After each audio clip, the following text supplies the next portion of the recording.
Bonjour, bienvenue, what's good? Welcome back to the French capital for day 2 of the FIBA 3x3 Europe Cup presented by Caisse d'Epargne. The Eiffel Tower, you can see it dominating the backdrop here in this picturesque city of Paris as 3x3 is taking center stage for 3 days. 12 of Europe's best men's and women's teams taking center stage and taking over the show. They're battling out for European supremacy. We got 9 of the top 10 women's players in the world, 8 of the top 10 men's players in the world, all with gold in their sights. So before we check ball, we got to make sure that everybody's abreast on the rules and everything. You can see the weather conditions; they are beautiful today. Got a little bit of rain yesterday. Cost us about a 30-minute delay, but we still got some outstanding 3x3 action, and half of the quarterfinal bracket is set. So by the end of business today, obviously the quarterfinals for the final day of play will be official. What a sight! You can never get used to that. Every time you look at the Eiffel Tower, it just leaves you in awe. I wonder which players are going to leave us in awe today, as we will see the men in groups A and C and the women in pools B and D go at it today. But again, there are some of you who are 3x3 newbies, and we got love for y'all. So we'll throw it back to a little rule refresher from our young star reporter, Kyle Montgomery. You'll like this guy, trust me. Welcome to the world of 3x3, baby. It's an exciting new brand of basketball. You got 2 teams of 3 players on the court, and you got 1 player sitting on the bench here with me. Playing on the half court with 1 rim. With the official 3x3 basketball made especially for the fast-paced outdoor game. The first team to 21 points is your winner, or the team with the most points after 10 minutes. You have just 12 seconds on the shot clock, and the clock is ticking, baby. Anything inside the arc is worth 1 point, while anything outside the arc is worth 2. Woo! That's how I do, baby. And once you score, the ball doesn't stop. Offense turns to defense just like that.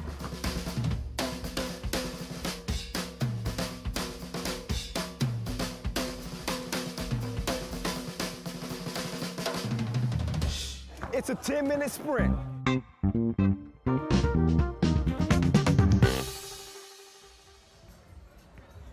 Yeah, that's how I do, baby. I mean, that's how he does, baby.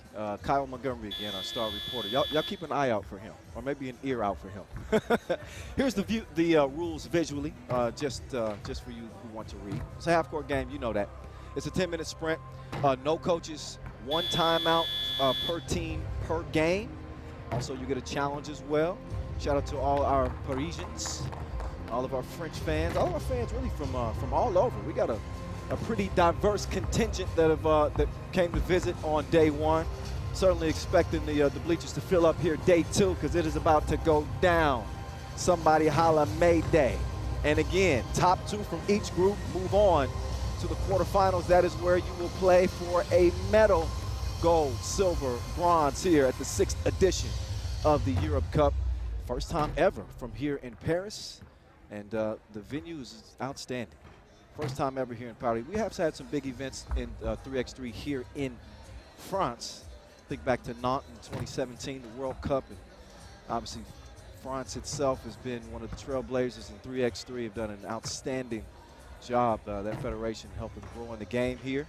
So a perfect match, beautiful city, and the stars are about to come out here day 2. So we didn't get to see Slovenia day 1 due to COVID protocols, but they are going to be available here day 2. We'll get to them in a moment, but let's show you how things look for now. We saw yesterday women in pool A and C. How good is France and filet mignon? Oh my goodness, Mina Touré doing her thing. Germany's right in the mix too, don't sleep on them. Hungary, they won it in 2016. Dora Medjesi with some heroics yesterday, as they are 2-0. We'll see the groups B and D in action today. Silver medalists at the Tokyo Olympic Games, Russia. They got Ukraine in that group. Great Britain, that's an interesting team. They got a couple of former Olympians on that squad, a couple of WNBAers as well. And Pool D, the Netherlands are playing some great hoop on the women's side. We saw the Netherlands men in action yesterday. You see them over in Pool D. They finished 1-1. Russia leading that group. And we'll be finishing up Pool B action here early today. Poland, Estonia, and Slovenia will be wrapping up their action before we get to Pool A and C with Serbia, Belgium, Ukraine. Also, you see Lithuania, likely the class of Group C on the men's side, as they were bronze medal winners back in 2019. So it's almost time. You can feel the energy. It's palpable in this place. It's feeling good. The anticipation is building. It's DJ Lass. He's on the ones and twos. He's keeping it jumping in this spot. That's how he do. Vincent Royer as well. And not to forget DJ Pitcher. DJ Pitcher, can we see those ears? There they go. So DJ Pitcher alongside DJ Lass. Oh man, it's gonna be lit. Two of the best in the biz. They got the French flag flying with pride as everybody's getting set for what should be a very exciting day 2 of play. This is a battle for European supremacy. It's a big deal. You got to say it with your chest out here. Here from the Rocadero Square, historic district here in Paris. Obviously, the pandemic ruined the tournament's original date, 2020, but obviously 3x3 will be returning to Paris 2024. Tokyo Games will be here. Not Tokyo Games, the Olympic Games. You know what I meant. All right.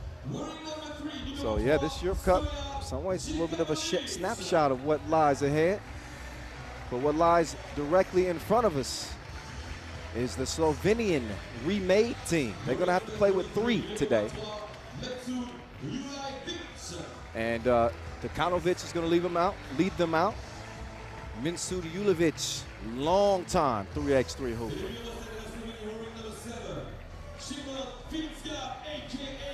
And then nobody has a longer resume than this dude right here. Nobody's played more 3x3.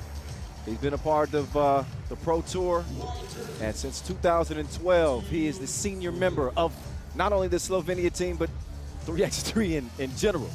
The Sphinx, he gets younger with age. Does that make any sense? He gets younger with age. Where they do that at? I guess in Slovenia. Coach Matic, happy to have his guys on the floor, hooping, and able to manage their way through some pretty tough pandemic protocols. But they do field enough players to compete. And no, there's not a country more decorated in terms of the Europe Cup. So we'll see how they fare. Meantime, how about Estonia? Like the squad too. They got size, they got strength, they got scoring.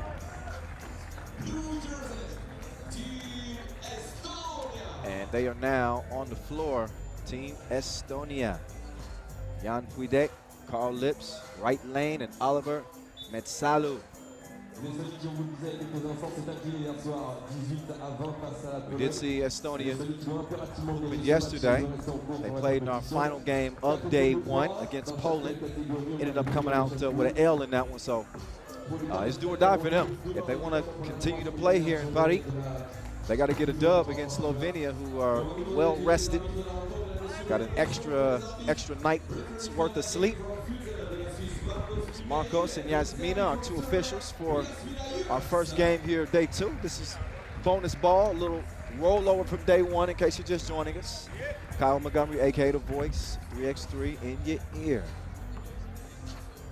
We're narrating it for you until we hand out some medals. They got medal on their mind like Magneto. That's all we can think about. It's a prestigious event in one of the most iconic cities in the world. Life's good. I can't lie, y'all. Life is good. Nice light breeze blowing. Expecting a beautiful day. Keep an eye on our FIBA 3x3 Instagram account and Twitter account. You know, we've been posting highlights all day.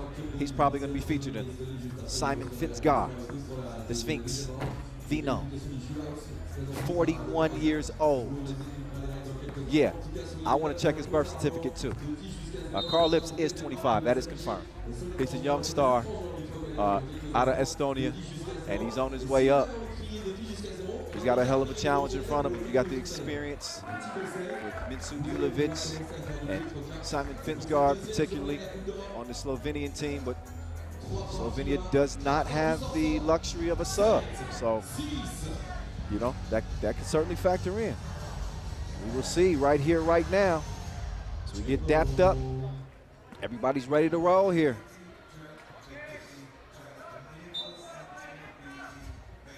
And we're off and running. Day 2, Slovenia, Estonia. And a quick early change of possession off of Estonia over to Slovenia.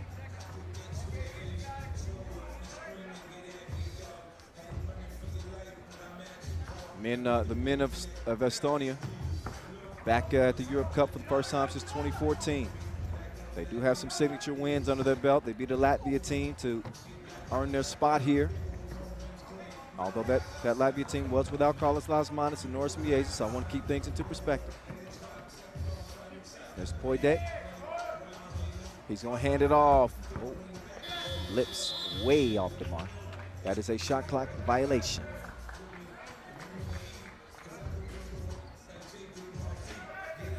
And I was mentioning with when it comes to Slovenia in the Europe Cup, nobody's more decorated. They got a total of 5 medals. So they medaled in every edition of the Europe Cup except 2019.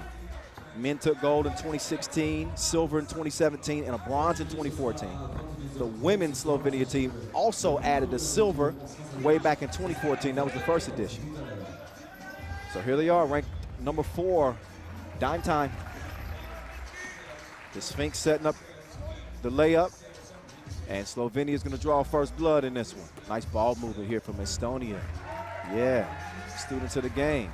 We're starting to see the fruits of it as Matsalu evens the score 1 apiece. Julevic waiting on the screen.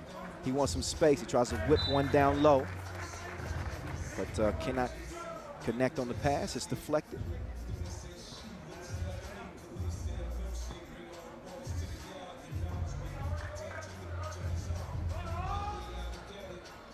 And here's Lane, trying to do his thing.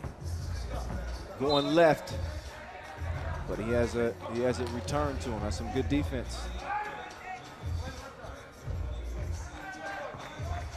Dekanovic, he could be the X factor in this one for Slovenia. So we'll see what Stoyan has up his sleeve. Poidet couldn't hit it, but I got your back, cuz. The putback puts Estonia up 1. Back and forth we go here. First minute and a half. Each team still filling each other out.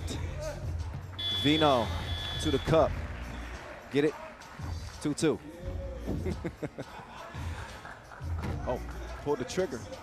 But he's going to have to reload. Oh, who's that off of? Is that off blue? Fitzgar's arguing that it should be Slovenia ball.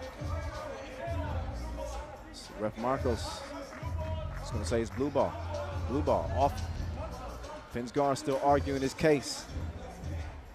But the judge has ruled. The Honorable Ref Marcos.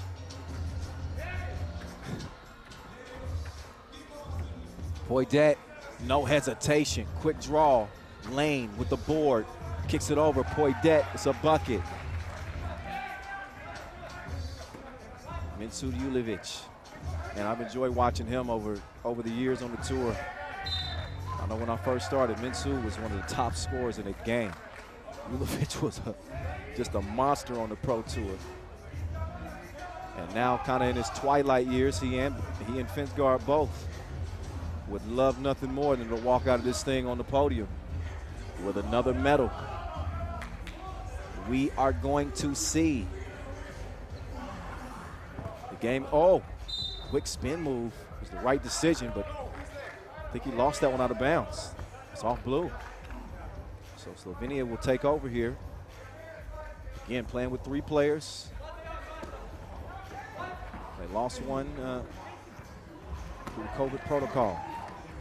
Metsalu with the cookie in hand. Poidet, he wants to go somewhere with it. He's gonna give it up. Lips, pucker up. Mwah. Kissed it off the glass. See, worked out. Oh, and that's two-piece with the biscuit, by the way. Look again. Oh, yeah. Lets it fly to your eye. Right off the Windex. He can make this a three-point play. These are rare. Oh, yeah. And he's got one. Estonia's got a 4-point advantage here early. Okay. So far, so good. And my apologies. It's right Lenu. Or Lena. Not Lane, my bad. Number 5, Estonia. Julevic, no. He elevated, but didn't put enough on the shot.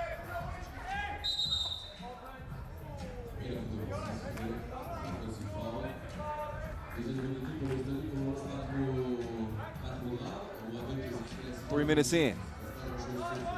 You know, I think I just wanted to call him Lane because it's such a cool name. You can use it. You can use it in with your creativity.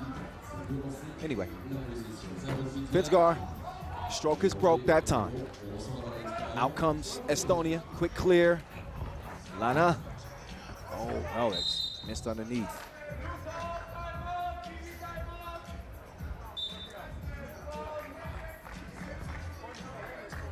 To the hip, to the hop, you don't stop. A bump to the bang, bang, take yourself, jump the boogie to the rhythm of the boogie to beat. DJ Last, he's deep in his bag. He'll take us back 30 years. He'll drop some of that new Drizzy. He'll drop some of that new Ye. By the way, that Kanye album is better than that new Drake. Let's just be honest, y'all. That Kanye's better than that new Drake. All you Drake stands out there, I know y'all out there.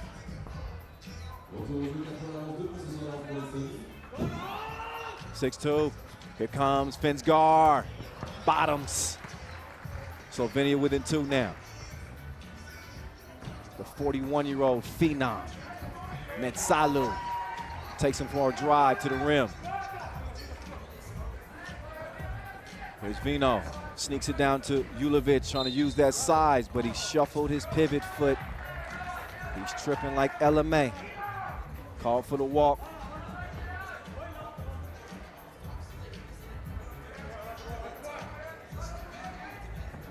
Lana. Entry pass to Metsalu. Easy breeze. 8-4. How about Estonia out the gates here? They ain't scared. Julevic with the handoff. He's going to get it back. Reposts. Rocking the number 2-3. He attacks the rack. Lana. No, not that time. Finsgar. Quick draw McGraw. It's a brick, though. Oh. Lana. With the quick move. He's able to draw the foul in the process. Second on Slovenia. Estonia with 3 fouls to their name. Poidet, he's gonna get it down low to the post office. Metsalu, he's the post man. He's gonna deliver. Oh, watch them ankles, Poidet. FaceTime, dropped him off like the bus stop. 2-point game, quick shot from the corner. Rolls off the rim and out of bounds. Over to the Slovenians. The 5-time European medalist. 1-time winners.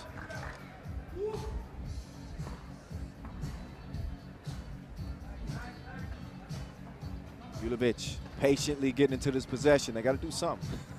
They got 3 seconds to shoot now. And nope, they have it stolen away. Still an empty possession. Look how high the Sphinx climbed to get that rebound. He was halfway up the Eiffel. And another foul.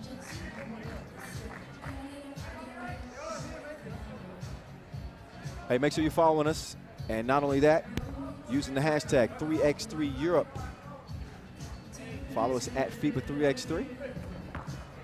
Oh, Minsud Julovic took him on a carousel, and he ends up finishing with the baby hook. Slovenia has narrowed that lead down to just one. Lips, good vision. So it's more than just taste. You gotta have the sight too. He does. 10-8. Sphinx, cross it, left, right. And he drops it off for Julovic for the easy money. Approaching the 4-minute mark here.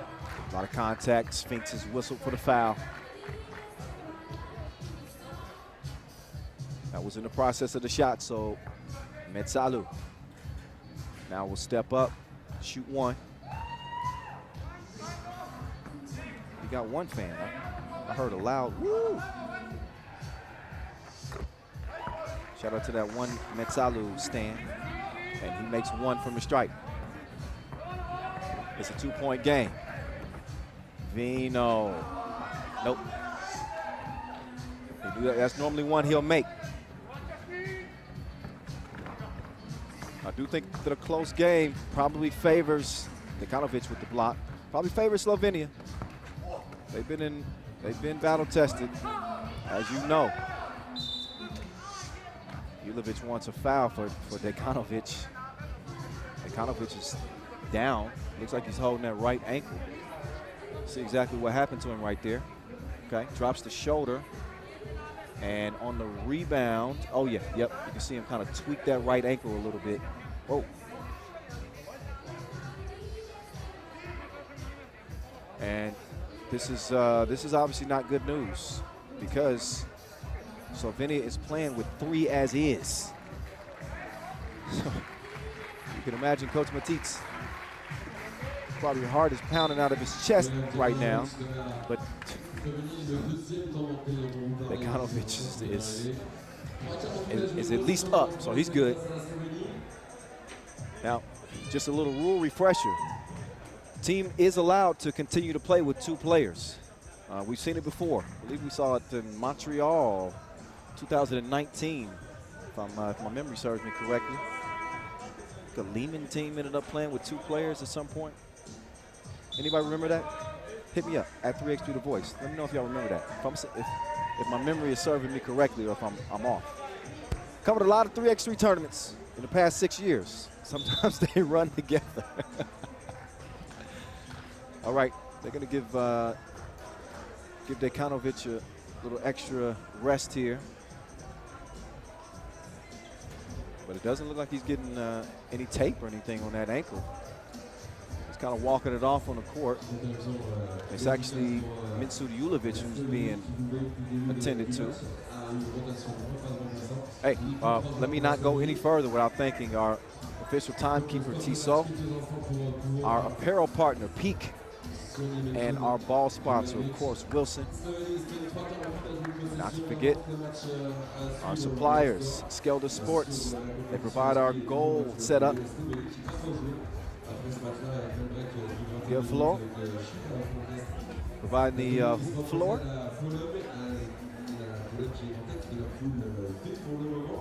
And while Julovic gets that attention that he needs, he seems to get an extra rest. That's always good when you get past that 5-minute mark. This is where those legs start to feel like spaghetti noodles.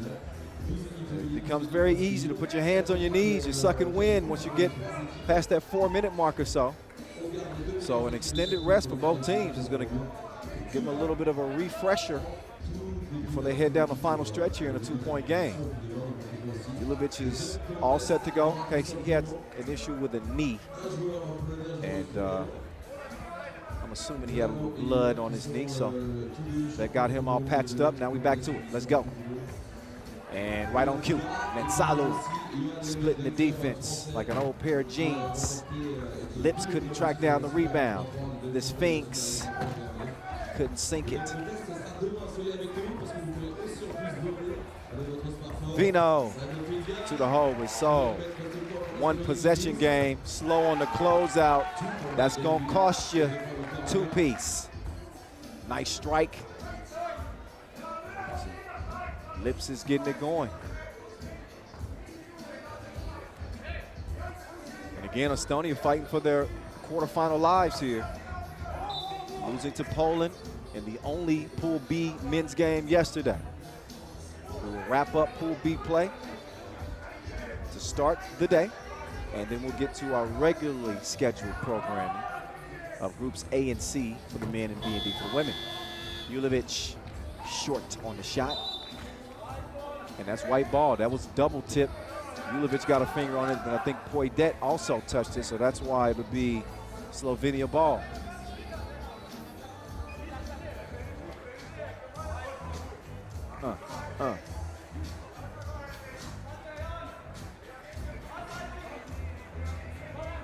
Finsgar going to work.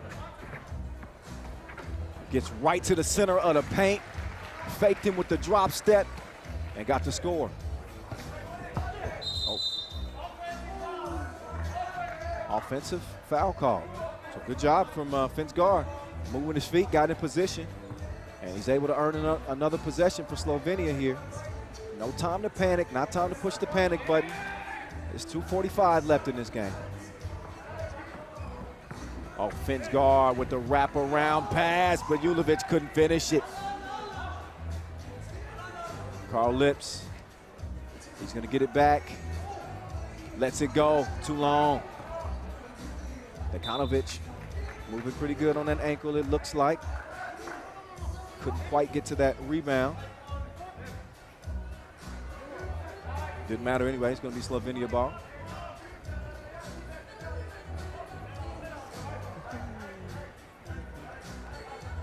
Julovic, the left elbow. He's doing his thing. Couldn't cash in. Quick clear by Lips. He's clears a little space. Poidet open there in the middle of the paint. The ball finally finds its way to him, and he's sent packing by Finsgar.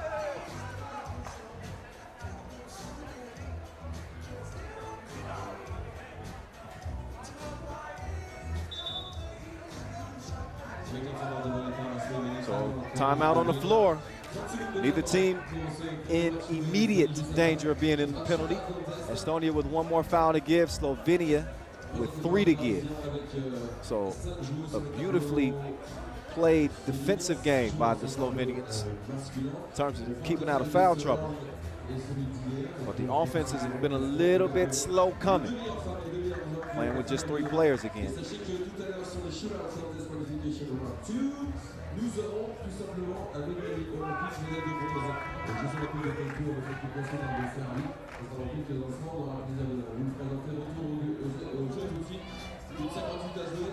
All right, blue ball, top of the key. Win here puts the pressure on Slovenia, because then they will be in the same shoes that Estonia is in now, facing potential elimination as they'll lace them up against Poland. Lana missed it. Poidet couldn't get the follow. Kicks it out. Here's Lips. Decides better of it. Lena puts it up. Tip back. Little drama on that finish. He closes out on Vino. Take a drink of that. Deep 2. 15-13. Slovenia within a pair.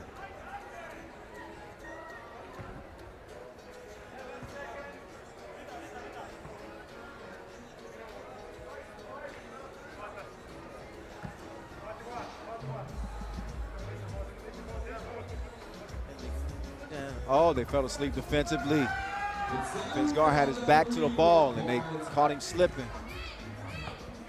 3-point difference here. Estonia could potentially blow this game open. Travel call. Got to take care of those possessions. Estonia could really put themselves in a good position if they could manage to knock down a 2 here. Just over a minute to play. Key possession here for Slovenia. That's a big 2-piece. Minsu Julovic, H2O, makes it a 1-point game. Lips trying to answer, and he does on the inside. Strong finish through the contact. Estonia just keeping them at bay.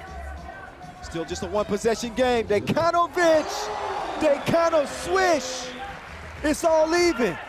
17 all. 38 ticks to play. Metsalu, he was trying to sell a foul. He's not going to get the whistle. Instead, out of bounds it goes off of blue. Over to the Slovenians. And a timeout blue. Try to gather themselves here with 33 ticks left in this game. First of 21 wins. I'm going on a limb. I don't think anybody's going to get to 21. But I've been wrong before. It's going to come down to execution here. Neither team, again, they don't have any immediate worries about putting the opposition on the free throw line. So it's going to come down strictly to execution. What do you have left in the tank?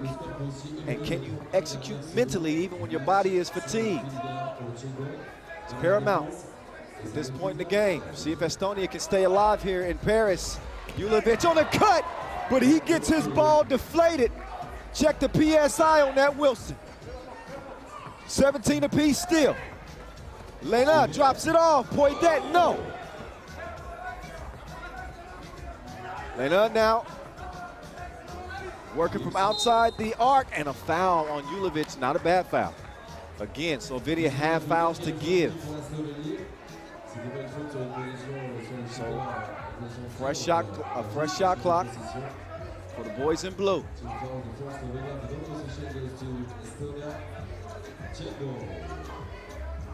Lena starts the possession. Down to Lips. Lena, oh, another foul, and a smart one. As long as it wasn't in the process of the shot. We got 1.3 seconds left. It's gonna come down to Lips.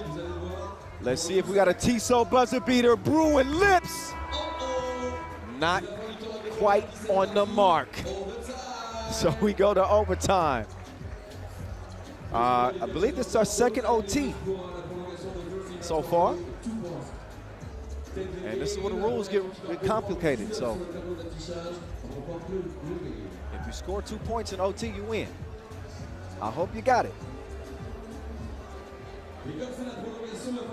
We got a nice crowd, I'll tell you that. Look at all these beautiful faces from different places enjoying this 3x3 across the Seine River with the Eiffel Tower overlooking all the action. It don't get no better than this.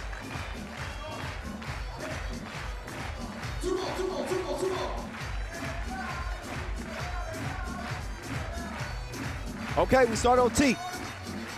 Poidet will open the possession. Got to guard the 2-point arc here in the extra period. Lena, he's moving right. Drops it off. Lips, hangs, hits. Game point here for Estonia. Oh, they were defending inside of the restricted area after that made bucket. They'll get a warning. Next one will amount to a trip to the free throw line. Mitsu Julovic. Got to get the ball in Finsgar's hands. They do. He's dangerous. Over to Julovic. Shooting for the win, though. Now it's Poidet. All they need is one. They don't have to take a two here. They go down low. Metsalu. He's going to draw the foul on Finsgar. Only the 6th on Slovenia, but they don't have any more to give. So Estonia in great position here. What you don't want to do is force a bad two, put the pressure on the defense. Poidet, he's waiting for Lena to come clear. Lena, oh, passes off target. Poidet, he's going to hit that out of bounds. So it'll be back over to Slovenia, who need a two-piece to win it. They could tie things up, though, with a 1-point score. I got a feeling they're going to be looking for that 2-ball. Dekanovic, his sight is blurred, but Julovic, that's a good look. Up fake, he didn't get it up in time. Nice closeout defense to prevent an easy look that might have amounted to a make. Shoulda, coulda, wouldas. They don't matter now. Possession over the blue. Metsalu and Estonia trying to pull off an upset. Lena to the lane. Couldn't call game. Big board, Metsalu. He's able to draw the foul. So Metsalu with some of the biggest free throws of his career, but it might just be one free throw. Because all he needs is one. And that'll give Slovenia an L. Metsalu from the stripe. Oh, missed the first. A lot of pressure on these free throws. Will Slovenia have new life? They do. Go, Sphinx did too quick on the kick out. Now Slovenia's in a tough position for the win. No lips. You're not gonna get a better look than that. Vino, one-on-one. 6 to work on the shot clock and a foul call. That's the 6 now on Estonia. So they now have no more to give here in this extra period.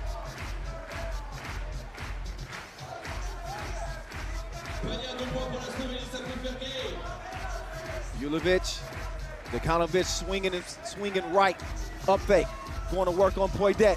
Cross-court pass, a dangerous one to the Sphinx. He's got one to shoot, he flips it up. Can't get it there. Both teams locking in defensively. We've also seen some miscues, a couple of turnovers. Slovenia had a great opportunity. I think the Sphinx was just a little anxious trying to get that kick out. Now they got a D up. Lena, floater, ball game. Beautiful touch to end it in OT, a Tissot buzzer beater. Lena in the lane, pull up, Tissot buzzer beater. What is that, Velvet? Soft touch for the game winner here in Paris in front of the Eiffel. What a win for Estonia. So they'll wrap up group play 1-1. And they put themselves in good position because with a Slovenia loss to Poland, who beat Estonia last night, that would send Slovenia home. An uphill climb for them already, again, with 3 players. So it'll be a challenge for the Slovenians, especially against a confident Poland team. We will see. We will see how that plays out. That game will be coming up next, but only after our final edition of the 2-point shootout qualification. It's a mixed gender competition, so that means the top 2 scorers on the men's side will go against the top 2 scorers on the women's side. That's the shootout qualification. These are the highlights from an overtime contest between Slovenia and Estonia. And what a game it was. It was back and forth. Estonia did jump out to an early lead, but you kind of had the feeling that Slovenia's experience and expertise was going to allow them to kind of gain their composure, smarten up, tighten up, and that they did. Ended up tying the game up late at 17 apiece. That's where we went to overtime. Saw some good inside defense. Dekanovic locking in. But Estonia was just relentless. They stuck to their strategy, and they never deterred from it. They attacked the rim. They stayed active on the glass, on the offensive boards, and displayed some great vision as well, some unselfish play. Nice pass in there into Julevic. A little throwback splash for you. That's the 2015 Mintu Julevic. But as we got to OT, the defense started to tighten up. And Salu, that was the bucket that put them in front in OT. And here is your game winner. Lalu putting it through. And his team gets a much needed W here in Paris. Eiffel Tower, millions of visitors come and get a look at this iconic structure every single year. We can look at that all day. We got some shooting going on the court. Shaquila Joseph of Great Britain is trying to qualify for the mixed gender 2-point shootout final happening tomorrow. And she's going to wrap it up with 4 makes. Great Britain.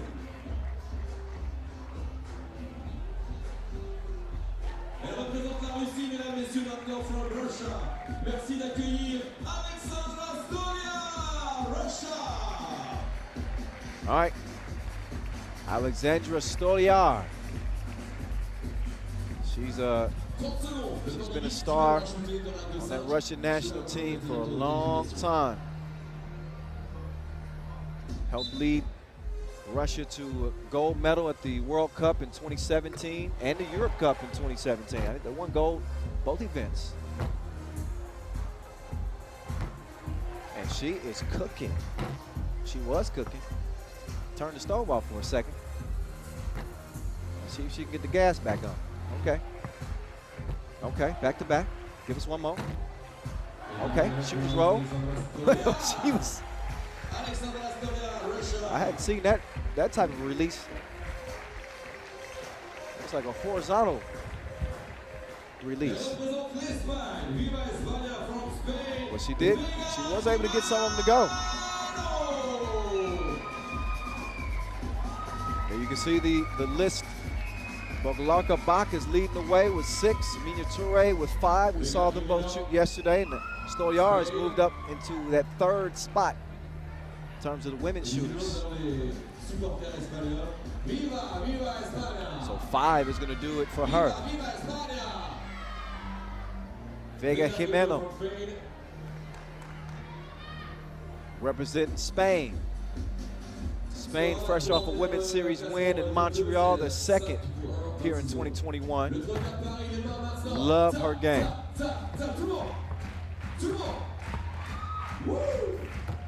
Oh yeah, Jimeno.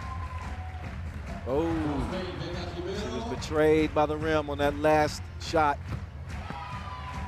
5 will put her in a good position. 6 will put her in the pole position. She won't get 6. There's a chance she gets 5. She does get 5. Now, and she does it with a mark of, how many seconds did that take her? She needed to get it done with beat 26. So yeah, Jimeno, she does enough. So her 5 makes came in 27 seconds. So that puts Minya Toure behind her for the time being. Here's Anna Olchovic. She's a gun, representing Ukraine. Just a set shot. Oh, she's unconscious right now. Somebody wake her up. Check the nets. They wetter than usual. Her first miss, but she's right back to it. Olchovic. She's got 7. So she shot at 70%. Hell, I can't wait to see Ukraine play now. We'll see if she carries it over to group play. But that first rack, she was ablaze. She's in the back right now. She stopped, dropping, and rolling.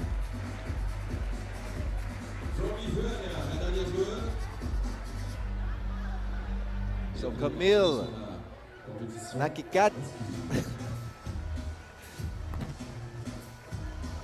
our last shooter.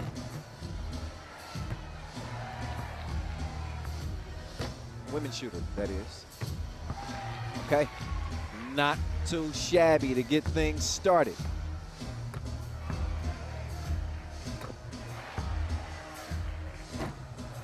So, Kamale, Natsiskaite, she's gonna finish with 6 makes. Man, so back-to-back, we've seen the leaderboard switch. Our last 2 shooters are now in front. So Natsiskaite, she was able to get off to a quick start on that first rack and finished pretty well as well. She's in a good spot to potentially compete for a medal in the individual competition.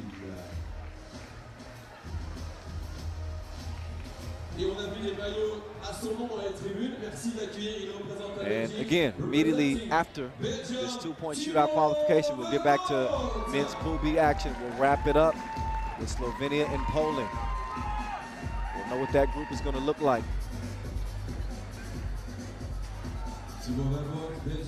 We already know what this dude looked like. He's got a nickname of must-see TV for a reason. Vort knocks down both of his first shots, missed one in the middle. But he's back in his rhythm like Chris Brown.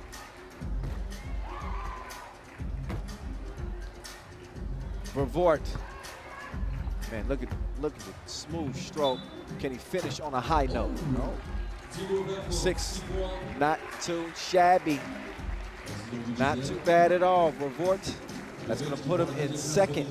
Arvin Slokter, who shot yesterday, is leading the way. Top 2 men, top 2 women. 4 will compete.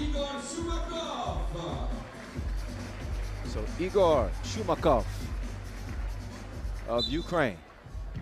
It's his turn to see if he can take the pole position. It's going to take 7 to get up there. You need at least 6 or 5 to really put yourself in the mix. But his stroke is broke. He needs to clear this second rack, and he's not going to do that. He is missing like my other AirPod. And he got one to go. Off the glass. Okay, so we always root for him to at least get one. You hate to see a goose egg.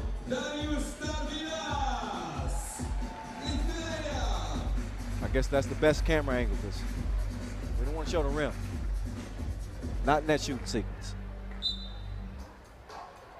Darius Tarvidis of Lithuania. He is a gun. He's got it out the holster.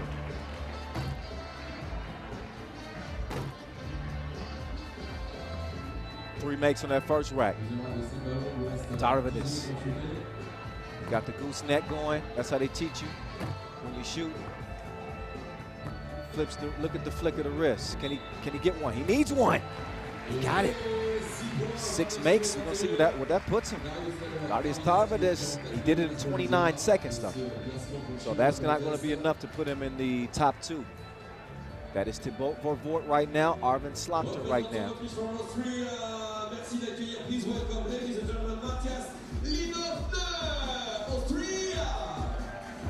Matthias Lenoitner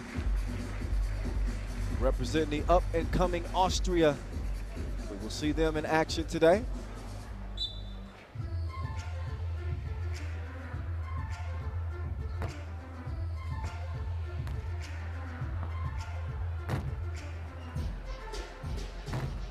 Matthias struggling mightily. Goose egg on the first rack. On to the second rack.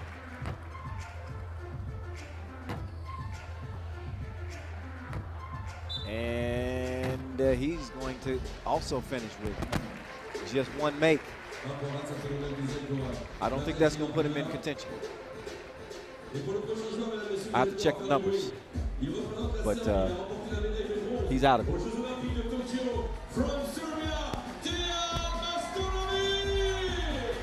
All right, we're going to see if we're going to get a little string music from the one and only Serbian legend, Dejan Majstorovic, the Maestro. Oh, already, the Maestro. Oh, man, he's shooting to kill right now. The Maestro. First rack. He's more money than an open safe. He's still cashing in. He's getting money like an invoice. Just stop it. Dejan Majstorovic. Is he going to go 10 for 10? Oh, my goodness. Nearly. And rarely do you see so much excitement in a 2-point shootout qualifier. But Dejan Majstorovic has stormed into the pole position with some lights out shooting. cleared the first rack and only missed his last shot to go 9 for 10.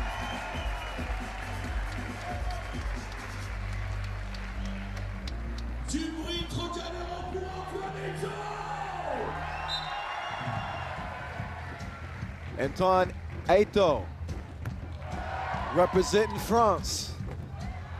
He makes the first, misses the next two. Can he get back in his groove? Not quite yet, no. One make on that first rack, needs to clear the second one. So that's already out of the question.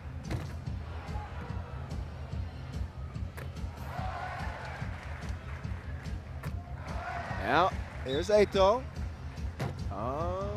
Nope, not quite good enough.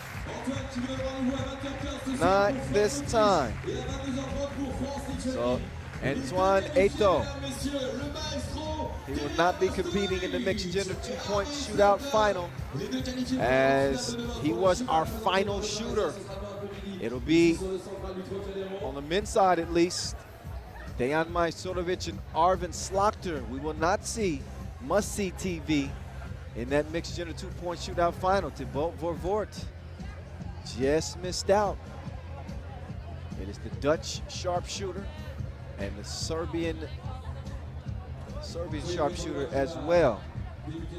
So we think we'll go right into this to this next game. Why not?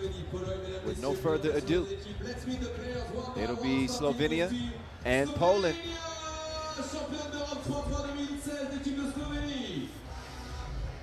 Wearing number 3, Estonia.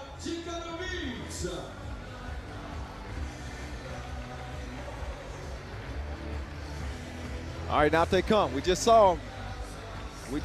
Go to OT against Estonia. Ended up losing that game. Stojan Dekanovic got a little banged up in the game, but his ankle seems to be just fine.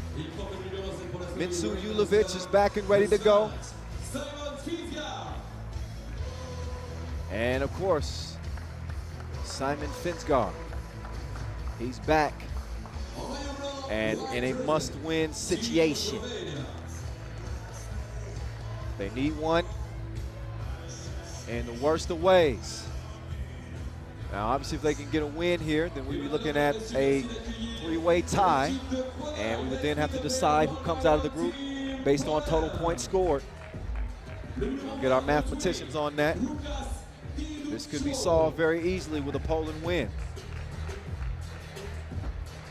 I was chatting with the guys. There's Day. This ain't Friday.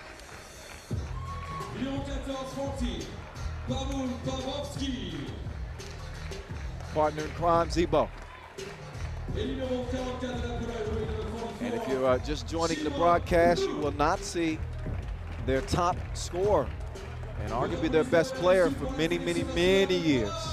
Michael Money in the Bank Hicks helped them get to the Olympics where they came up short. He is not here for the Europe Cup.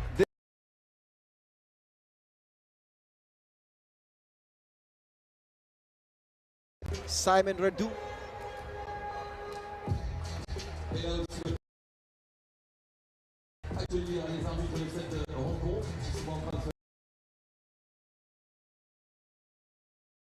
Dusko.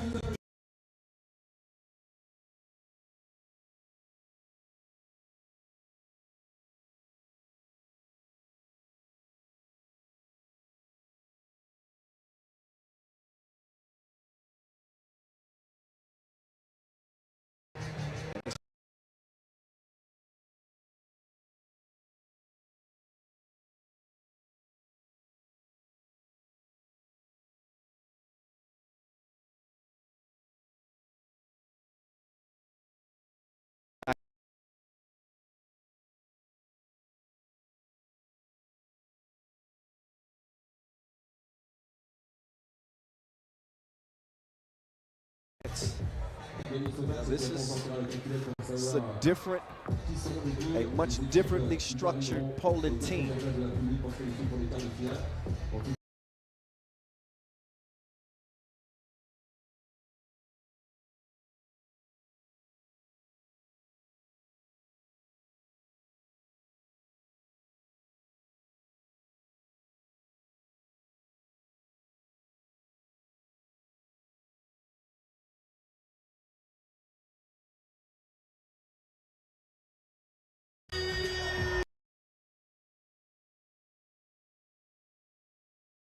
Olympic vibes on the court here.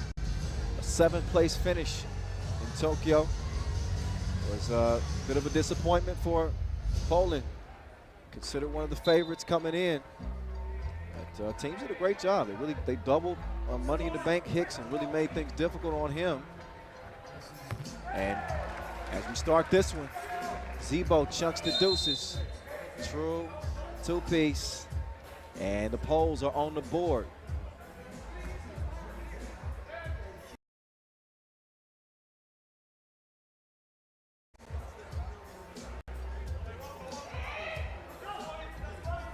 Minsu Julovic, he'll hand it off.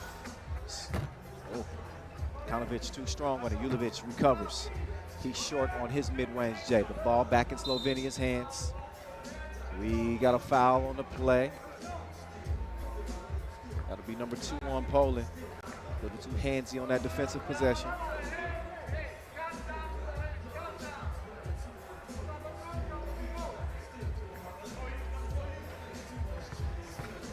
Julovic lost the cookie for a moment. Dekanovic elevates. Expect Slovenia here to really play with a sense of urgency. It is do or die. Zebo kicks it out to Dino. Short arms, but he's good on the long ball. Splash from the left side. Poland leading 4-0. Julovic well short on that release.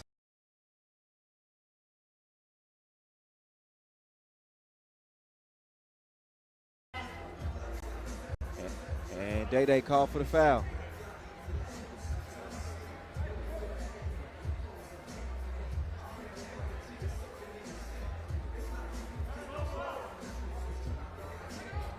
Oh, nice movement here.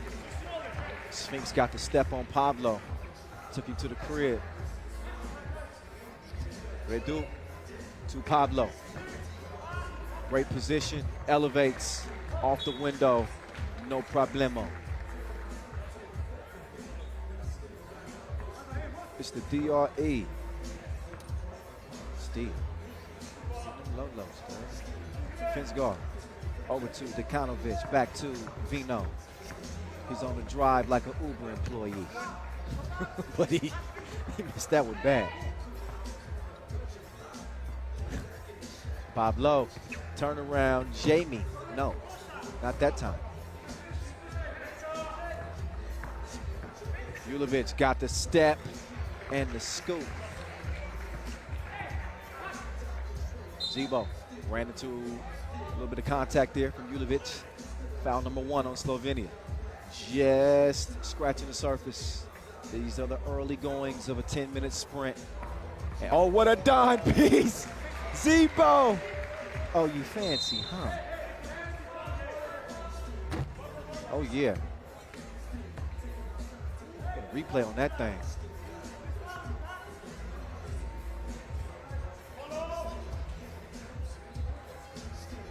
Julovic, step back, step in a little bit more next time. And a foul call on Dekanovic.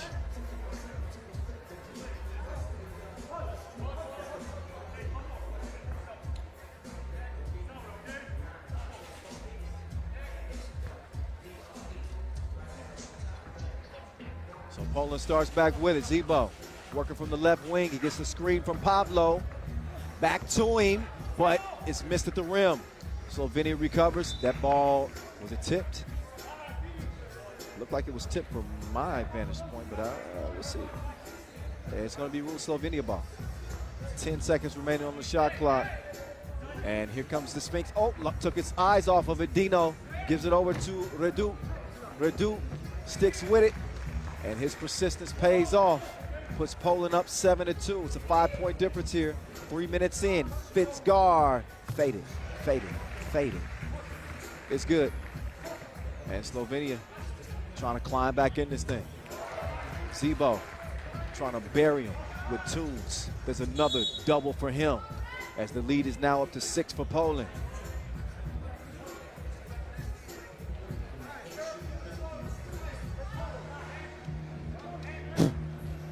Sorry about that. There's a bee in my face.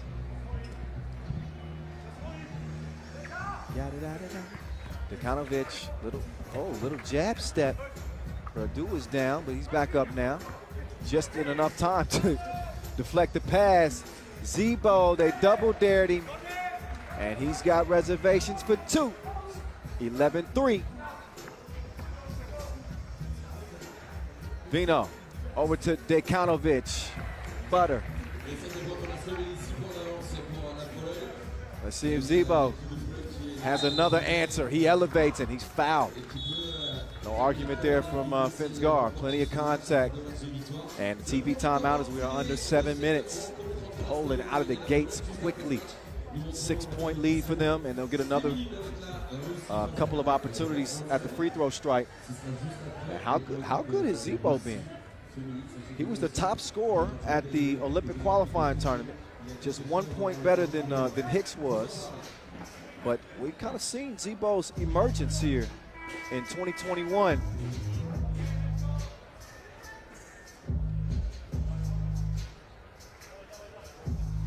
He's got 31 international caps, does Zebo. Was on that bronze medal World Cup team in 2019. Seen him on the World Tour representing Warsaw. And also competed for the Polish national team. Played in 3 Eurobaskets. So Shimmy will shoot and will splash the first of a pair here at the charity strike.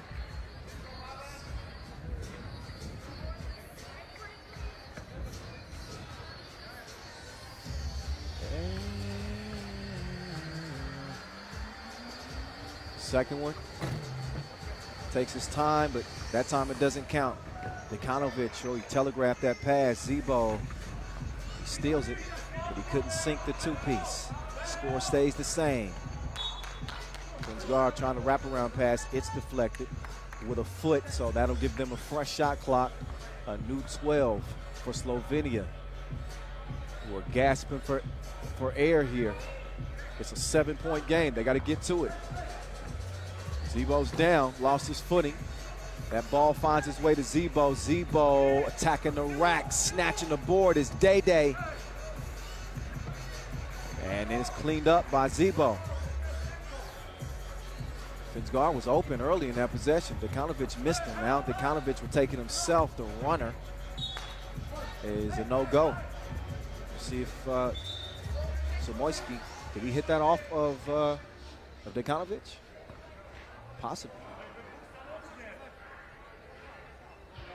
I think that's what the discussion is right now. Is they want to see exactly who that ball went off of, so we can give that Wilson to the proper team. And it's going to be Slovenia ball with 1.7 left to shoot.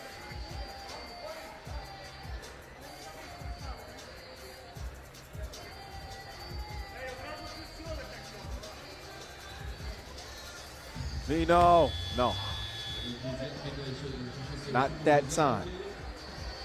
Pavlovsky, high arc on the 2 release, but it's missed.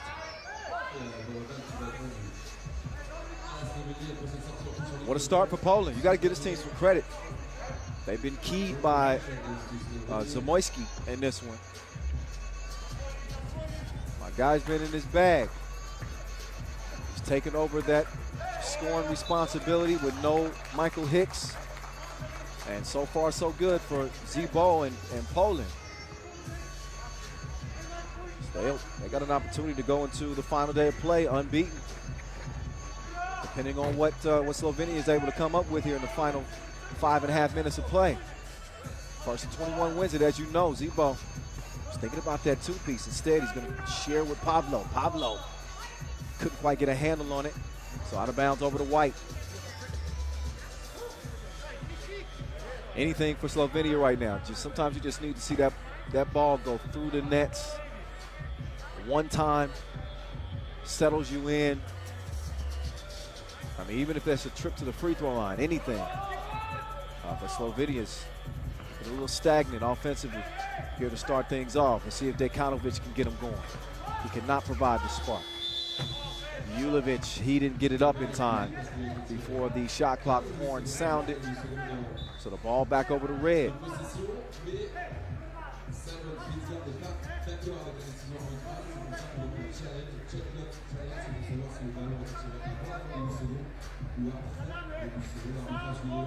As far as the Europe Cup goes, Poland has not finished better than 5th. 2018, right on the brink. 2019, the same, right on the brink. Both finishing 5th. I have medaled at the World Cup, as I mentioned, in Amsterdam. That was thanks to Michael Money in the Bank Hicks heroics in that contest against Serbia. But that's really been the crowning moment, at least in the national competitions for Poland. That Europe Cup gold has been elusive for them up to this point. Zebo moving right. He's got Redu running the baseline. He's going to clear the lane out. Zebo, he gets to the rim, but misses. But then he's got his back like a pack with straps. No problem. 14-5. It's turned into a blowout right now. Look at the defense from Redu. Playing the passing lanes. Kicks it to Zebo. He's open like a double click, and he connects. Finsgar left alone. He takes 2, but Slovenia is still trailing by 9. It's a game that Poland should be able to hold on to. They play smart, utilize that shot clock to their advantage. They did in that last possession as the Sphinx sneaks his way to the rim. Trim it to the lead some, but still a sizable lead here for Poland. Zebo couldn't expand it. But the rebound to Redu. He's got Julovic defending. Dekanovic with a near steal. Zebo snatches it away. Give me that. That's my cookie right now. He wants to put the cookie in the cup. He dips it in like a glass of milk. That used to be my favorite snack. Cookies and milk. Now I can't drink milk. No, that's a useless bit of information. But I talk a lot all day, so I got to give you some of that sometimes. They're gonna know my favorite color, my favorite food by the time it's all said and done out here. So just get ready. Slovenia, they wasn't ready. They wasn't ready. It's 17-8. Poland is giving them the business. And they're within 4 points of putting this one on ice. And this really isn't even the official start to day 2. This is leftovers from day 1. Julovic, he finally gets to connect 2. But a 7-point difference. 3.5 to play. I'm not saying it's impossible. It is improbable. Similar word, different meaning. Excusez-moi. Pablo. Oh, nice move. Okay, Dekanovic. Oh. Back, forth and forth. Pablo. Ooh. That was ugly. Dekanovic. Okay. So he scored 3 straight for Slovenia to get him within 5. Day stepping through. Kind of an awkward make, but it counts. Poland's lead back to 6. Dekanovic. Ooh, that was halfway down before it came out. Julovic, his pass is off target. Poland can win this thing with a 2-ball.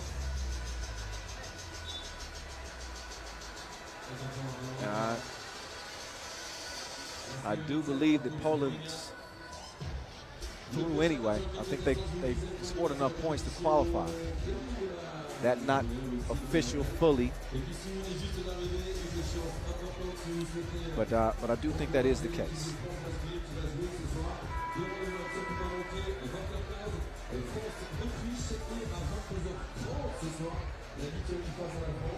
(19-13).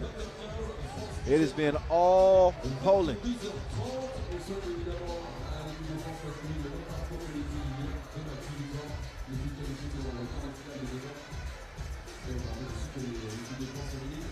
Tebow. It's his world right now. He tried to drop another sick dime, but call for the offensive foul in the process.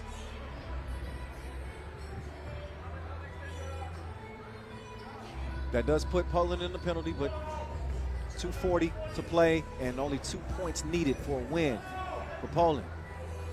Let's see what the Sphinx still has left. Finsgaard follows the miss. Makes it a 5-point game once again.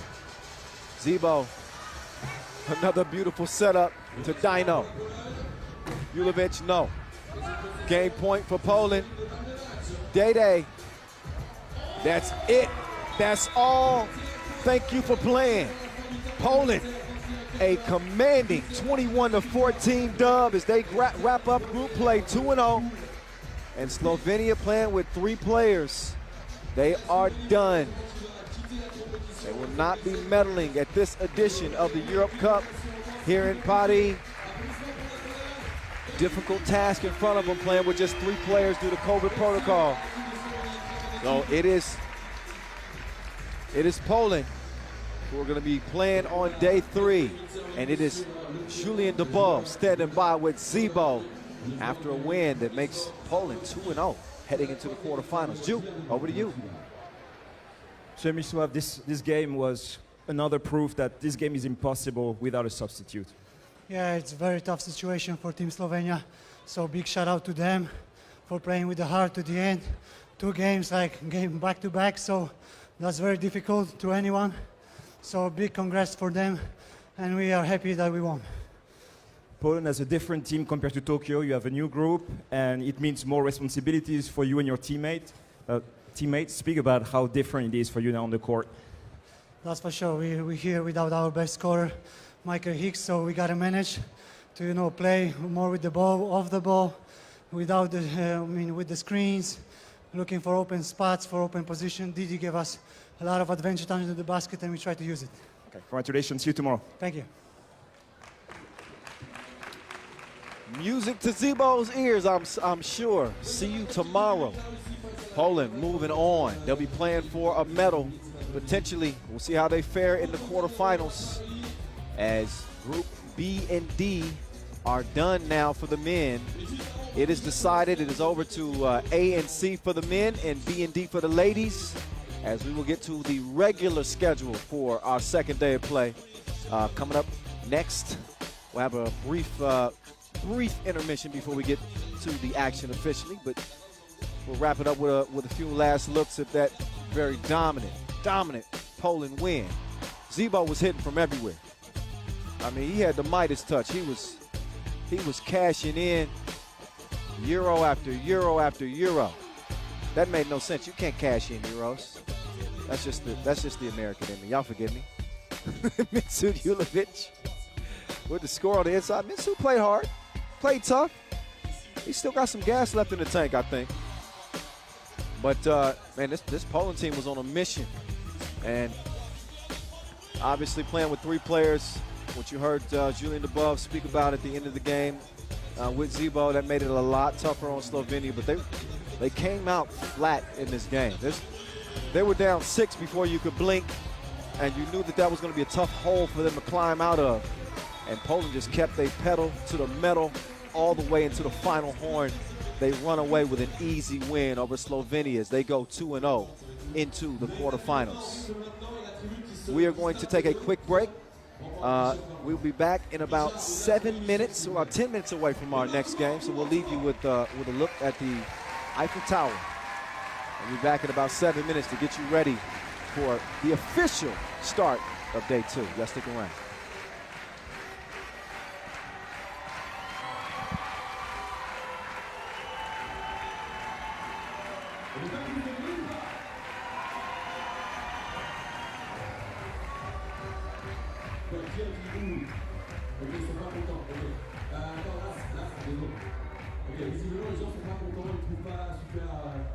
Genre, je suis parti là. Quelqu'un peut me dire un arbitre par exemple? Vas-y, tu veux bien dire? Comme ça, tu vas être l'autre. Ouais, tu veux bien répondre quoi? C'est le seul arbitre de la compétition française, mesdames et messieurs. Applaudissements pour Najib Chagini, s'il vous plaît. Est-ce que vous m'envoyez du gros son, s'il vous plaît? Et c'est Najib qui va choisir ou pas le prochain t-shirt. Et lui va être l'autre. Enfin, normalement. Les mains, tu vas.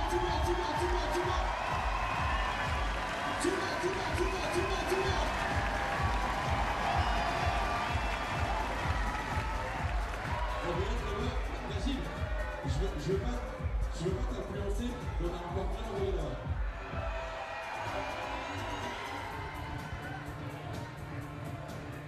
Ok, une nouvelle fois, je compte jusqu'à 3 et Najib, le seul arbitre français de la compétition, peut nous envoyer un t-shirt. Le 34, 1, 2, 3, debout!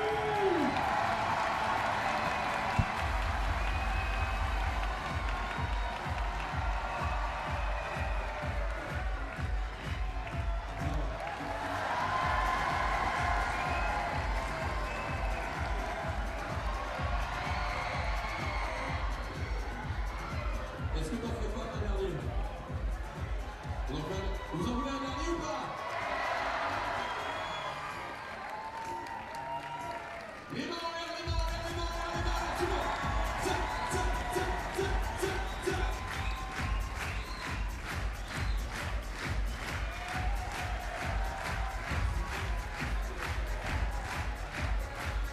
C'est le t-shirt que tu as un but, toi tu es le 31, les mains en l'air.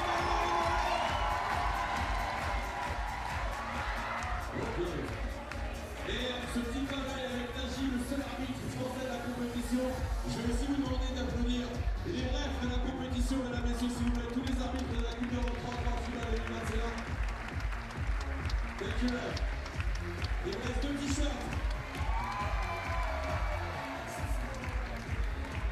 Qui veut venir jouer sur le terrain? Qui veut venir shooter pour un t-shirt? Qui veut venir shooter pour un t-shirt? Qui veut venir shooter pour un t-shirt? Qui veut venir shooter pour un t-shirt?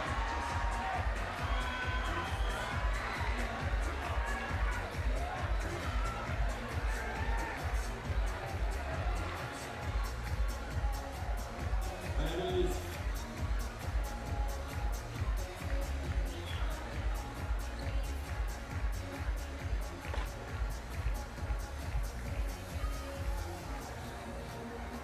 Quel est votre prénom? Reda, ça va Reda? Fais du basket?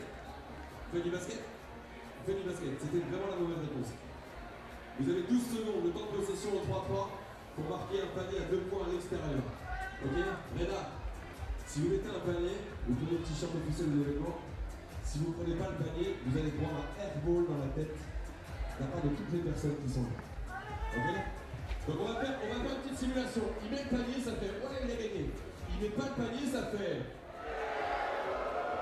On le refait. Il met le panier, ça fait ouais, il a gagné.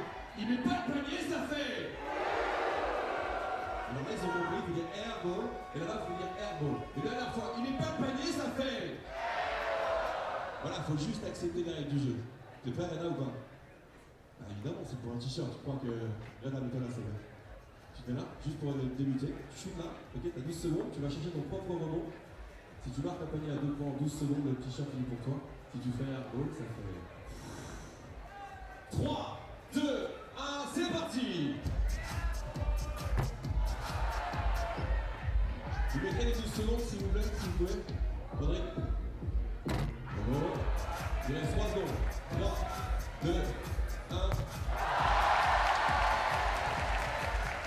Ouais, mais vas-y, serre-toi, je t'en prie. Donc avant que le mec il calme, il se serre et il s'en va. Faites du bruit pour Reda, s'il vous plaît.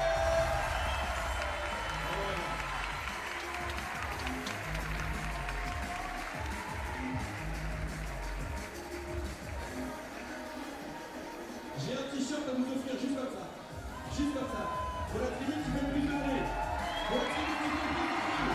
Pour la tribune qui fait plus de bruit. Pour la tribune qui fait plus de bruit.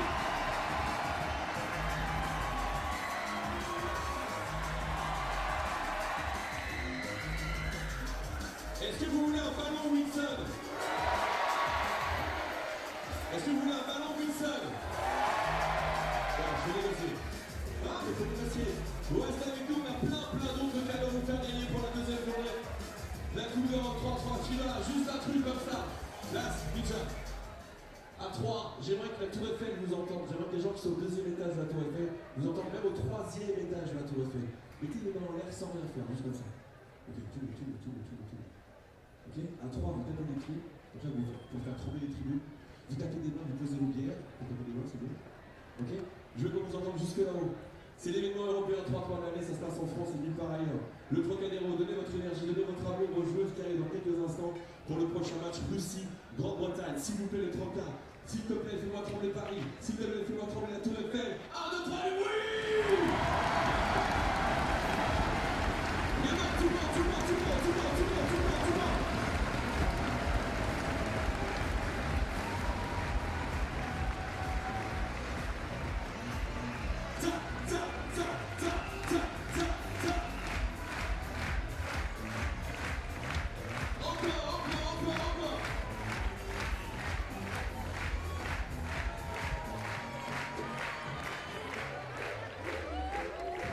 Les mains, tout le monde.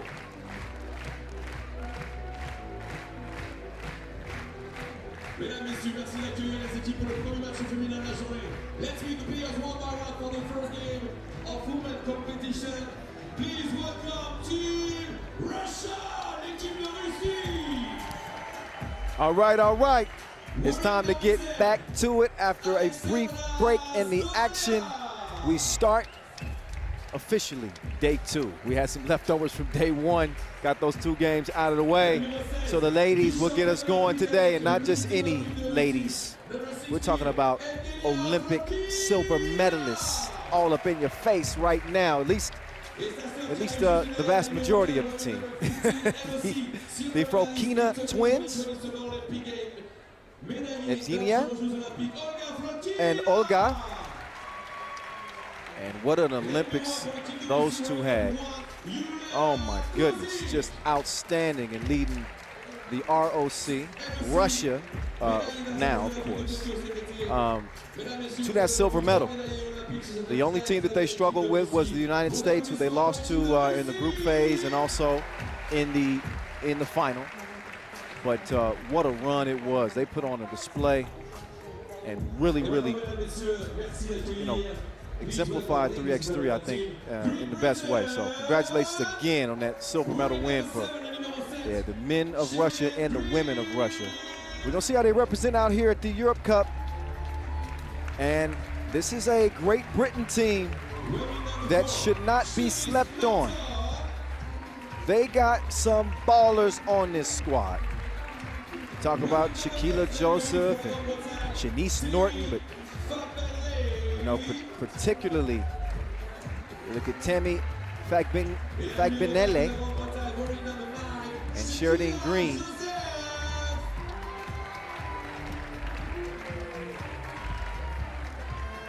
And they come out in the blue,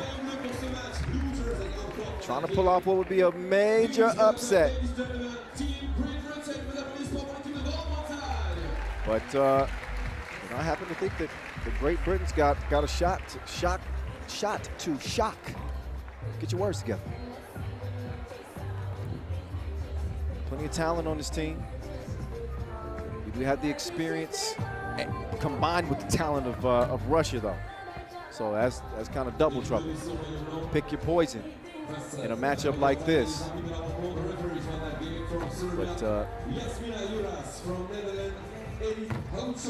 expecting a good one for certain in this one. Tammy Fagbinele, Cherry Dean Green, Shaquilla Joseph, and Shanice Beckford Norton, again representing Great Britain. They got a lot of size on this team. You can obviously see that, particularly with Fagbinele. Rocking number 8. Very accomplished. She has in her career competed in the London Games in 2012. and even won an WNBA title with the Minnesota Lynx. That was back in 2017. So she is the star of this Great Britain team. Can she lead them to an upset over Russia? So Fagbinlay, Joseph will man the middle as we start this thing off. ROC, Russia, excuse me. I got an Olympic hangover, I just keep saying that. Russia, turn it over early. Oh, quick move. Okay, off to a good start here. It's Great Britain. I'm talking about everybody except for Beckford, and she's the one that opens up the score.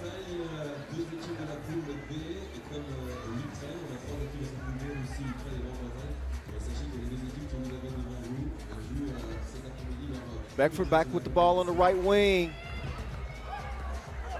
Right past is that Stoliar? Here we go. Kick to the corner. 2 up, 2 down. Russia on the board. Great defense.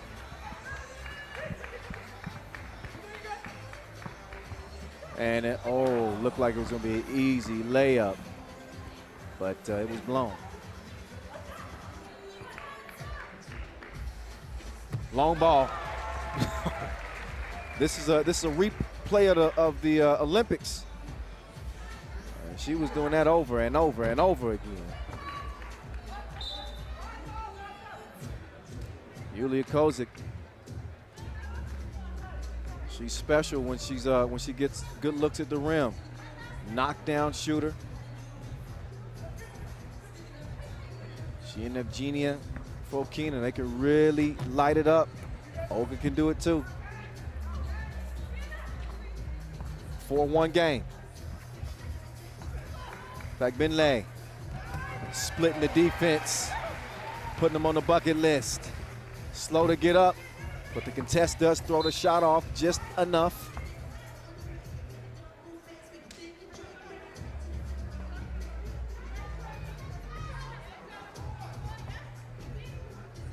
The Russian women winning gold in 2014 and 2017. They are the class of the group. Again, with Ukraine also in this pool. 4-2.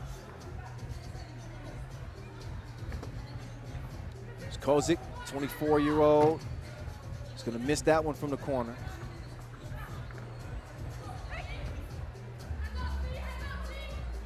Tough shot. And it's missed thanks to the defense from Green. Green's got position. They better get her the ball before they get a 3-second call. She's able to draw the foul as they got it to her just in time. So that'll send Green to the stripe.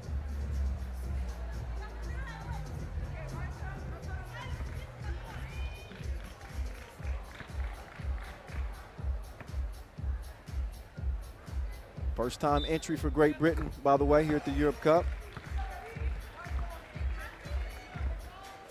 They went undefeated in the Romania qualifier. They beat Hungary in the process. Hooping across the channel. A little sister-sister action right there. Doesn't amount to a score. We got a close game here. Right at the start. A lot of eyes on this Great Britain team. Not a traditional hoop nation, we know that. But really one of the success stories, and no defense at the rim. That's easy money for Beckford. Now Green with the quick feed down low. Fagbinlay had great position.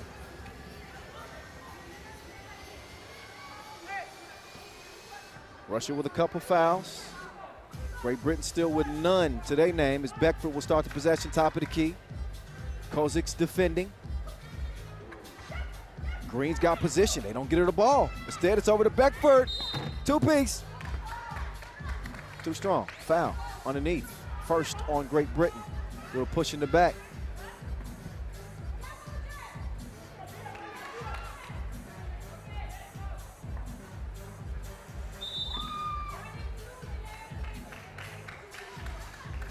Got to make sure you give a clean check, top of the key. And they do. Kozik will open the possession. Oh, and a missed chance there on the pass. Eugenia says, my bad, my bad. Olga's now in. Kozik is out. Stoliar also on the floor as well for Russia.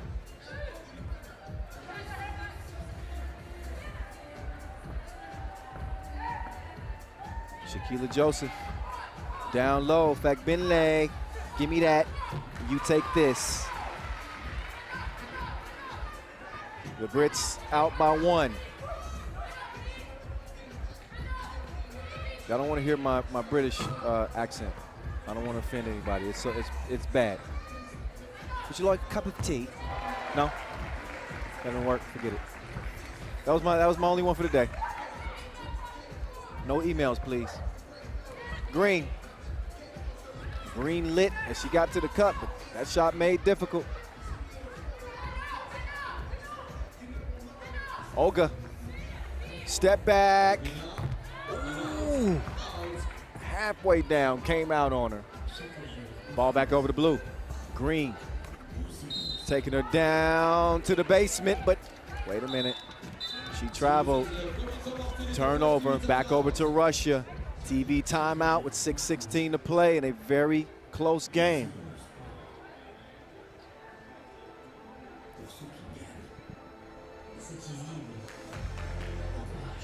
We're back at some of the highlights in this one. Team full of straight shooters on this Russia team. They have been in the lab here in 2021, and they have turned into an absolute machine.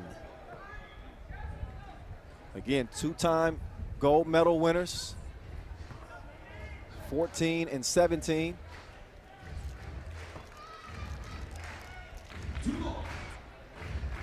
Back to it we go.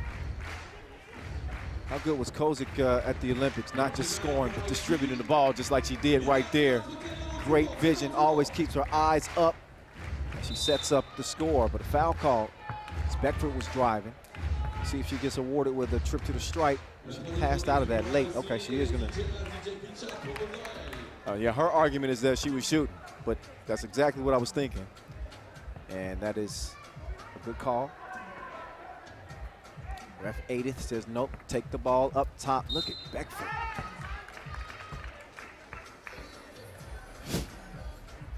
Man, if you blink for a second, she is out of there.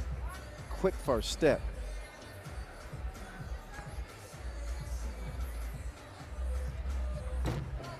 Beckford misses, sticks with it. Couldn't stick the layup. Fagbinley, though, confiscates the board. She's got the cookie in hand. Drive, kick. Joseph, drop step. Oh, she is on lock. Cross court, 2-ball. No. Only you can count those. Beckford setting up, right wing. Joseph, instead of going to the cup this time, she steps back, decides to get it to Fagbinley, and she gets the lay in reverse. Quick hands on the pass defense as well. 10 seconds remaining on the shot clock for Russia.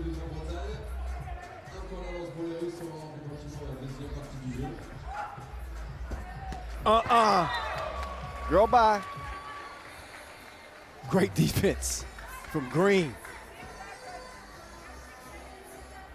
She gave her a stop sign. 7-6, straight on 2. Stoliar, it's a no-go. Stoliar, MVP of that 2017 World Cup gold medal team. Stoliar for a long time, the best Russian women's player, along with Anastasia Logunova, who we saw compete at the Tokyo Olympic Games.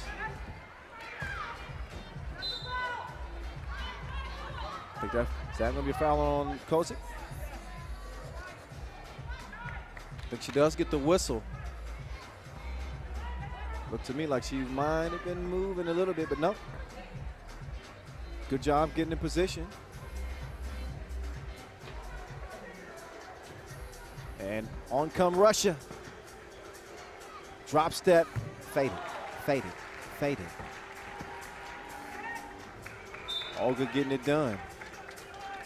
And a 1-point advantage here for Russia.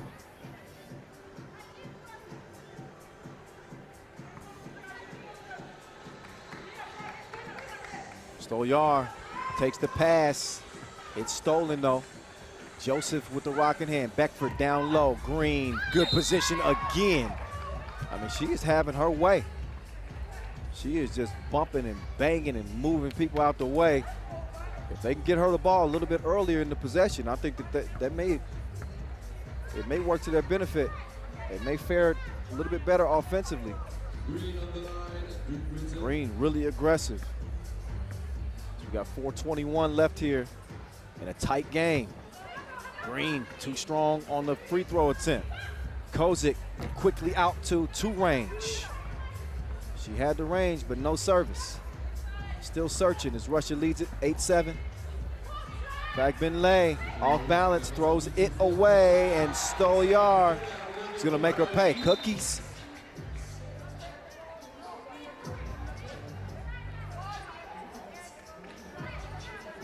Stolyar. She gets whistled there. She'll also have a seat for the moment. Kozik defending up top. And Beckford was gone again. She disappears like Loki.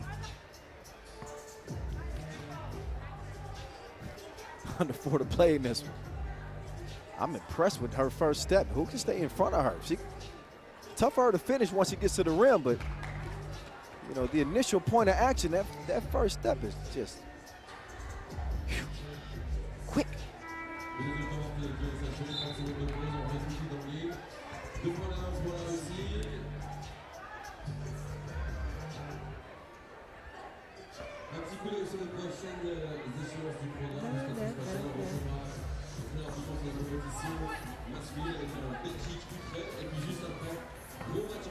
Fagbinlay putting her head down and attacking the rim. Gets the call and gets a trip to the stripe. So you knew that Great Britain's size was going to factor in.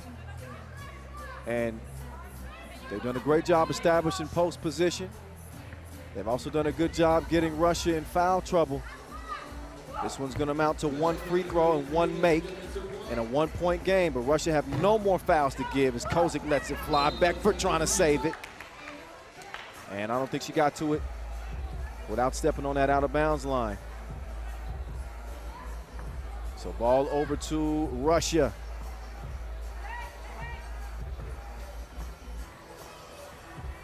Kozik doing her dance.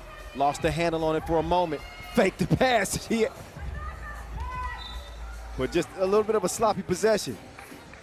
It almost turned around and worked in her favor, but she couldn't quite get a handle on that rock.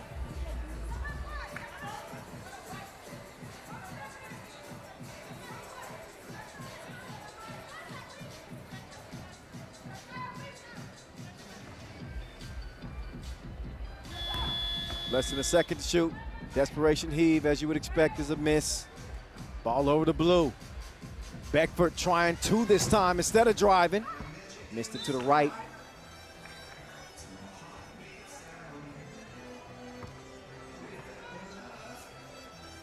Two ball oftentimes is the great difference maker. Oh, what a cut. What a cut. And a nice find. Stolyar setting up the play. And we'll see Fokina go to the stripe to shoot 1. See if she can make it a 2-point play. And that she does.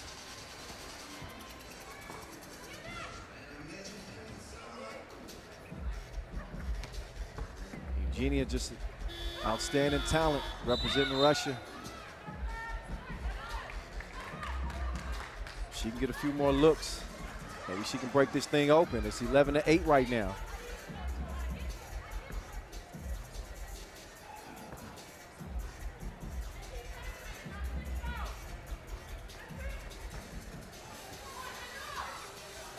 Kozik. It's a miss. She saves it. Now he's got to hustle back. Joseph left alone. Couldn't get the double to go down. Eugenia gives it up. Kozik. Stop. Pot. Shut him down. Open up. Shot. 12-8. And Russia is starting to open it up just a little bit.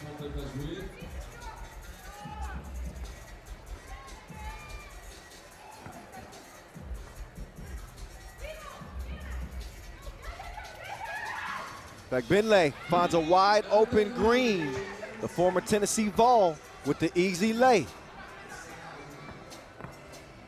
Kozik, places to go and buckets to get. She can take Benley off the to-do list. She's done up, 13-9. Trying to get it back down to Green.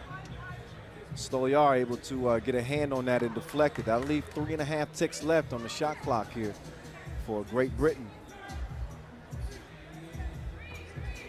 Good to see Great Britain represented here at the Europe Cup for the first time.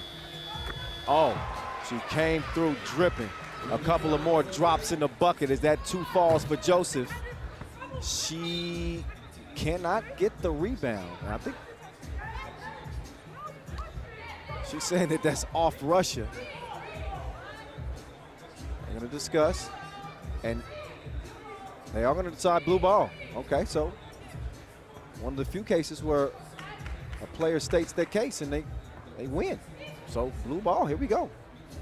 Green with Joseph coming around. Kozik in defense. Joseph gives it up. Green, she ends up with the package and she delivers. Kozik lets it go. Kozik's going a little bit cold from beyond that 2-point arc. Russia only leads it by 1 here. In fact, Benley, she's left all alone. She doesn't want to take that 2. But 3 in the key call. Green caught camping in the paint. Probably be better for her to establish that post position just outside of the block and then go to work. Our referees have a keen eye for that 3 seconds in the key.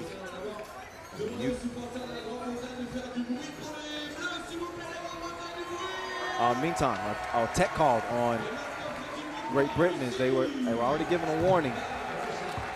And the second one leads to a tech, although Kozik could not connect on that one.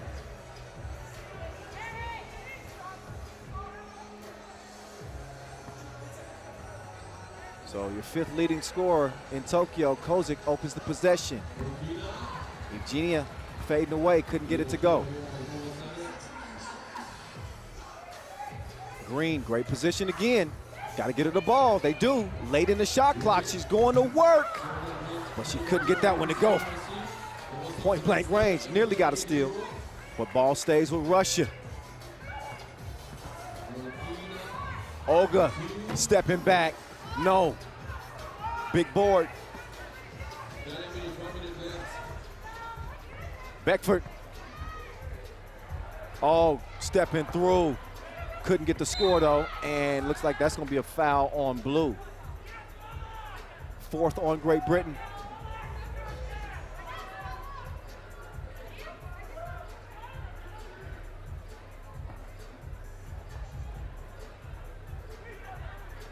Stoliar going to work. Eugenia, step back. She decides better of it. Stoliar, now it's your turn. She gets some space in the relationship, but she fires too long. 35 ticks left in this Pool B action for the ladies. B and D for the women today.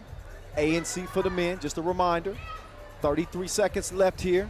Game 1. Joseph pulls the trigger. She's going to have to reload. Just missed the mark.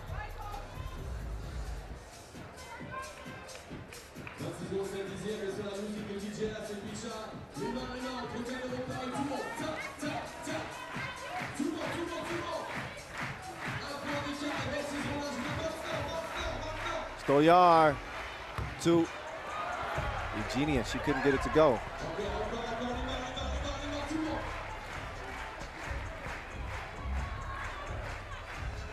Beckford just trying to shoot it. They're less than a second. Didn't get it up in time. So again, clamp defense from Russia. They are locking up. 6.5 seconds to go. Russia with a 1-point lead. They need to foul, and they finally do.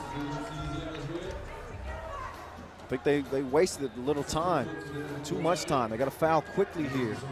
If you're Great Britain, and they do. Oh, they don't. Beckford didn't get the foul. So let's see if that. Wait, I don't think it's ball game yet, but I do think that it's unofficially ball game. Let's see if that layup counts. That would also send Russia to the line as well to shoot one, or shoot two. So I do believe that would have been Great Britain's 7th foul. But I think they kind of showed a little bit of their newness to 3x3 and really not understanding what to do there in late game situations. Got to foul quicker. Got to foul quicker than that. Leave yourself some time and hope for some missed free throws, but instead they'll put Julia Kozik on the line. Silver medalist in Tokyo. And huge 5th in scoring to help lead her team to that silver. With 0.5 ticks left and a 2-point lead, the rest of this one's just a formality.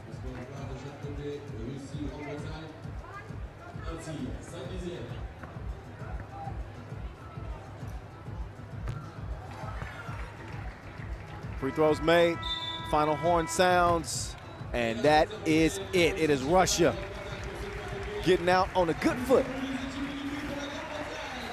And they beat Great Britain. They were game.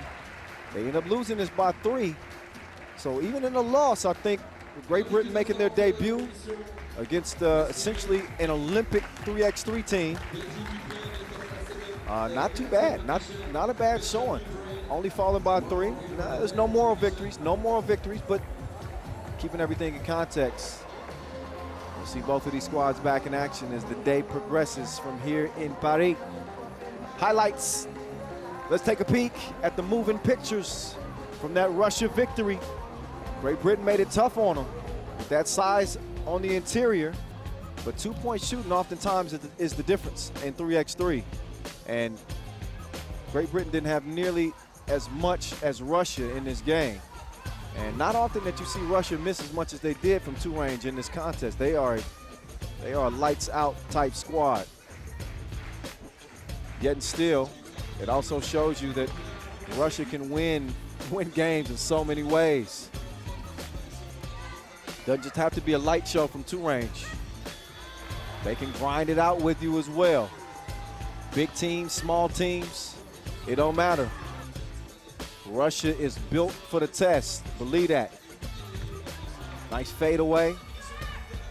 Saw the Frokina twins kind of getting in their bag, and Stolyar looking like the 2017 version of herself.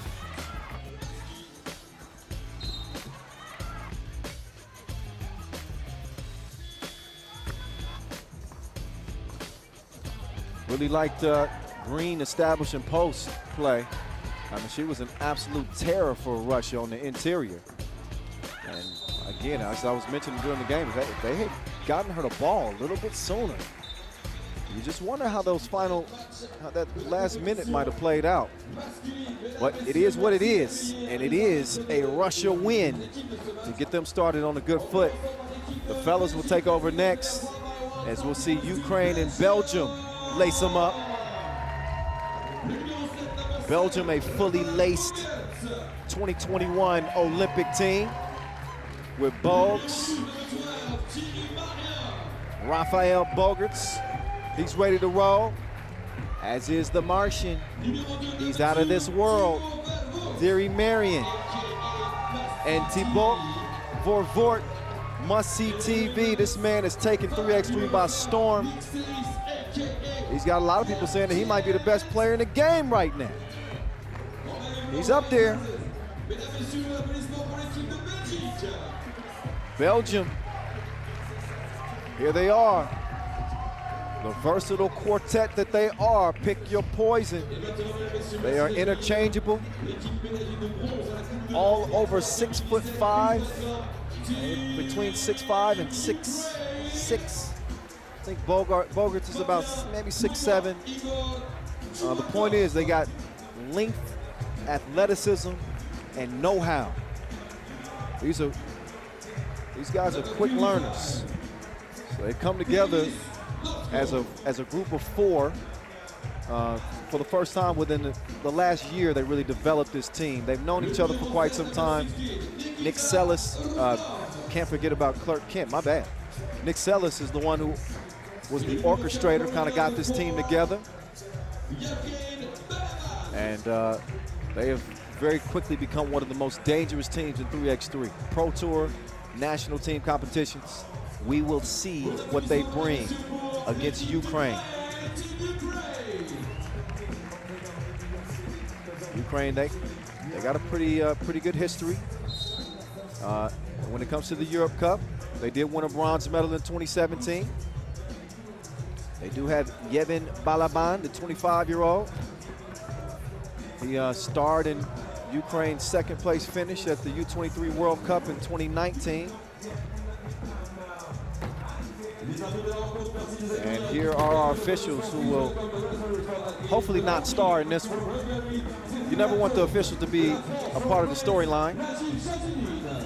And I don't think that they will be. Najib and former 3x3 hooper, national team representative out of Hungary, Cecilia Toth. Trouble with me. So they'll get a chance to warm up. Belgium, they won 3 challengers on the Pro Tour, made it to the semifinals of 2 Masters, not to mention a 4th place finish at the Tokyo Olympic Games as 3x3 made their debut. They just missed out on the podium, and they just missed out on winning at the Montreal Masters. Came up short out there, but they've been kind of knocking on the door. We're gonna see if it's time to let them in to that exclusive VIP group of 3x3's elite.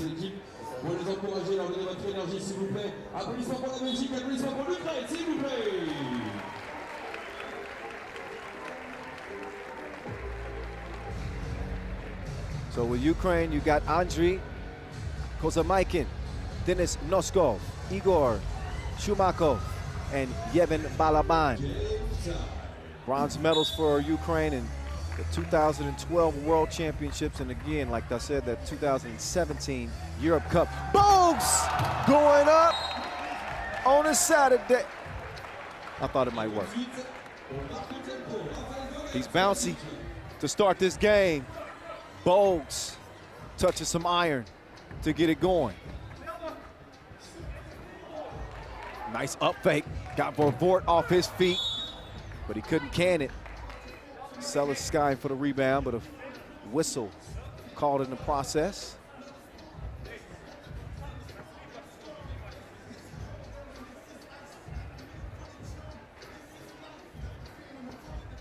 Day 2 underway here from Paris, France. 6th edition of the Europe Cup, presented by Caisse d'Epargne.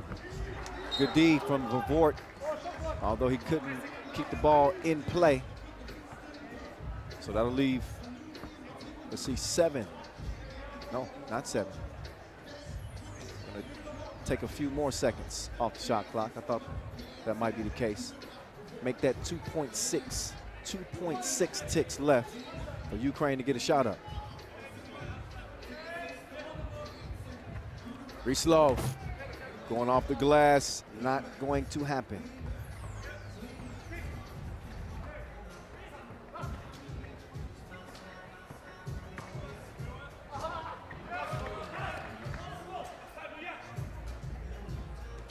Balaban setting up shop down on the block. Balaban drops the shoulder, trying to score over Bogues. He doesn't get the tip, not the second time. Ball finds its way back, though. And that time, they're able to make it count. Oh, nice move. The Martians out of there. Straight to the rack. And it's a miss. Loskov couldn't get it to go. Big shot Bogues, making his move, in and out, drops it off. Thierry, not that time. Oh, nice pocket pass, Balaban. Look, man, I could do it one hand behind my back. Bogues, he was shooting at a different goal.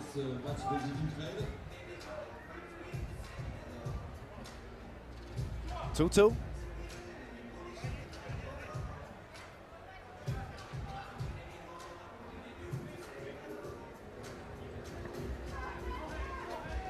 Balaban opens this possession for the Ukrainians, and here they come.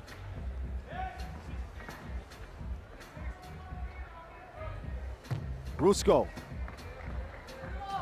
Couldn't break the tie. There's Vervoort. He decides for the layup. He can elevate two now. Quick foul, though, on must-see TV. 3 fouls to go with Belgium's 3 points. Ukraine, no fouls yet.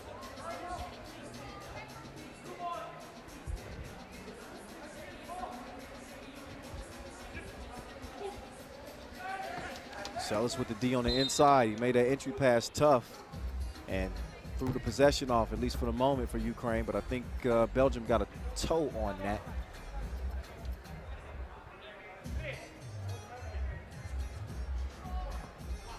So a fresh shot clock for Ukraine.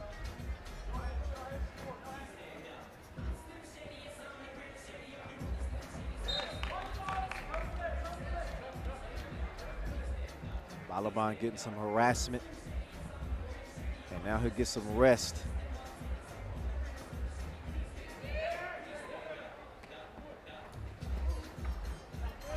Nick Sellis patiently starting this possession. Vervoort comes around, tries to sneak a pass to Sellis, but it's deflected again, kicked. So a fresh 12 for the Belgians.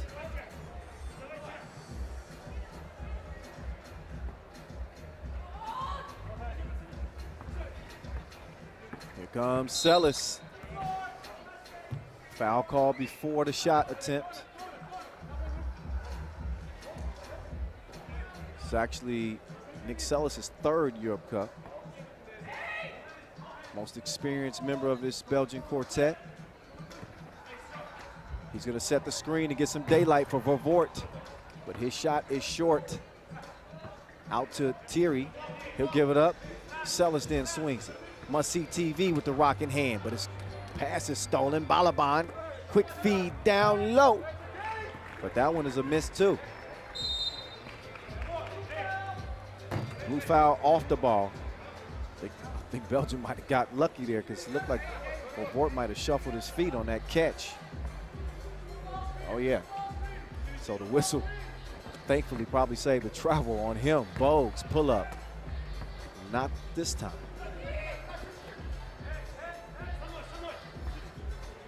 Oh, nice pass. Oh, well, started off with some nice passing. I don't know what that last one was. Back over to Belgium. Here they come. Look at that ball just moving. Very few wasted actions on this Belgium team. I say it all the time. They're starting to turn into a well-oiled machine, so to speak. Balaban. Oh, he thought he had a mismatch. Well, Vervoort had something to say about that. He's sending back like a return flight. 3-2 is where we at.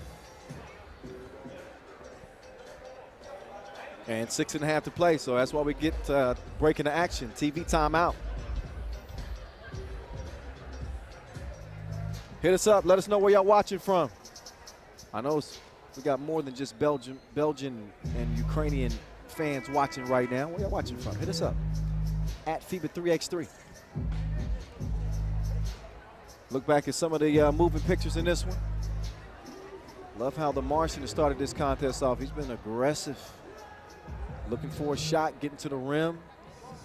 And it's Thierry who will start this possession, top of the key.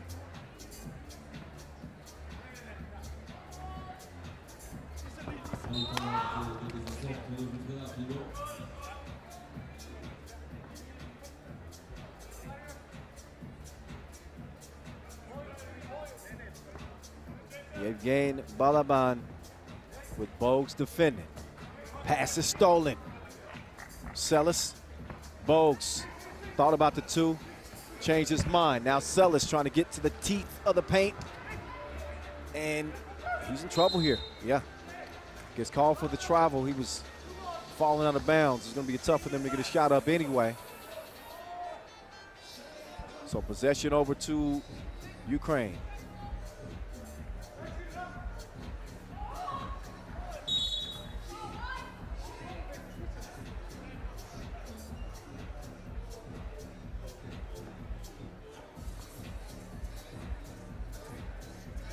Ruslov starts the possession here for the Ukrainians. Quick feed down low. First is missed, and he's not going to get a second attempt. I was thinking that Shumakov was going to be able to put another one up, but not the case.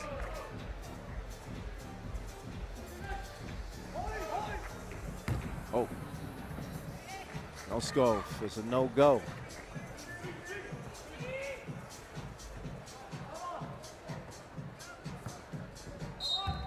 Nice drive. Bump and the bucket from Rafael Bogarts. Smooth to the left he goes. And he's also going to the stripe. Shooting one. Try to complete a two-point play.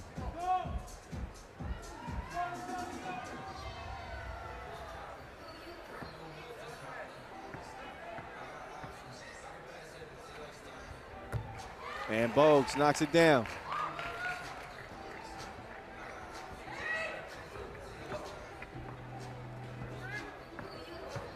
Good defense here from Belgium. Vovort doesn't come away with the steal, but they do come away with a shot clock violation. That's good as a steal. As the ball will go back over to Belgium. A low-scoring affair. Something that isn't very customary for a Belgian team, especially that's just loaded with firepower. Sellis is able to power one up, but he doesn't get the score. Foul on the floor. Number 5 on Ukraine. So we're nearing the midway point, and we got 7 points combined between these two teams. The scoring has been few and far between, even with a must-see TV on the court. Tough pass there. Nearly has it stolen. Instead, it's tipped. And that'll leave Vovort with 0.8 ticks left. This dude had 3 game-winning shots in Tokyo. Just an unbelievable display that he put on.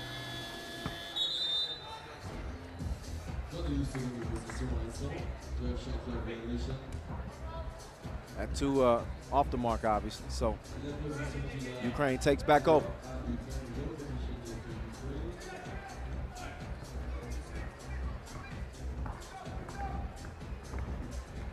Drop step game, no Skov. Up. Nobody home on the pass. Sellis, Bogues. Now Bogarts. He fires it, needs to reload. Missed the mark that time. Still a 3-point game. And a now 5th foul on Belgium. 5 fouls apiece.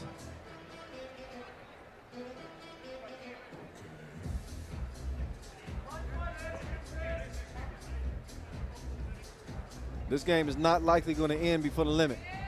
I'm just going to tell you right now. Ruslov, not happening. No Skov. Oh, he's called for the offensive foul. Threw a little bit of a chicken wing, a little elbow.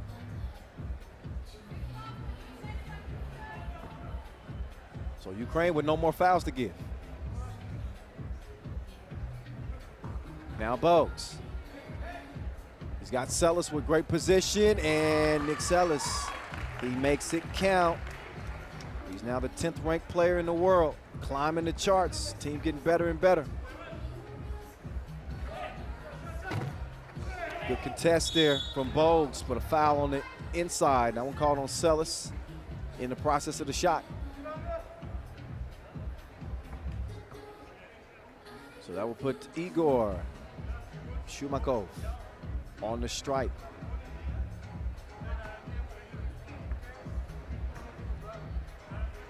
Shumakov's free throw, money.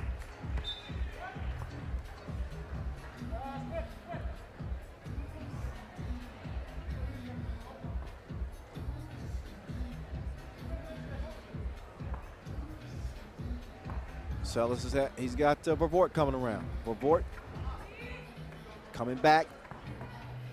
Little ISO ball here, sees a clear lane. Takes the bump, but couldn't finish with the lay. Gotta use that left, kiddies. Little reminder about your fundamentals. 6-3, and another TV timeout. I'd be lying if I said this game is playing out how I expected it to. I think Belgium came in as the favorite. I think we all expected a little bit more scoring from both teams, but in particular Belgium. The type of offensive firepower they have. We'll see if they can get it clicking here with 3:48 and counting left. But it's been one of those defensive standoffs. Balaban, that's easy money. Bogues is gonna get the screen. Marion slipping to the bucket. Bogues mid-ranger is off the mark. Balaban comes away with it. Ball's cleared for Ukraine. And their entry pass just a little late. Bogues is able to recover and get a hand on that. And as a result, they'll have 6 seconds to shoot, Ukraine. Got to play with pace, but without panic. They force one up. Still had a little time left on the shot clock, but it ends up being an empty possession for Ukraine. If Ukraine can manage to put the ball in the bucket, they got a chance here. You stay in a game against Belgium this long, you got to make good on the opportunities. The margin of error is slim. So 6-4 game. If I told you that Belgium would have 6 points with 3 minutes to play, that you would probably think that would be a game that Belgium would lose. But the reality is they lead at 6-4. And that's because Ukraine cannot put the round thing in the round thing. They are missing. We might have to issue an Amber Alert until they find their shot. Nick Sellis shooting 2. A 7th foul on Ukraine. As Sellis cashes in on the first one.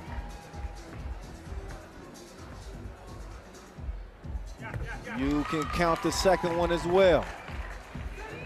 8-4. Belgium starting to loosen up their belt a little bit. They got a little bit more breathing room now. Ruslov pulls the trigger, long range. No, monsieur. And Ukraine want to challenge here. Saw them hold up the challenge sign.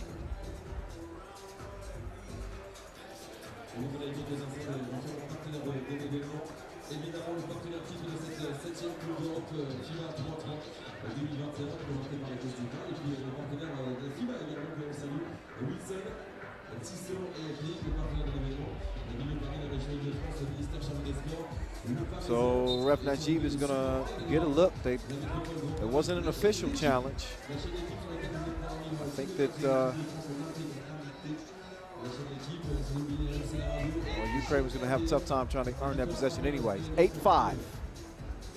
And again, Ukraine in the penalty. No more fouls to give for Belgium.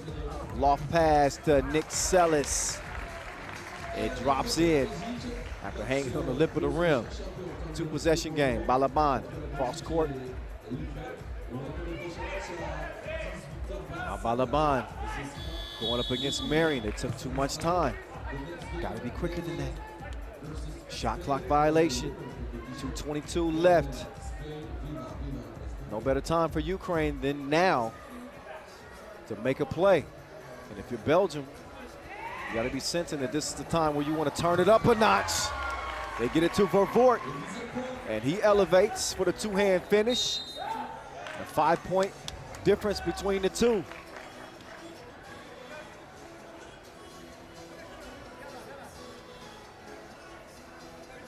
So Belgium's offense has come in trickles, but it has been enough of a flow here recently to give them a 5-point advantage. Sellis doing his dance. He hands it off to Must-See TV. Vervoort gives it up.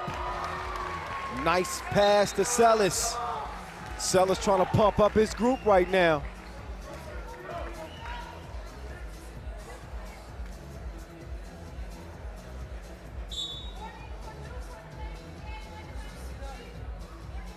So Blues getting a warning for delay of game. One more, it'll be a technical. Bogue snatches the rebound. Got a double foul underneath. So it looked like, Thierry Marion and Shumakov got tied up. So Vervoort will have it at the top of the key. Back over to Must-See TV and see if he can increase his ratings in this game. Nope. Out of bounds, ruled off of Belgium. Vervoort didn't like the call, so he says we want to challenge that. So Ref Najib will head over to the scores table and get a closer look at this.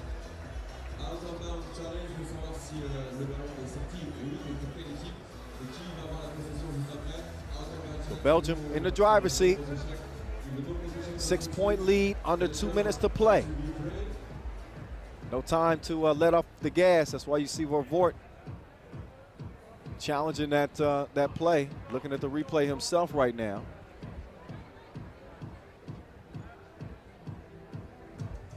That challenge kind of serves as an extra timeout too. So see Vervoort sucking wind a little bit. This is an extra rest for him. Maybe that's part of his strategy. So they're all kind of looking at the video board, and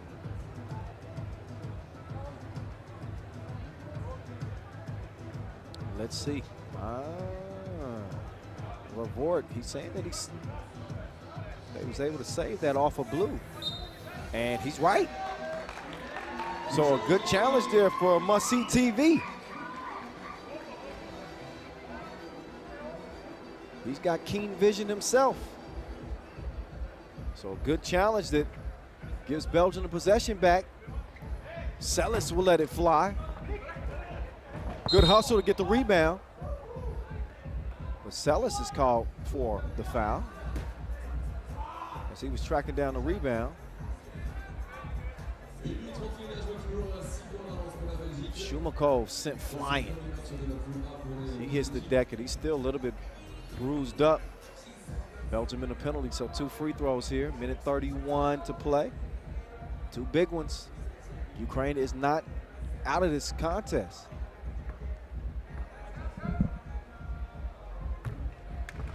First one's good. See if Shumakov can make it a clean trip to the stripe.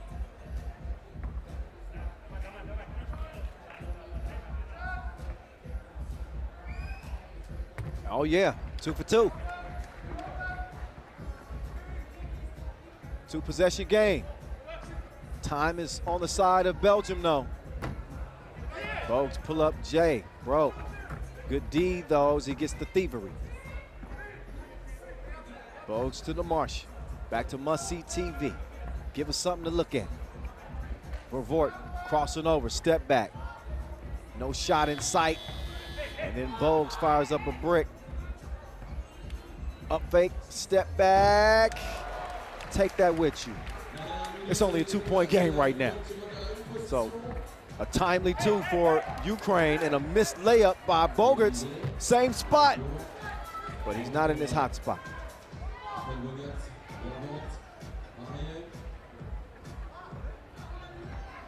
Kind of a lax entry pass there. Marion will check out. Sellis is in. 36 ticks left. That ball tipped out of bounds off of Ukraine. So 2.6 seconds left to shoot this one. And Sellis will look to get a clean look. So couldn't get it to Vervoort, but he got to the rack in time, or nearly in time. He didn't get that one up actually in time. Shot clock violation.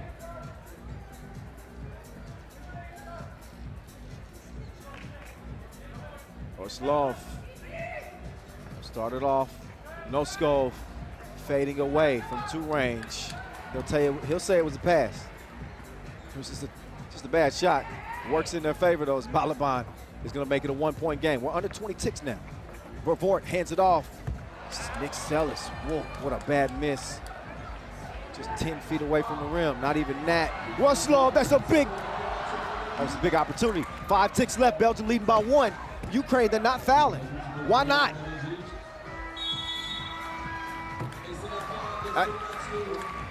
It's beyond me. Belgium hold off Ukraine by 1 in what was frankly a pretty ugly game. I mean, let's call it what it is. I mean, that was not the typical Belgium performance, nor a typical performance from Ukraine. I think Ukraine had like 2 points 5 minutes into the game. Belgium with 5. We weren't even close to thinking about a 21-point score in this one. But you see the Belgian flags flying, and they'll take it. It ain't got to be pretty to count. That one certainly does count. It is a W for Belgium in their first action here in Paris. Much to the delight of their Belgian fan contingent. You see the Serbian flag flying. Everybody representing here at the Europe Cup international competition.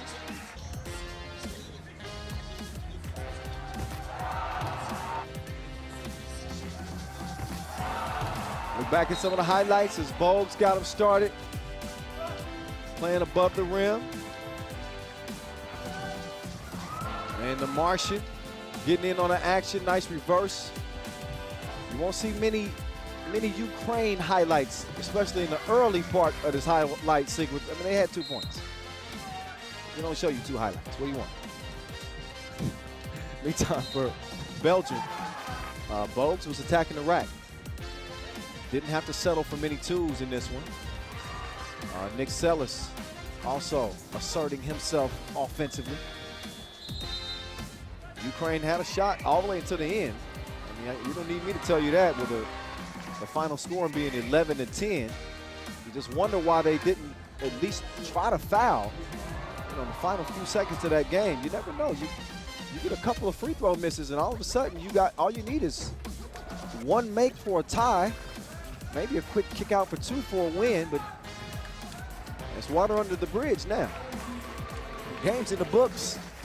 And again, a 1-point victory for the Belgians here in Paris. Yes, look at that. The Eiffel Tower just across the Seine River. And the moment I heard that we were going to be having the Europe Cup here in Paris, I just could not wait. I imagined what this venue might look like, and now that I'm here up close and personal, even better than expected. Such a charming city. And obviously all the Parisians very friendly, helping teach me French and telling me the places to have a nice lunch and dinner. Of course, that's later, not during the tournament. In any case. Yeah, on the train. Okay, back to business, serious business. As we turn it back over to the ladies, it is time to get a look at the Orange Lions. The ladies out of the Netherlands, a new look team with Noort Driesen, Esther Volk, Janice Boonstra, and the Duchess, she's back. Natalie Van Den Adele. She says, I'm checked in. She went to play 5-on-5 for a while. Certainly made an attempt to be on the Netherlands Olympic qualifying squad. They weren't able to do that. Coming up short. But she's in it. And they're going to have to be, because they are going up against Spain.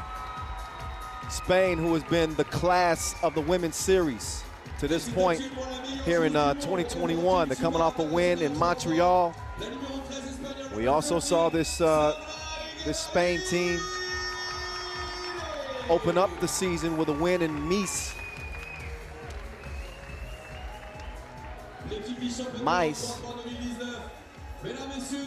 See, now you're confusing me. Is it Mies or Mies? Just give me a thumbs up. Okay. But they also finished runners-up in Voiron and Klaipeda. 2 wins, 2 runners-up. We'll see Spain at the Bucharest final. That's coming up September 18th and 19th. So they got a lot of business. And they also have the #1 player in the world since this week. And no arguments from me. I think that Sandra Igueravide is one of the best in the business. She proves it every time she steps between the lines. She has been absolutely dynamic for Red Hot Spain here in 2021. So the speedy Spaniard will look to lead the way again, while we will see Nat Van Den Adele, AKA the Duchess, at 30 years old. When she's on the court, she is one of the most dominant players. And you can certainly see why the Netherlands welcomed her back on the squad. They're happy to have her, and she will probably be the centerpiece of their offensive attack. She's the centerpiece of Spain's offensive attack. Ain't no question about that. She's been a beast this season, leading in player value, points scored, key assists, and highlights. She is running the table. And you can see why they've had so much success. Sandra Igueravide, she has been in her Birkin all season long. That's in her bag. Put 2 and 2 together. Keep up, people. This is gonna be a good game. Netherlands have played well on the women's series this year as well. They've routinely been in the mix.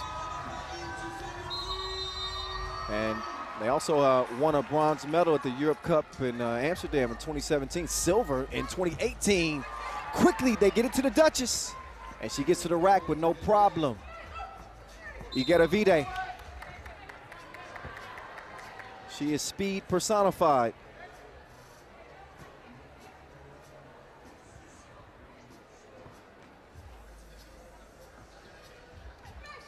So 1-0 to start for the Netherlands. Igueravide, little red light, green light. She couldn't finish at the rim. So the Duchess over to Nort Driesen. We saw her brother hooping yesterday on the men's Netherlands squad as they fielded 2 teams. Oh, nice turnaround score on the inside.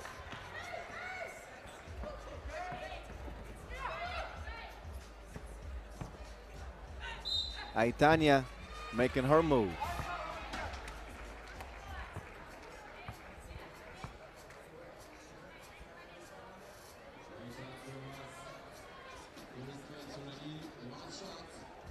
So up steps Aitana. She's kind of pick your poison. I'd say for the last couple of years, Aitana was really their #1 option. One of the most versatile, quote-unquote, bigs in the game. Oh, the Duchess turned away that time. Jimeno. She's gonna swing it, and Kanea faded, knocks it down.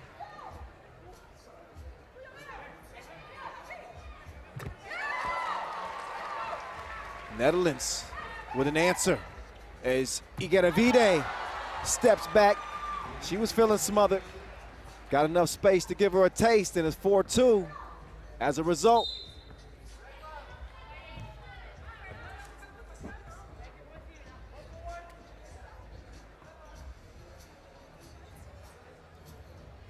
So a nice start here to this Pool D action here on the women's side. So moving to the evening hours here in Paris. And a foul red, only the second on Spain.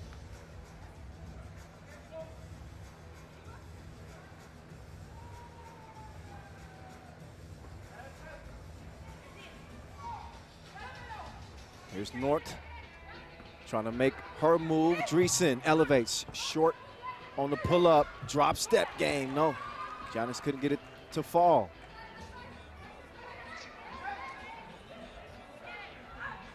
Igaravide, butter, smooth from 2. It's all even at 4 apiece.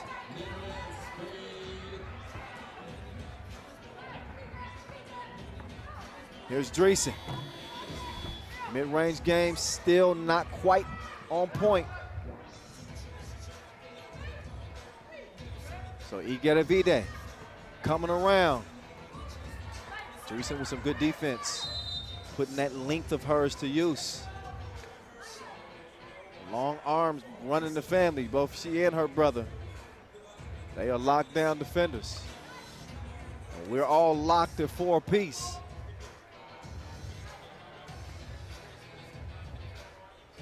The Duchess, she wanted the ball back. Instead, triggers pulled on the 2. Look at the Duchess sticking with it. She stalks the ball and gets the rebound, also draws the foul. Should mention that Natalie Van Den Adel just became an auntie 2 days ago. Her sister and former 3x3 national team player, Lisa Van Den Adel. Congratulations. New baby's name is Aya. So, it's a beautiful thing, beautiful thing. 5-4. The Duchess does put them up by 1. Good defense there. So Esther Foka.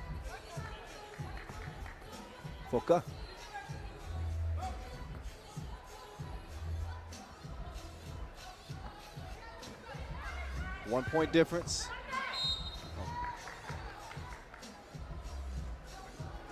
Kanea was trying to turn the corner. She couldn't quite get there. She was held up by some contact. 4 fouls on Spain, 3 on the Netherlands. Igaravide. She'll get it over to Kanea. Kanea, cross, trying to give the Duchess the business. But look at the defense.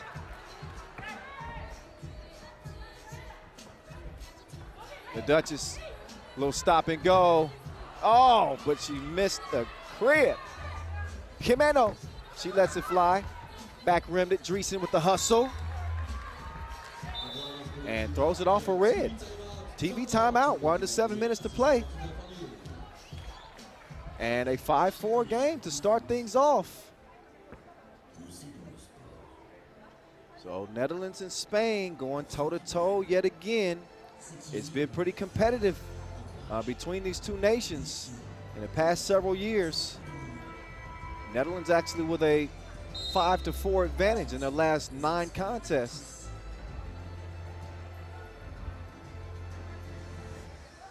And the Netherlands beating Spain in the quarterfinals of the Constanta stop. No, excuse me, that was the pool stage. So they do have a recent example of success against Spain.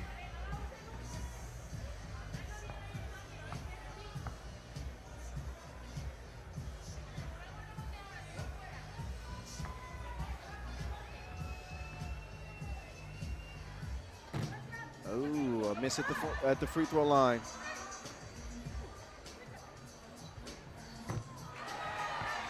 And Spain keep it coming. 5-5. And oh, we've seen more than a couple of missed layups here for Netherlands. You got to make them count against Spain. Those are the type of buckets that could cost you come late game situations. We'll see if that's ruled off of Kanea. No. It's red ball. That's off orange.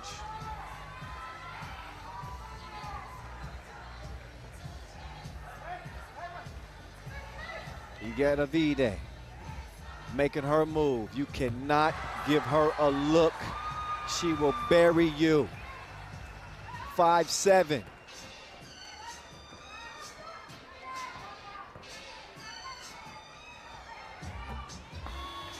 All nets. She's got to go through the rim first. Ball over the red.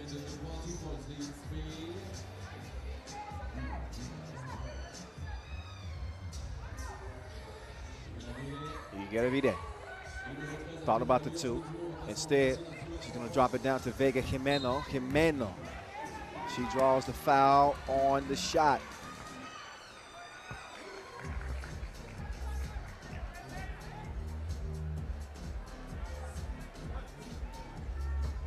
So Jimeno, she's become one of the best passers in 3x3. Great vision, unselfish player.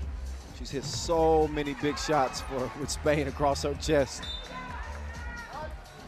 And she's got her squad currently with a 8-5 advantage.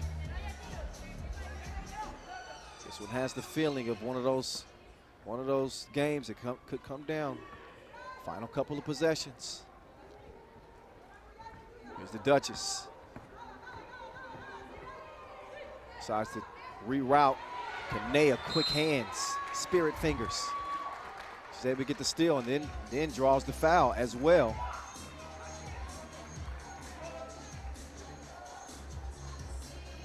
That one called on Foca. She'll have a seat.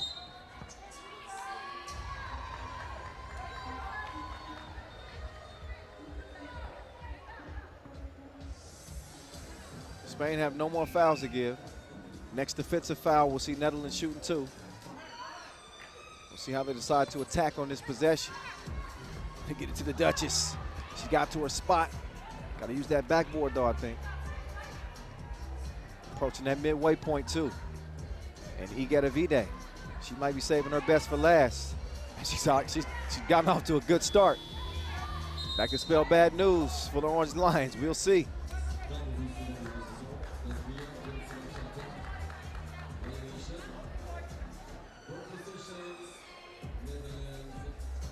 So a new look Dutch roster here for the women as they eye pairs for 2024. They are revamping things. They have had success over the years. They are very decorated, as I mentioned. A silver medal at the 2018 Europe Cup for the Netherlands. Also a bronze medal at the 2017 edition. Look at that flip back. Oh, they might not be friends after the game. You can't mess up a pass like that. You have to unfriend her on IG. I'm just playing. 6 fouls apiece. 5 minutes to play. Jimeno sets the screen. Igedavide lost the handle on it temporarily. Dreesen trying to stay in front of her. Igedavide does not get the shot up in time as she mishandled the rock a couple of times in that possession. You got 12-second shot clocks.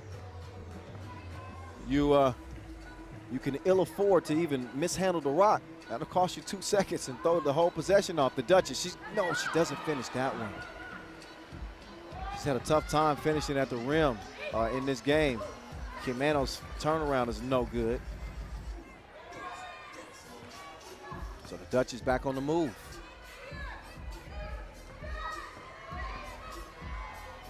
Foca. It's a kiss off the glass. Netherlands pull within 2. Netherlands team with plenty to play for.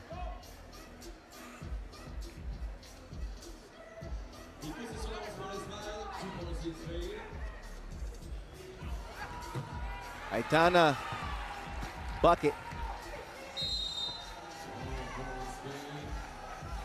Spain, for the longest time, they used to just kill teams with the pick and roll. And they have always had a really dynamic guard for a long time. Of course, we remember Paula Palomares, and she and Aitana together were just something special. And now it's the Igedavide show with Spain.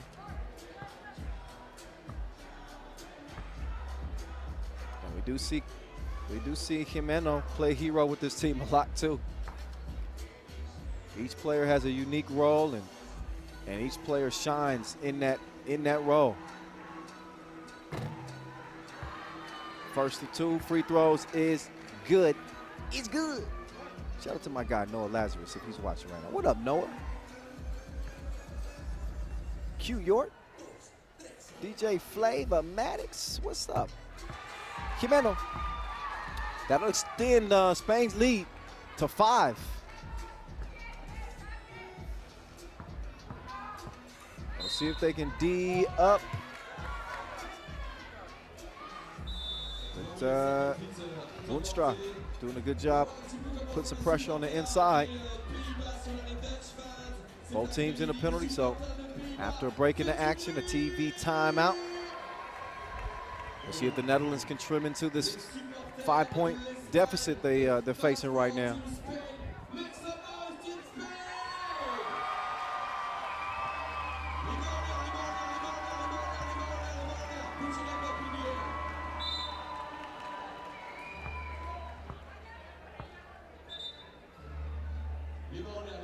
Spain, they got the formula too. We've seen a couple of wins on the women's series. Again, in Nice and also at the Voiron women's series stop. That was in the quarterfinals where Spain got the win. The only recent win for the Netherlands was, again, that pool stage game in Constanta. So 3-point difference here. It is tough, though.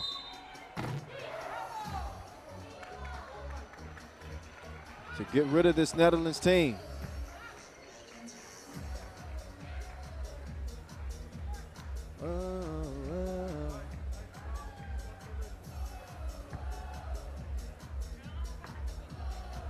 Kanea with a couple of attempts.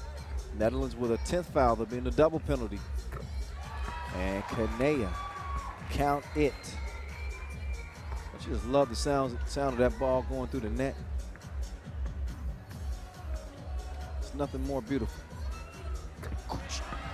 That was my best net sound. All right, Dreesen. Oh, on the move. Au revoir. Goodbye. See you later. 4-point difference. Aitana, have some. Spain keeping Netherlands at bay. 5-point lead. 3:30 to play in this one. Netherlands in all kinds of trouble in terms of the fouls. Spain not too far behind them. They are in the penalty, but not in jeopardy of the double penalty yet. And the Duchess working on Kanea. Going to the block, tough shot, but she's a tough shot maker.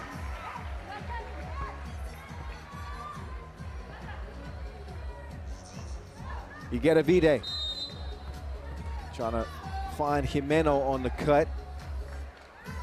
Talk a lot about Igedavade's ability to score. She can fill it up like the tanks on knee. Ain't no question about that, but she also does such a good job distributing the ball because of the attention that she gets being a prolific scorer.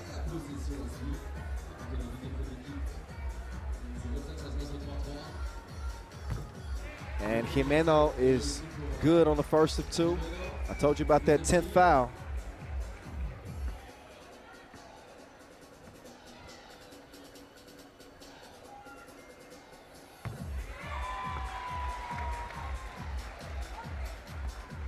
(16-10) game. Spain getting a little bit more comfortable. 3-possession lead here, just over 3 minutes to play, and possession. That's going to be huge because Netherlands can't be nearly as aggressive defensively.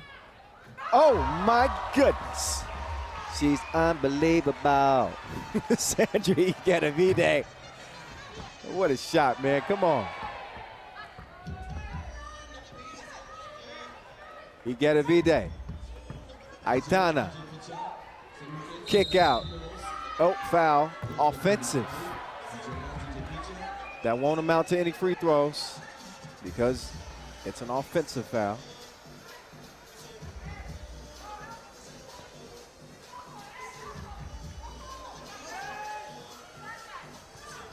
Van Dinadel, she will give it back. Aitana, look at the defense.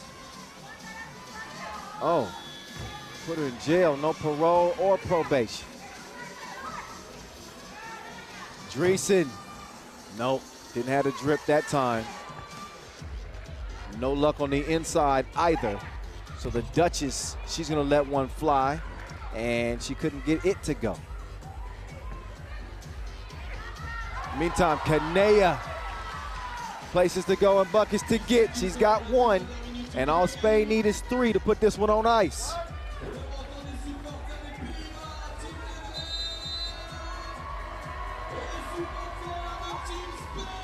By the way, you may notice the QR code on the back of the Netherlands jerseys. If you flash that QR code, you can get to a website and you can win a Dutch uniform. All right?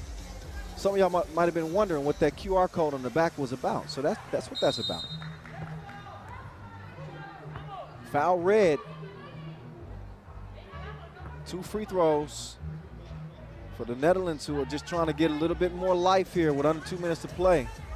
They want to pull off an improbable comeback.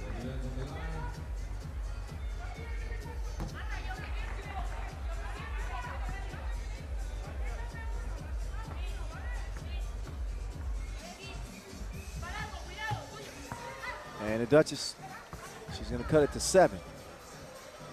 But the chances of Netherlands pulling off a win here are bleak. Iguedavide, she got the moves. 1 move too many. Travel called. Ball back over to the Orange Lions.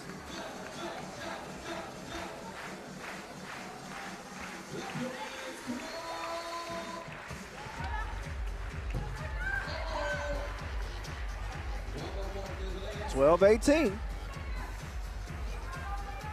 But with 1:30 to play, and oh, a miss from Aitana.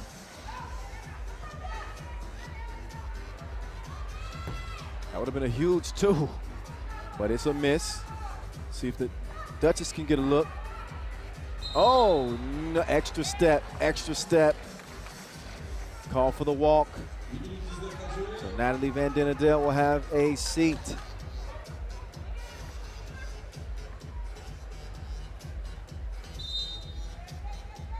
And a warning, top of the key. Gotta allow them some space to open the possession after the check. Kanea, she made him think she was shooting a 2 instead. She's driving straight to the rack. Oh, there's an answer there from the Netherlands. So the 2 is good, but it might be a little too late. Foka, she is a shooter. I don't know if she's gonna be able to shoot Netherlands back into this one though. She's gonna start the possession here. Esther Foka lets another one go. It was online, but a little short. Iguedavide down to Jimeno. Here's Vega fading away. Too strong on the shot. Out of bounds, it will go. 46 to go in the game.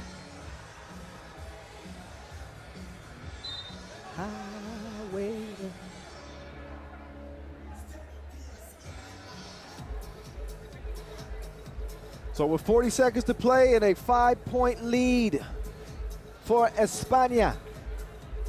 looks like they're going to be cruising to an opening win to start their 2021 Europe Cup campaign, doing it in front of a packed house. And from the Trocadero Square, directly across the Seine River from the Eiffel Tower. It is packed like a can of sardines in this place. Safely, of course.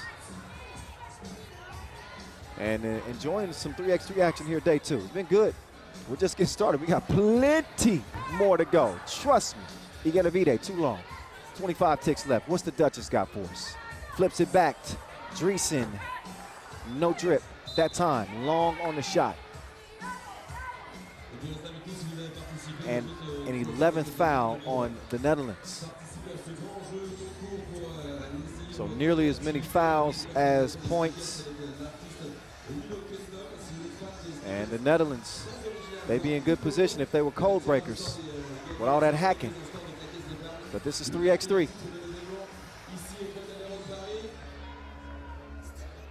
All that hacking is going to put the game away. Igedavide doing the honors from the stripe. 21-14 as España take it by 7 over the Orange Lions. Their first action. Of course, we'll see them both again later on as the day progresses with more group play. But it is Spain doing their thing like usual. They are the hot team with plenty of momentum coming off that Women's Series win in Montreal.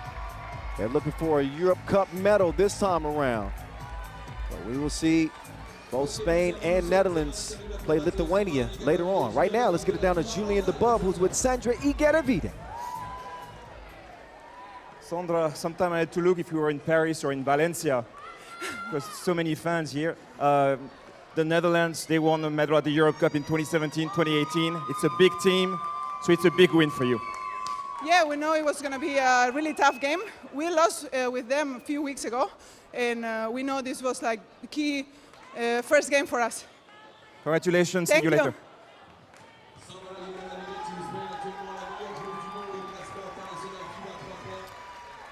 Sandra Igedavide and company celebrating an opening win. She's a class act, a very classy team. Hard to hate on them. I'm just saying. So a good win for Team España. This was Netherlands before the action began. And how they made more layups. They missed some point-blank shots. They really did. They would have had a better opportunity, I think, in this game. Maybe some nerves. Maybe pressing just a little bit too hard. That happens sometimes, and as a result, they end up losing it by 5. They were right in it for much of this game, and they didn't even get a really dominant effort from Sandra Igedavide. That just speaks to how good she is, because she had a hell of a game, but she can fill it up. And we look at a little mini Igedavide highlight rip. It looks, I mean, she still did it all for her team, but I've seen her go off even more than this. Aitana utilizing that size advantage on the interior. And this is why I say that Team Spain is very much pick your poison. They can kill you on the inside with the creativity and the offensive ability of Aitana Cuevas. And then you got Igedavide on the outside, and Canea, who can get to the rim at will, and Vega Jimeno, who you cannot leave alone. She's a knockdown shooter. And when you have a star that does stuff like that, you're going to win a lot of games. There's your E, H-O-R-S-E, Igedavide. And Canea adding her touches on this contest as well. It is a Spain win by 5 over the Netherlands, as they will celebrate for the moment, but quickly refocus and get ready to get back to it as the day continues. The next game coming up, we'll get to Pool C, and we'll see the fellas of Lithuania lace them up against Austria.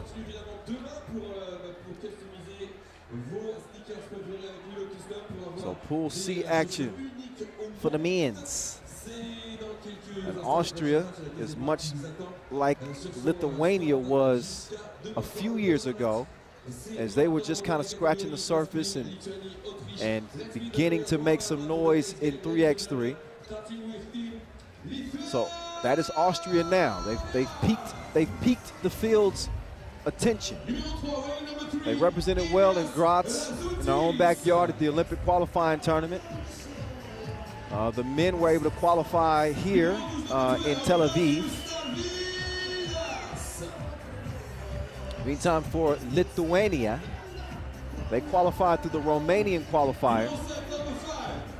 Aurelius Bukalis, excuse me, led the entire field, 7.8 points per game. But the big fella, he's the last out of the tunnel.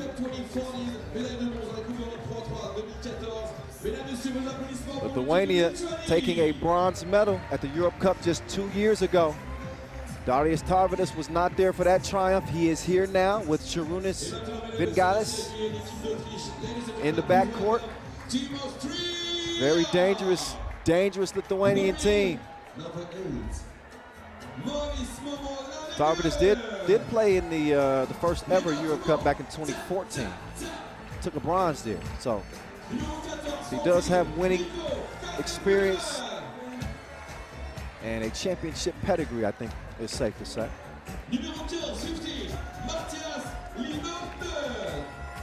Now out comes Austria.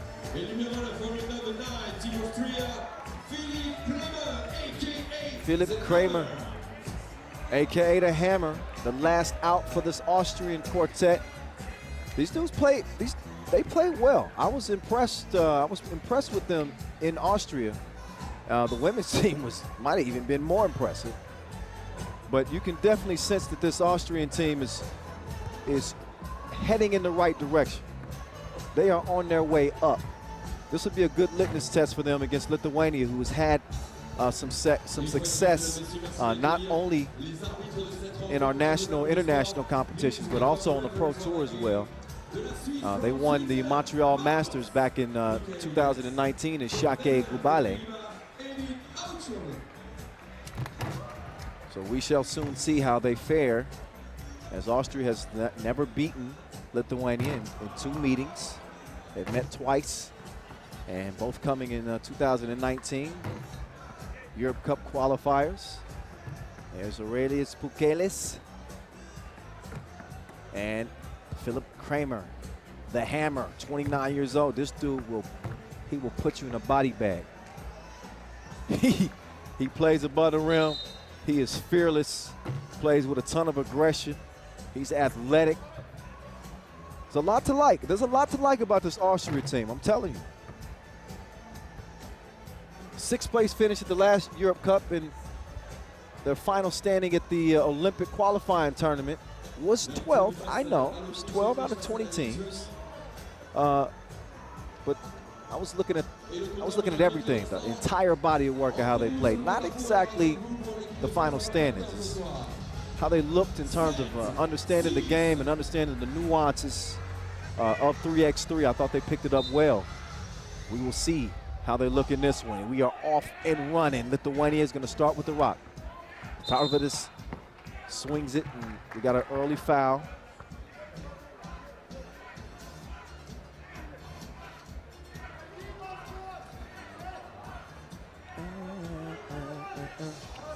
Dance. Lenortner. They'll swing it. They get it right down to the Hammer. Oh, Kramer. Oh, turnaround sauce. He gave him the dream shake. I have nightmares about that one.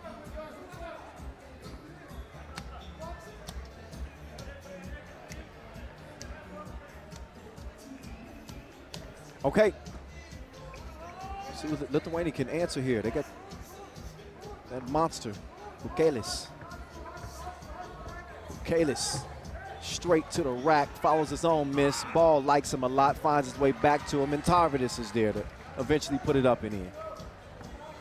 So the Lithuanian team's a problem We talk a lot about the versatility of Belgium with the size and length and quickness that they have. I think that Lithuania has some of those same attributes that really make them dangerous. Tarvidis is one of those dudes. I told you he won a bronze, the first ever edition of the Europe Cup back in 2014. So he's no stranger to this stage. He was key in helping Shake Gubale reach the semifinals at the Debrecen Masters. That was just a couple of weeks ago. Getting into a busy time of the year for 3x3. Women's Series final coming up in Bucharest at the end of the week, 18th and 19th. Also, we'll see the U23 Nations League final. Oh, nice bucket. Strong on the inside. Kaltenbrunner was able to get that one to go. Oh, bump and the bucket, hoop and the harm.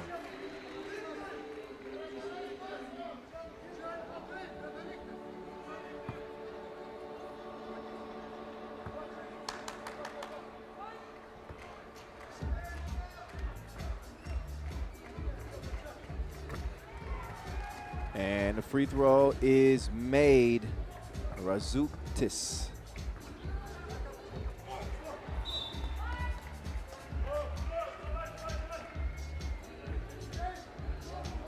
So a 2-point advantage here early. Just a buck and a half in.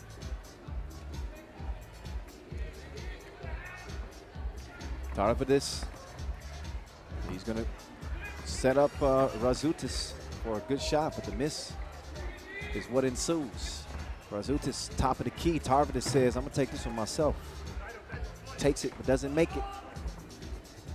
And Lenortner, or Lenager, actually, has that one tipped away. So he'll have 8 seconds to work with, top of the key, with Darius Tarvidis defending. Lenager,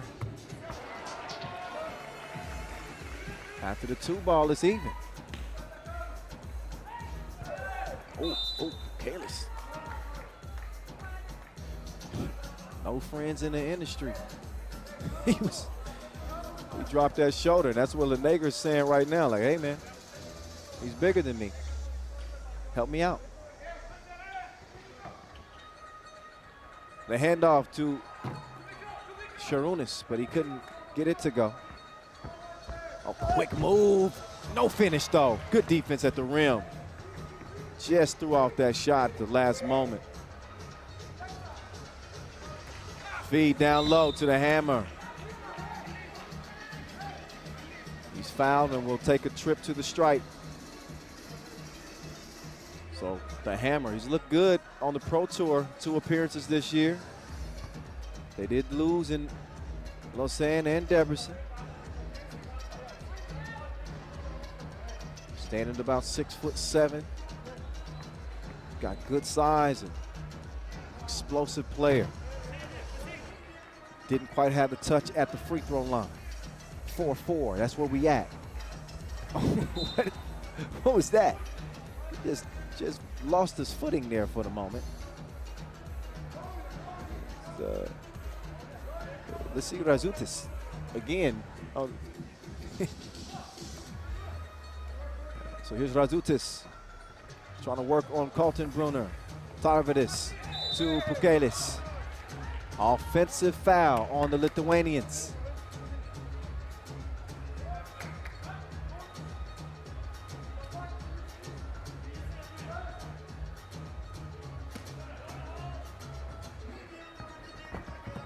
Good D. Got a hand on that. Hammer couldn't save it. He's saying, throw it up. I want the oop. Lenager just missed him.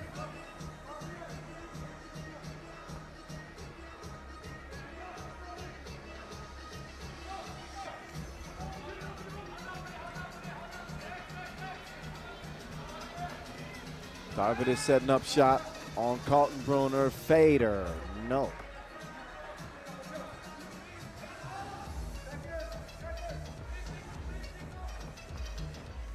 Lenager, that time he does put it up. And there's the Hammer saying, see? Just listen to me. I won't steer you wrong. Put it anywhere in the vicinity of the rim and I'm going to get it. Austria with a 1-point advantage. TV timeout. I said this would be kind of a barometer for them. Kind of see where they're at against the Lithuanian team, who I think you can consider them amongst 3x3's elite. Definitely a top 5 club, I would say, in terms of when you look at the field in the tournament. They're going to come up in the discussion fairly soon when you talk about teams that are really competing for a medal.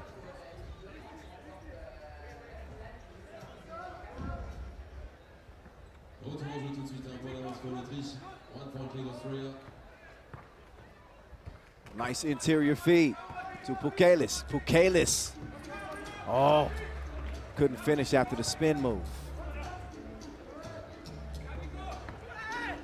A little bump there. Carlton Brunner couldn't get it to go. Not initially. Now Carlton Brunner, he's got his hands full with that monster, Pukelis. He gives it up late in the shot clock. The pull up is a no-go.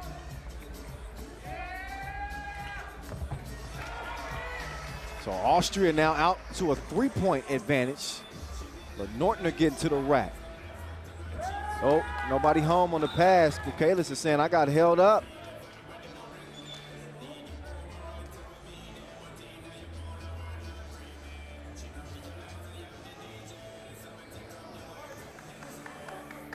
So this 4-man squad of Nico Carlton Brunner, Philip Kramer, Moritz Lanager. Lanager just passed it there. Oh.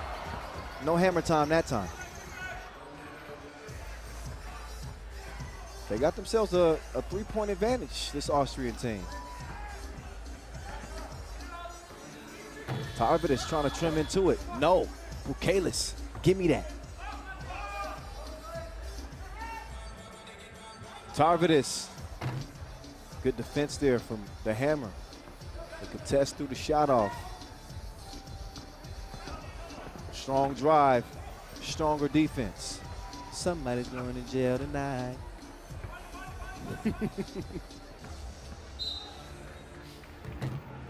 Another whistle. That's a 4th foul on Austria. Nearly at the midway point. We're just rolling right through day 2. The sun is making its ascent. Head to the evening hours here in Paris. Tarvin is doing his move. Right, then left. Then he chunks up the deuces. 2 to your head. 1-point game.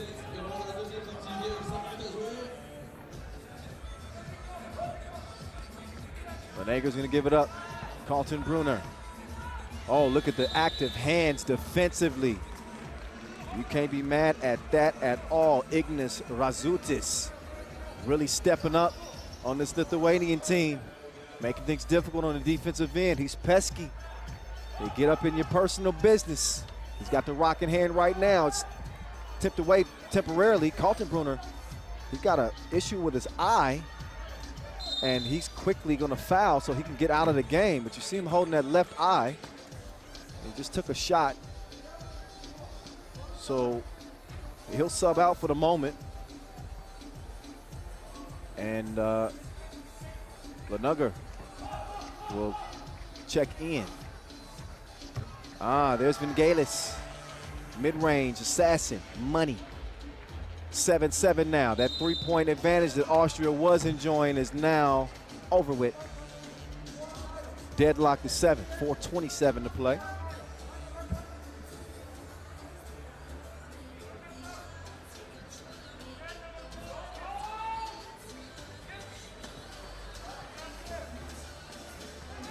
Tarvidis with Kramer defending. Took him to the hole. Ball came back to him like a boomerang. And he put it in the right spot that time. So it drops through. Good D. Tarvidis got a hand on that. That's going to leave about 3 seconds on the shot clock for Austria. So they'll have to get something up, use some creativity to get a look at the rim. Lanugger, step back. Oh, you don't know me like that. Allow me to introduce myself with the deuce. Oh, Tarvidis. Double dip.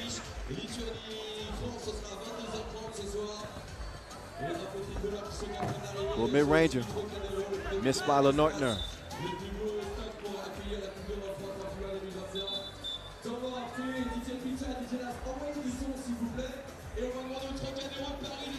So 3:33 left and a TV timeout and another tight one here in Paris on day 2.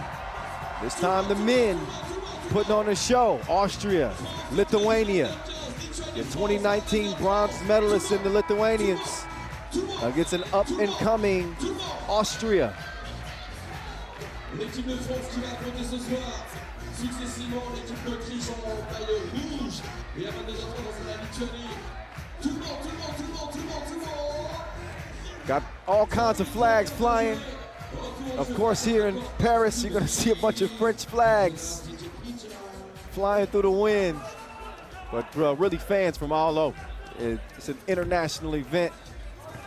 And we're going to find out who the best of the best in Europe is going to be. Not by the end of the day today, but by the end of the day tomorrow. It's our last day of group play. Again, A and C in action for the men today, B and D for the women.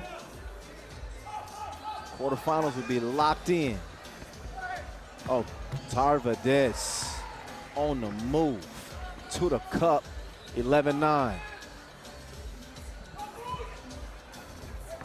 Lanugger couldn't get the ball inside. Let's see what Lithuania can do with it now. That pass just took forever to get down there to Pukelis. And Austria still unable to capitalize. Tarvidis will give it up.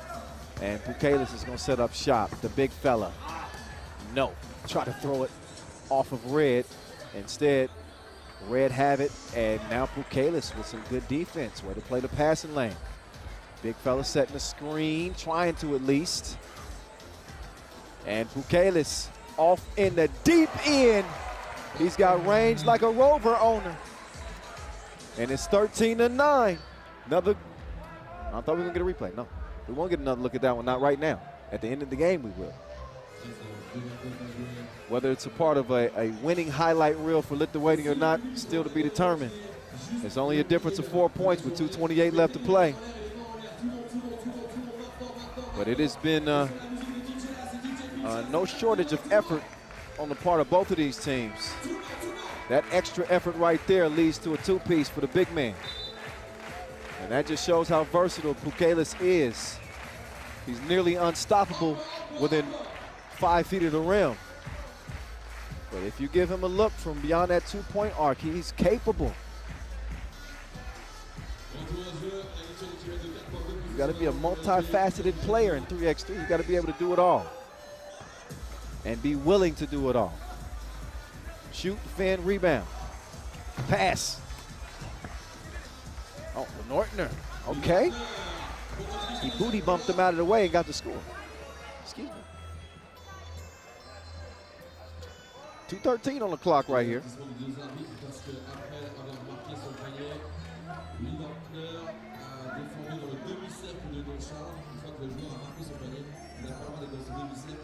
Darius Tarvidis will open the possession up top.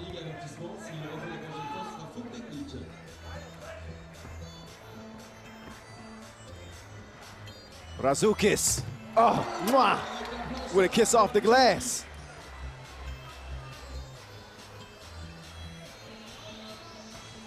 (14-10) offensive foul.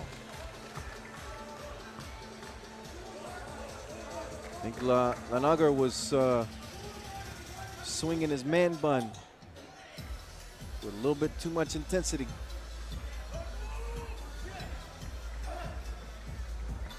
Oh, I see you. Oh, Razukis. Whoa, he left his feet. Pukelis wasn't ready for it, so Nortner will pull the trigger. He's shooting like sundown. The sun actually is going down. 14-12. Let's see if Lithuania can turn out the lights on Austria. Kaltenbrunner.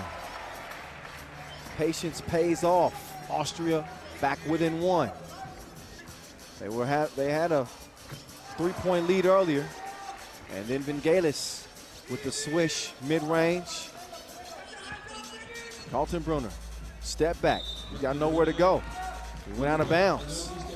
Turnover.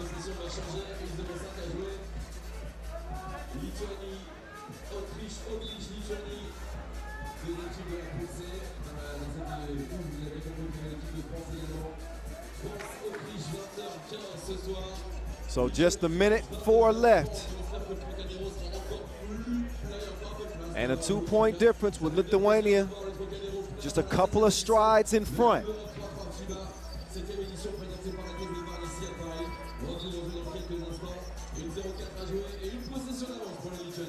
Following this game, we'll get an entertainment break before we get back to women's Pool B action with Russia and Ukraine. This one's still to be decided, though. Austria in the penalty with 7 fouls, Lithuania with 1 to give.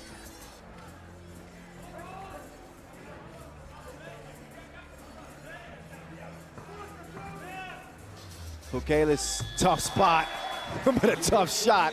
He gets it to drop, and Lithuania with a little bit more space to breathe. 16-13, Kaltenbrunner's down. He better get that ball out of there because travel's called. All Lithuania wanted to do was tie that up and potentially earn the possession that way, but they'll take it how they can get it. As the cookie goes over to White.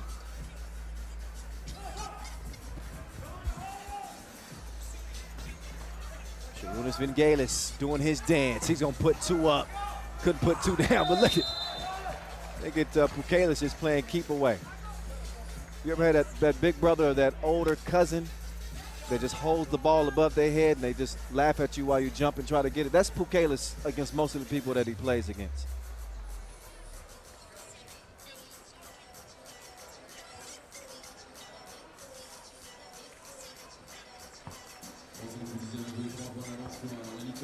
So, here we go.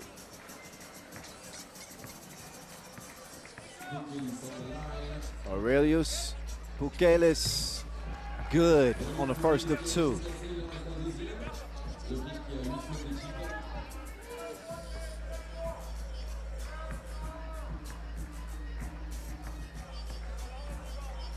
Pukelis' second free throw is also good. So 5 points, 5-point lead for Lithuania. It's going to be very difficult for Austria to get back in this game, but 2 would certainly help. A miss will not. So Tarvidis expect him to use, well, I thought he was going to use much of the shot clock, but he didn't. Foul White, 6th on Lithuania. Looks like they got this one in the bag. I think that's safe to say at this point. But I also understand from Lithuania's standpoint, they want to get another offensive possession to potentially get some more points in the event of a tie-breaking scenario. That ball is going out of bounds. It was still in play. That's why you saw that game clock continue to tick down. It didn't go out of bounds until about 1.4. And that's all we got left for Darius Tarvidis to get a look. He does. It does not go down. Oh, wait, they're actually going to I think they're going to reset it. The game's not over yet. Not quite.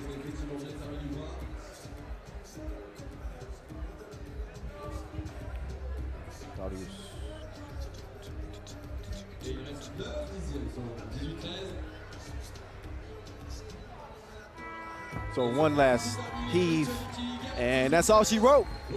How about Lithuania? Getting a win. They didn't pull away until late. But timely buckets, strong defense, and riding the back of Aurelius Pukelis to victory yet again. They look dangerous. They look dangerous in Pool C. And Darius Tarvidis is getting set up to have a brief conversation with Julien Dubov. He's going to tell us his thoughts about that recent Lithuanian win as we get it over to Jules now. Courtside, Jules. Darius, that was a very close game against a really good Austrian team, but late in the game in the clutch, a pair of really big shots from Pukelis. Yes, I'm happy for Pukelis. He finished game strong, so I'm happy to have him in my team, and he's just very happy to be here in Paris, in France, such a beautiful place. I'm blessed to be here, and thank you. Yeah, what people might not know is that you actually played a couple of seasons here in France. But I'm gonna give you some new fans here. Is there anything you could say in French to the crowd here? Ouais, merci beaucoup. Je suis très content de jouer ici, à Paris. Merci pour moi, femme, ici. Je t'aime. And merci pour Lithuanian fans. Merci, Darius.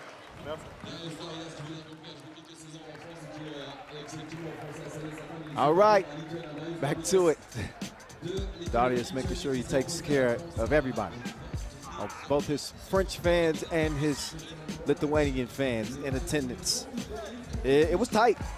Both teams, it was kind of a little bit of a tug of war early on. In fact, Austria really jumped out to an early lead. I think they led by as many as 4 in the early goings. But you kind of knew that Lithuania was going to settle in, and that they did. 4-4 game at this point, and that alley-oop to the hammer put them in front for the moment. Austria not as crisp offensively, not as in sync, as they're still kind of figuring out what their identity is going to be. I think Lithuania definitely have a better understanding of who they are as a team, where each player kind of fits within the chemistry construct of what they do. And obviously the centerpiece is Aurelius Pukelis. You can start your offense through him. When you got a player as dominant as he is, then it opens up the floor for a dynamic Darius Tarvidis. And sometimes Tarvidis can even set up Pukelis, as you saw from deep two-land. And Razukis, love what he brought to the team, especially in this game. So keep an eye on Lithuania. They come out of this with a dub. Again, in men's Pool C play, we will also see France in this group. So we'll go up against Lithuania and Austria before it's all said and done. We also have to get back to Pool A action for the men, where we'll see Belgium play Serbia and also Ukraine play Serbia. But as we get back to it, it is time to turn it back over to the ladies. Team Russia. There's Evgenia Frolkina.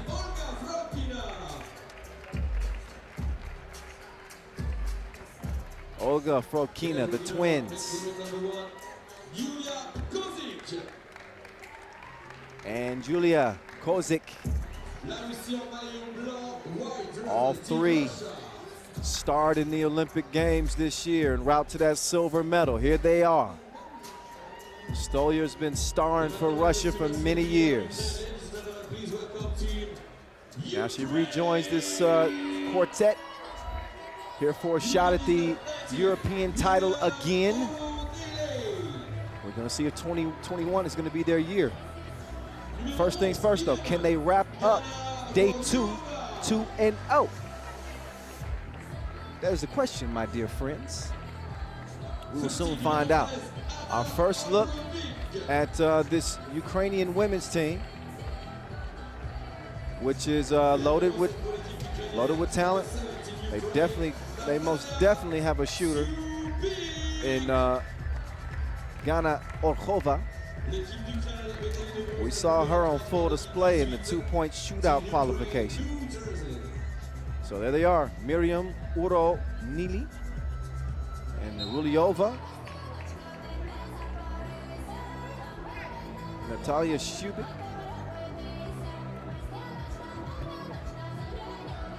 Rocking number 7 over there. So we'll get the coin flip taken care of and out of the way. It is going to be Ukraine ball to start regulation. If the game goes to OT, that means that Russia will get it in OT. That's a big if. Russia, they look pretty good. They look pretty good. Although Great Britain hung in that game with them. I mean, they had an opportunity. But still was a dub. Still was a dub for Russia, which is all that matters when it's all said and done. Ukraine, they were the second women's team to qualify for the Europe Cup from Romania. They took a bronze in 2018. Commanding win over Ireland. I believe Rulyova topped all scores in that game, or that tournament. Well, think of Natalia Shubik at 23 years old. She still has a bright 3x3 future in front of her, that's without a doubt. As for Russia, I mean, who's gonna stop them? They nearly won gold at the Tokyo Olympic Games. They got no shortage of confidence as we get a look at Olga Frokina. I think I have to address them all as Olympians now. Hey, put some respect on their names. They're part of history. Not only winning a medal, but participating in 3x3's debut as an Olympic discipline. And we will see 3x3 on display with the rest of the world's best athletes on the world's biggest sports stage. It's coming here to Paris 2024. So look out for the Olympics coming up in 3 years. Yeah, wow. All right, first check ball gets us going. Pool B, game 3, Russia, Ukraine. Russia, they better defend that 2-point arc because Rulyova, she can fill it up on you. She starts it off with a 2-piece. Stolyar steps back, couldn't look that one in. Olkhova hands it off to Rulyova. Rulyova on the move, got the step, but a wild shot at the rim. Kozik turns, passes, Stolyar keeps that ball moving. Kozik takes the feed, that's good eating. Evgenia with the setup, outstanding vision from her. She can hit the moving target. Kozik will step out, and Olga will step in, rocking number 15. I'll tell you, it's always hard telling the twins apart. I very likely could have called Olga Evgenia a couple times. That was Olga right there, though. Straight into the game and knocks down the 2-piece. Rulyova, oh, before she got the bucket, she got called for the travel. A little too antsy on the offensive attack. So ball over to Russia. Kozik, quick pass, top of the key, 2-piece. So Olga Frokina stepping in. She got back-to-back doubles to give Russia this 5-2 lead. This is what they do. They shoot like a camera crew. And they pass it like Wiz Khalifa in them. 6-2 game. They are dangerous, man. Shooting, passing. Minute 15 in, and they lead this thing 6-2.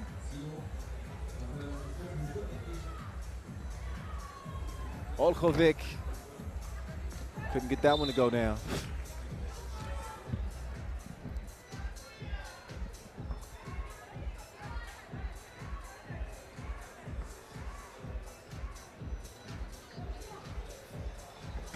So 4-point difference in the game.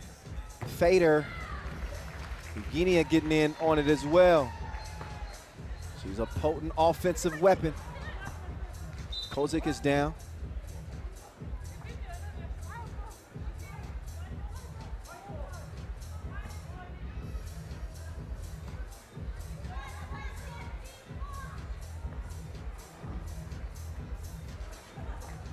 Stolyar, long on the pass, but there's a reason for that. That's because of a foul.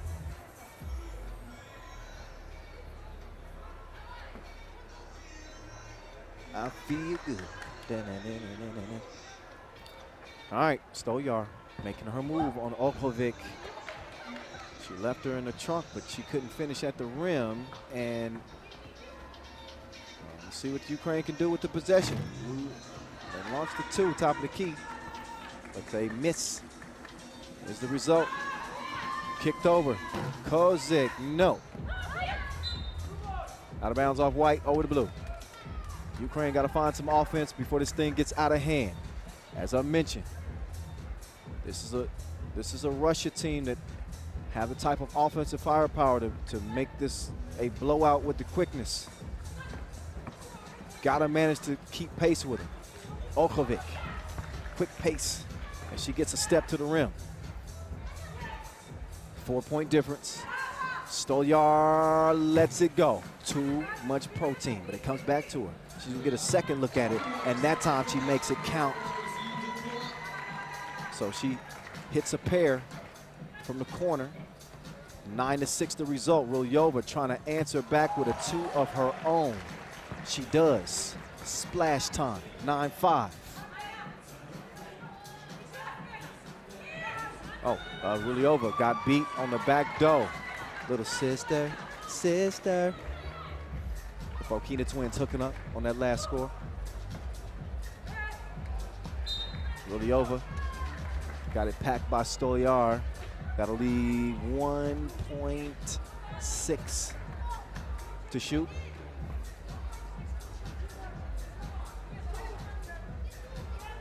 Nobody wants to take the ball out. Whoa, Rylyova. I mean, she gets an A for her effort on that attempt. She threw it up backwards and still hit the rim. Foul on that play right there. Shubik whistled for the foul. So a couple of free throws will follow for Russia. So Olga Fokina will get a trip to the charity stripe. Both teams get a breather. Ukraine really need to regroup. Trailing by 5 here. Not only do Russia have a 10-5 advantage, they haven't fouled yet in the game.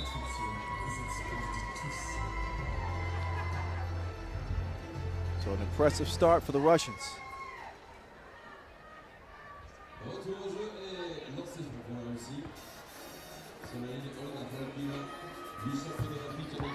And the free throw was good. It was actually Evgenia. 6-11. And who's down there? Yeah, Evgenia. 16.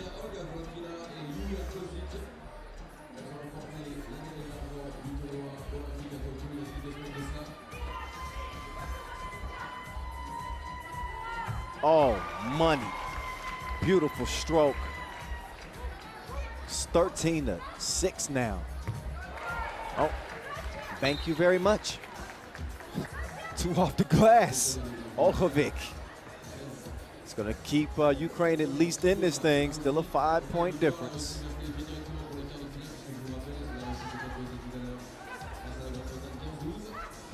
Pass just, out of reach. No, Stolyar couldn't save it. Not quite.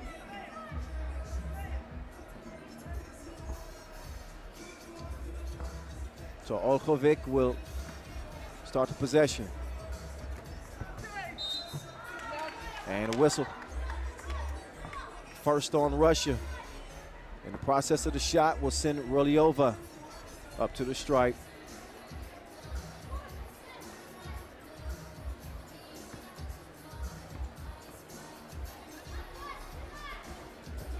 And Rylyova is good from the line. Back down to 4 is the lead. See what Russia's answer will be. Kozik.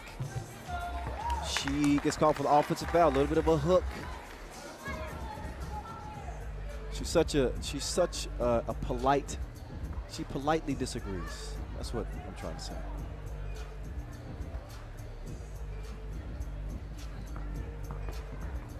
Shubik. Turn around, not that time. It's quickly cleared. The Fokina twins. Yeah, connecting like cousins. They're closer than that. Sisters. They're closer than sisters. They're twins. They know each other's thoughts before they happen. Nothing happened on that possession, though, as Stolyar could knock the two down. Olkovic spinning, elevating, but she's D'd up. Evgenia to Olga. Step back. No.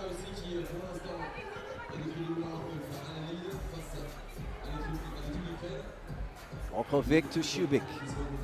Shubik, hand up, so what? Leather in your face. 14-11. Ukraine ain't going nowhere.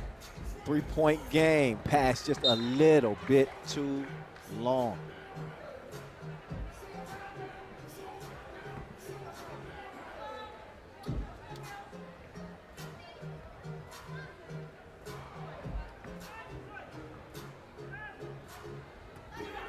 Shubik opens things up for Ukraine now.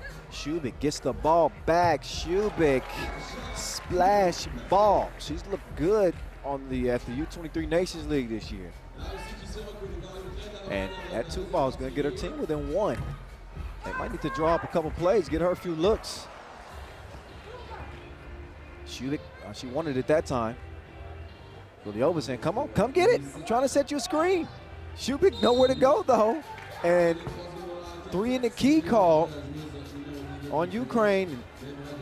Wasted possession. They were just a tad out of sync and unable to get it to go. So that was Miriam Ronele called for that 3 in the key.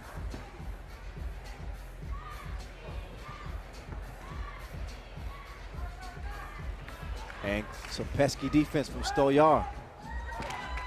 But we've seen a couple of those passes for Russia just a little long. So they're just a half second out of sequence.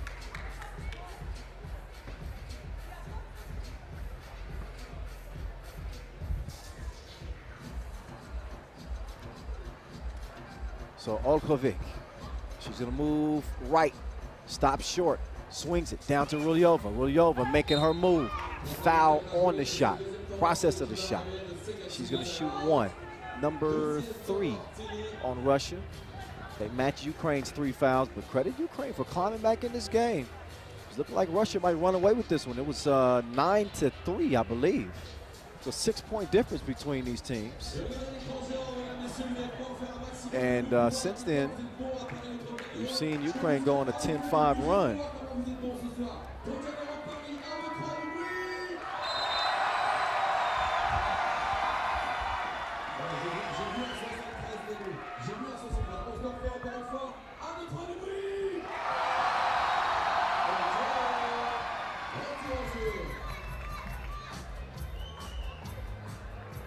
So up steps Rulyova. Shooter's touch. We're all even at 14 apiece. Under 4 to play. Rulyova to Olkovic. Olkovic to Rulyova, back down low. Oh, that ball is mishandled. So a missed opportunity. Uronile.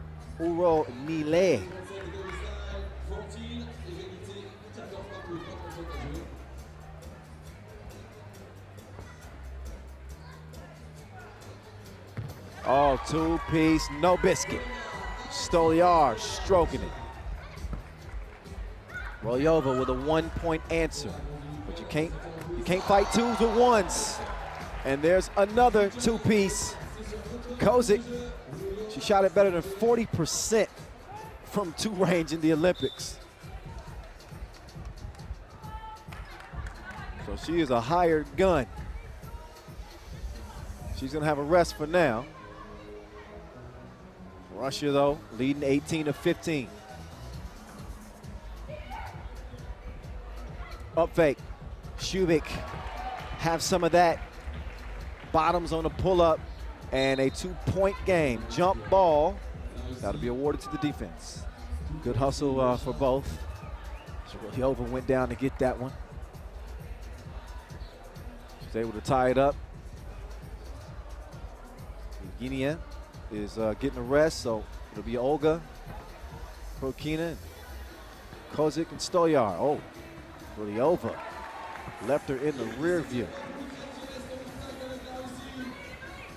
Right back at you, though, as Olga Frokina is able to get the bucket underneath. 19-17 game.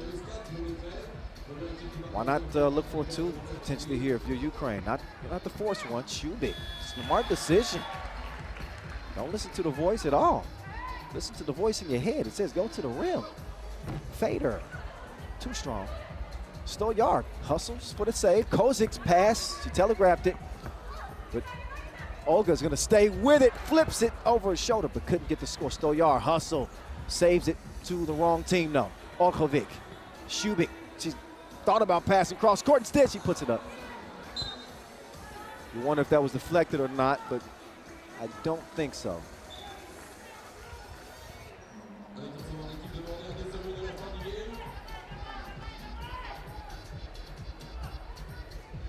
So we got a game. Ukraine has continued to fight and fight and fight. Get back in this contest even when things look bleak. Just shows you 3x3 with these 12-second shot clocks. These games can change on a dime, just like that. And you know old Mo, that's momentum. Old Mo is fickle. It'll be on your side at one time and then it's gone. Kozik up fake, got enough space and gave her a taste. Double dip, ball game. 21-18 as Russia do away with Ukraine. And how about Team Russia? They go 2-0 in group play. We'll see them in the quarterfinals. We'll see Ukraine and Great Britain battle it out for that second spot out of Group B. But Russia looking strong as usual. Wow. Got a good display of shooting from them in this game. Both the Frokina twins with imprints all over this one. Kozik was shooting it pretty well as well. And Stoyar was everywhere, defending, rebounding, and making her presence felt as well. This game started off with a two-piece. Ukraine struck first, but it was Russia who would have the last laugh. So Gina on the pull-up.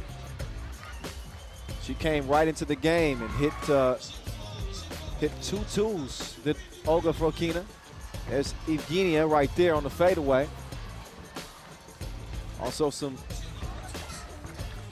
persistent play on the offensive end as Ukraine wasn't giving up. Stoyar strike from the corner. And then Uro Nile, she got the score for Ukraine. But the chemistry on this Russia team is hard to match. They got more chemistry than fourth period, 8th grade. And we see it nearly every time they step between the lines. They are in sync. And another team that is very familiar with each individual's strengths. Kozik, no hesitation, quick draw, McGraw for her. And that's when this game started to swing, and that's when this game came to an end. Kozik had enough of it. And that's a look of a woman who just left a battle. He's like, thank goodness that is over with. Thank you. Judging by the temperature of the fans in here, I have not looked at the schedule, but I'm assuming that Team France is coming up. Let me just double check and make sure.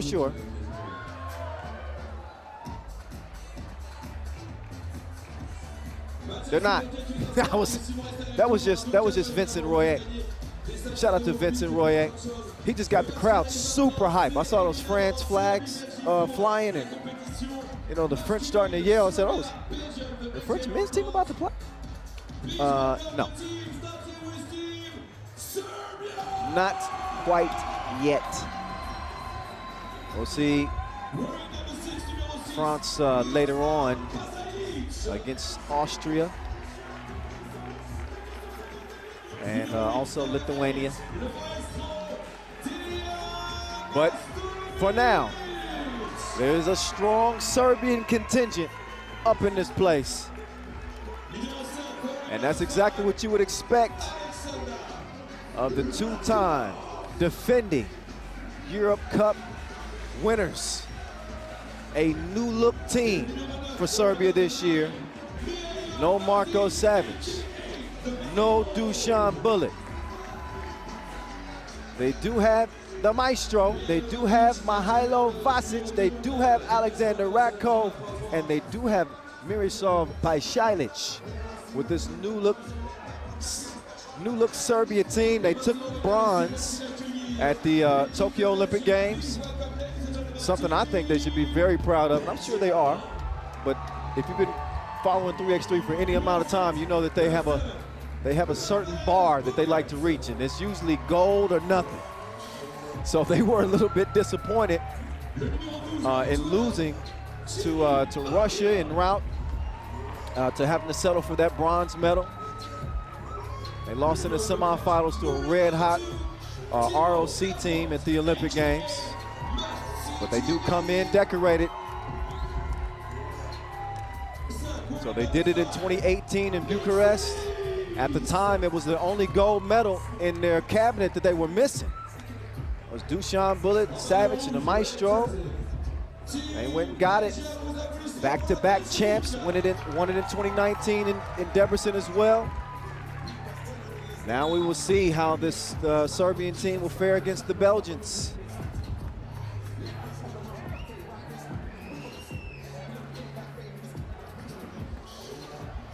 Belgium coming off a close one. And in their win over Ukraine earlier, was not a pretty game. They won that game by a point, a single point. We're gonna see if we get a revamped Belgium team this time around. Certainly expecting a little bit more offense. But who plays the game better than Serbia? And who's been a better shooter over the course of the last 6 to 7 years than that man right there, Mr. String Music himself, Dejan Majstorovic, the maestro. Representing UB this year on the Pro Tour, and coming off another Masters win for these guys. So they've been in 3 finals and they've won 2 on the Pro Tour. The maestro, I don't know what he's been eating. I don't know. He's probably been sipping from the fountain of youth, because he's a throwback maestro. He has shot the hell out of the ball here in 2021, and he has looked outstanding. So you got 3 Olympians on this Serbian team,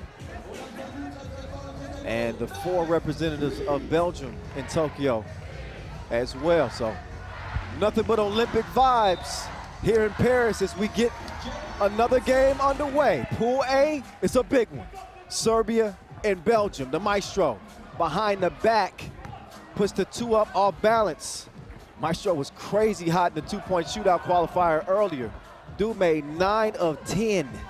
Set the crowd on fire. We'll see if he can kind of channel some of that shooting here in their first game of the day. Radkov hands it off to the maestro.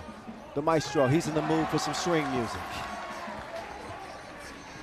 2-0 to start things off. Loves that left wing. 6'7",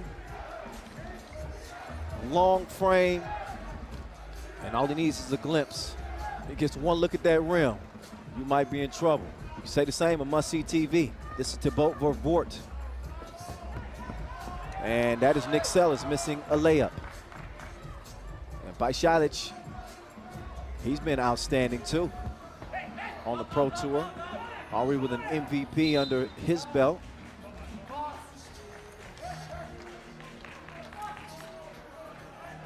So right when a lot of people felt like, maybe Serbia's gonna fall off.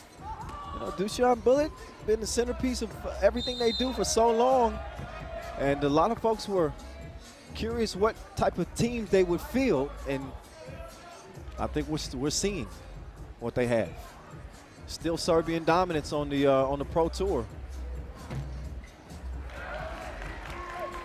And the dominant possession there for Belgium as Bogarts uses that big frame to elevate and get a score. Here's Vasquez, Mihailo, bye. Good move from the big fella, the Martian. He'll get it over to Must-See TV. For Vort, he is just smothered. Oh, and that ball is smothered by the Maestro. Is that a chase down block from the Maestro? DeBron, not Dayon, DeBron. Hey, that made me laugh. 3-1. Ratkov spinning. He gets it out to the Maestro. Majstorovic behind the back. Step back. You better step up or he's going to drown you. Another deep two from the Maestro. He's got 4 of Serbia's 5. Or does he even have all 5? He might have all 5. It's the Maestro show for Serbia as they lead this thing early 5-1. They do have 3 fouls. Oddly enough, that's become a little bit of a thing for Serbia, because when you're the most dominant team in 3x3 for such a long time, people tend to pick you apart and you say, what do they do that's not good? And one of the things that they have struggled with is fouling early in games. So we'll see. We're just over 2 minutes into this game. They got 3, but they also have a 5-1 lead.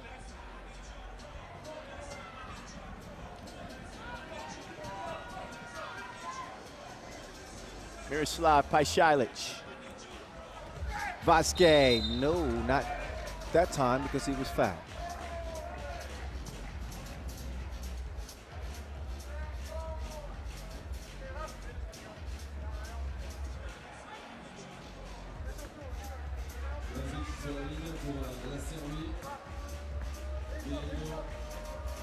So obviously these two countries met in Tokyo. Pool A action, where Belgium lost to the Serbians. They do get their second score.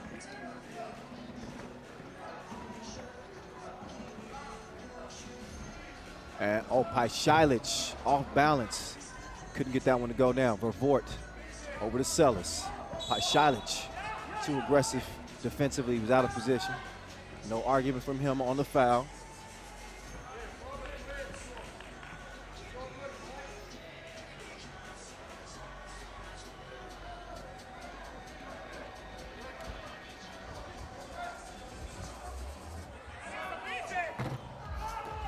Off the miss. Bogues with the cookie. Vervoort. Oh, pass defended well. Vasquez has snuffed that one out easily. And uncontested layup.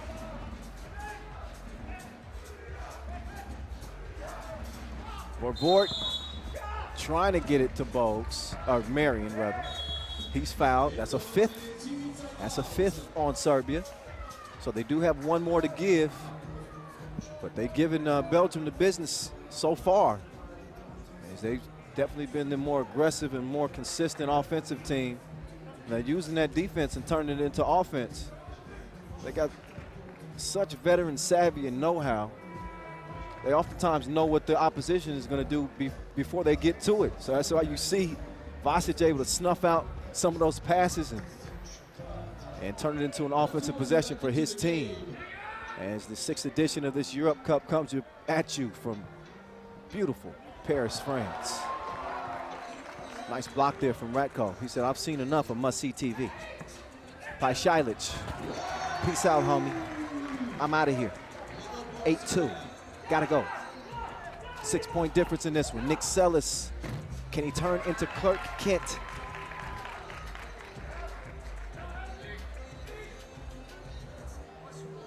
Five-point difference. Pašalić lost the handle on it.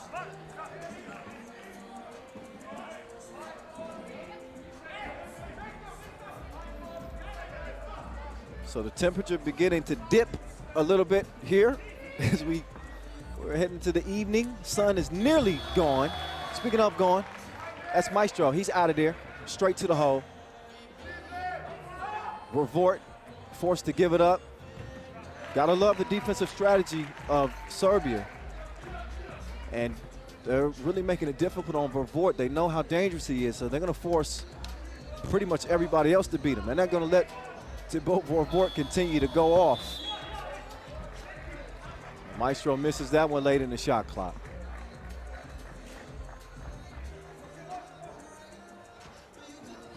So Pašalić and Vervoort both having a seat as Marion will open the possession, and Selis patiently getting into this one. They got 4 seconds to shoot though, so Bogarts is gonna have to do something, and forcing a pass is what he does do, which leads to a shot clock violation. It was late in that shot clock, so he probably should have put that up. 9-4 lead is where it stands right now for Serbia. And make no mistake, this is not a game that Belgium cannot climb back in. They can heat up in a hurry. Trust that. 10-4 though, right now. Now the Martian. He almost hit that one.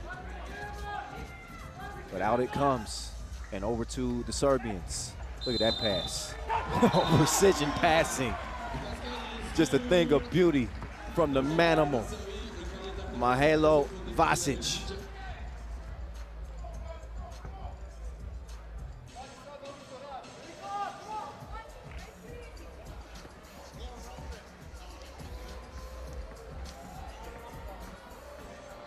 Miroslav Pašalić. He's an emerging star, but he does not emerge from the free throw line with a make miss. Still doesn't take away from how good he's been on the Pro Tour this year. Ratkov. He's taking more cookies than your internet browser.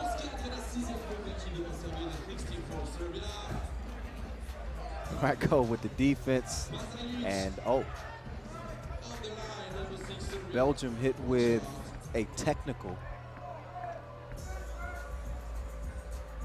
So I guess a little frustration starting to set in for them. Pašalić handles business at the freebie stripe.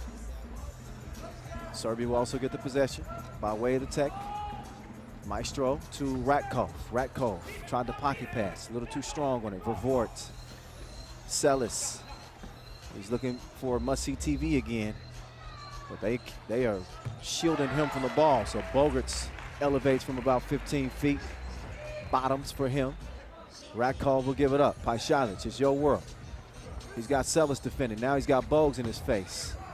Back rimmed it. Selis tips it out for Vort. He wants the cookie. He finally gets a look. Couldn't make it count for two.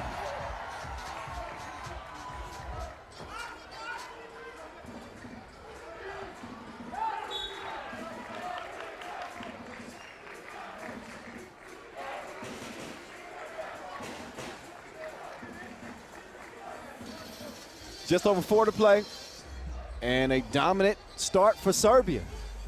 7-point game. They've taken must-see TV pretty much out of the picture to this point, and the defense leads to yet another steal. So they have been robbing the pockets of the Belgians here. And Serbia not looking like they're ready to let up at all. Pašalić. He'll get it to Vasquez. Vasquez over to Pašalić. Pašalić with the step. He was going faster than a one-hit wonder.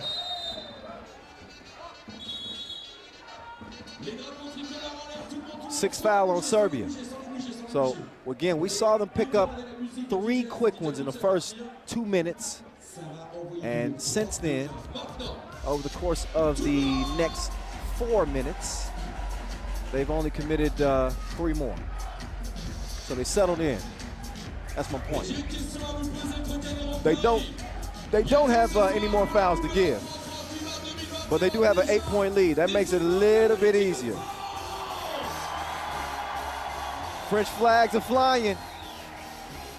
You gotta love that.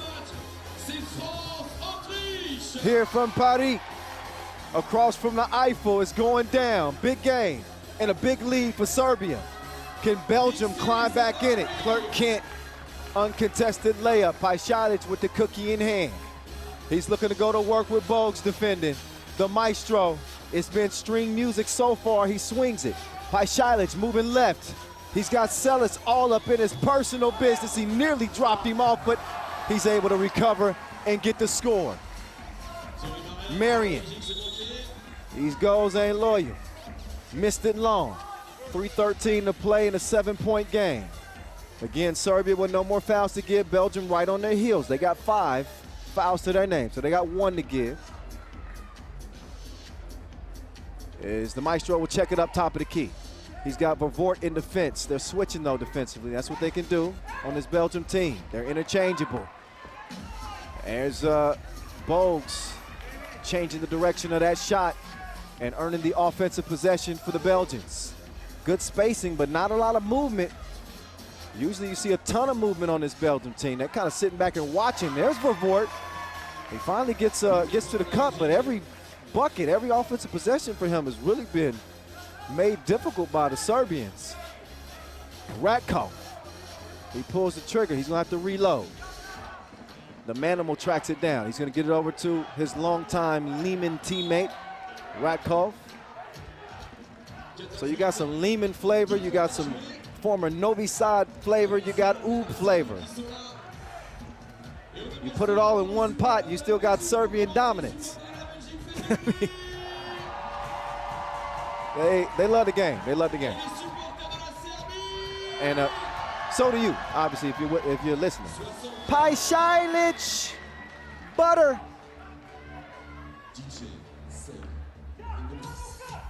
Vervoort, he's got the answers like a cheat sheet. His 2 is good, as he makes good from a long-range attempt. I believe for the first time in this game. It's the maestro. Couldn't get the stroke. The little baby J.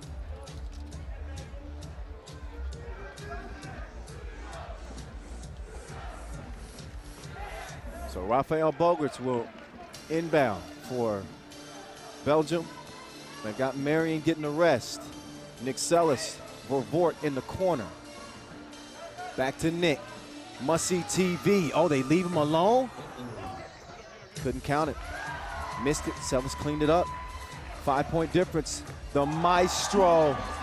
This dude is feeling it like a full body massage. 18-11. Bogues gets up to get down. 6-point difference now. Serbia still well in the driver's seat. Maestro to the cutting Vasic. Vasquez. Levy stepped on the line. Turnover. But Serbia looks to be closing in on a W. Either 3 points away or a minute 24 away. That's, of course, if Belgium don't pull off what would be an improbable comeback. Extremely unlikely. I think it's just far too much experience on the Serbian team to ever see them let a lead like this slip away. It doesn't happen.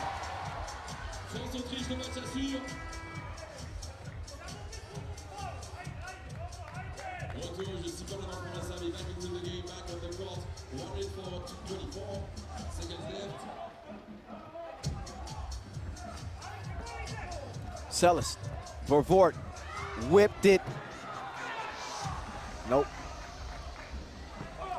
Manimal, he's a beast.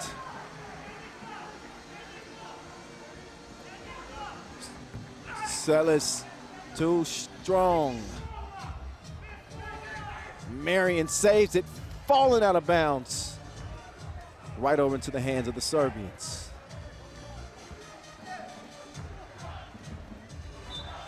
And Vasic, he's going to substitute himself out.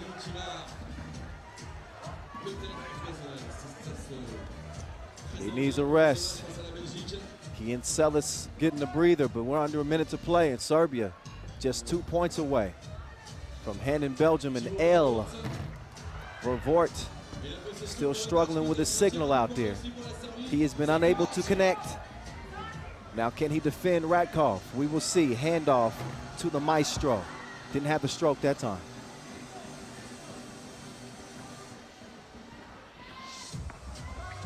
Oh, nice drop off. Beautiful pass from Paisialic. Sets the table for the Maestro. Bogues, they got to start firing up some twos now.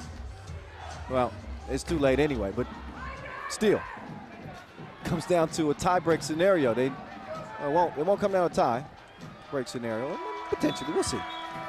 This one ain't coming down to no type of tie. This is over with. 20-12. So Belgium at 1-1.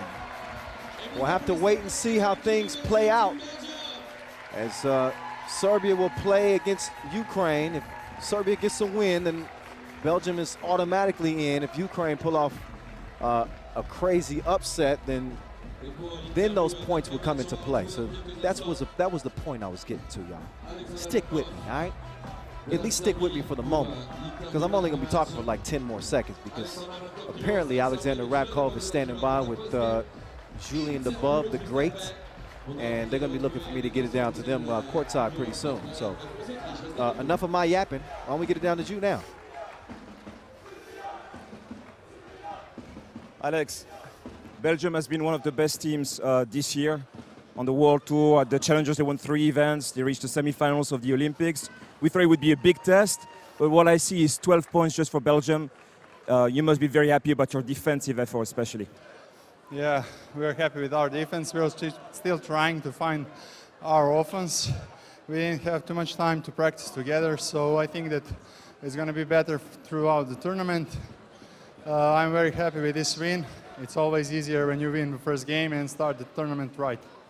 Maybe 2 words about Dejan Majstorovic. We saw him in the shootout contest, couldn't miss. We saw him on the World Tour, he won the last 2 events. This guy has been on fire. He looks like he's 23. Yeah, Dan's been playing very well. 3 World Tour Masters, 3 finals, 2 titles. So he's in very good shape. And I just want from him to keep this that way. All right, congrats. See you in the next game. I just wanted to thanks to our fans. Thank you for coming, and let's go to the finals. Congrats, man. Bye. Yeah, you can see, I told you, it's a nice little Serbian section here at the venue. They travel. Wherever Serbia is playing, you're going to see at least a few Serbia fans. In any corner of the globe, that's been pretty consistent.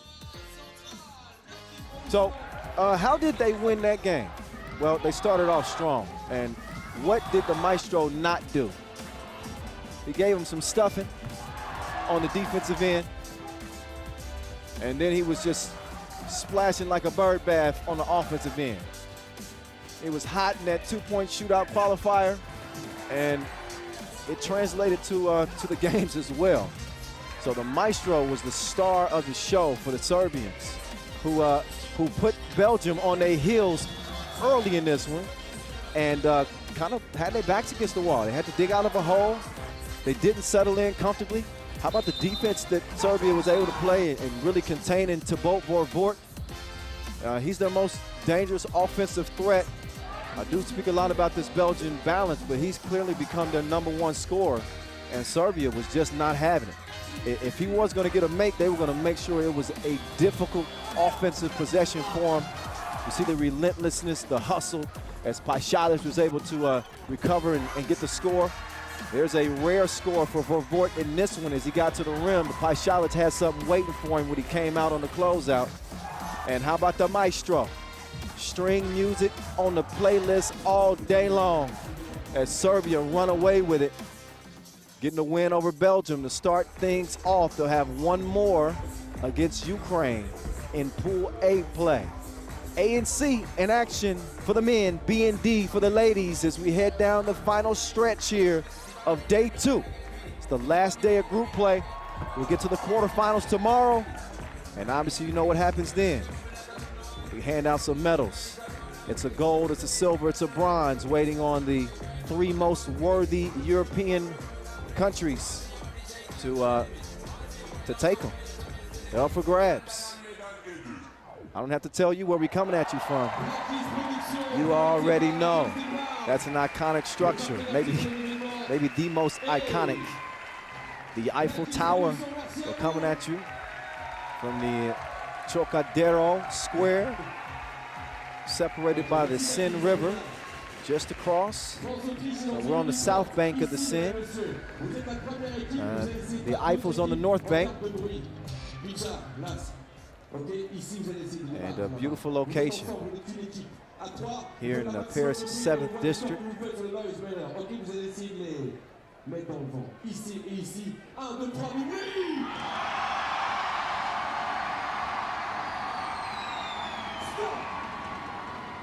J'ai vu un 82,5.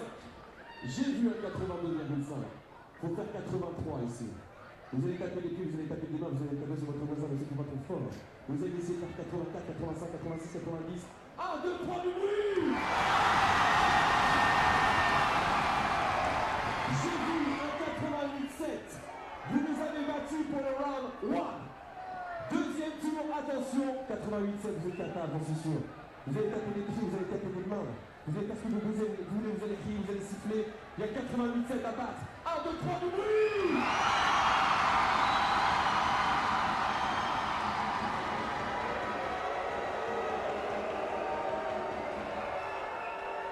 J'ai vu un 86,6.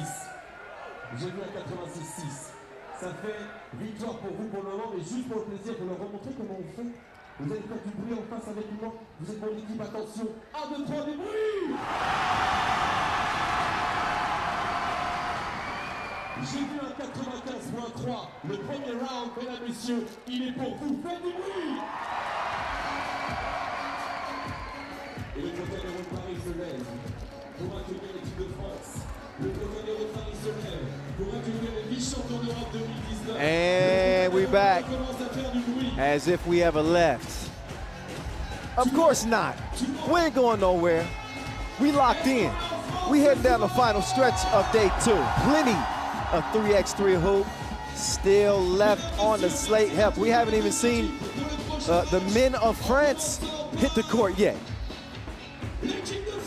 Still got to see them in action in front of their local fans.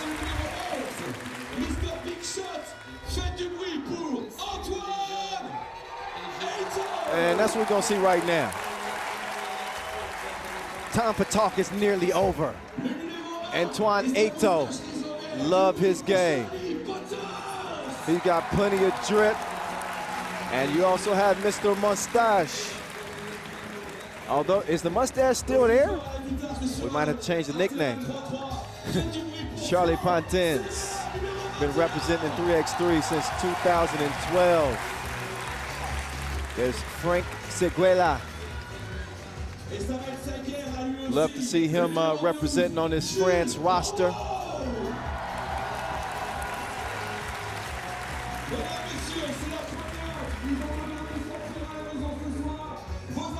And last but not least, Jules Rambaud.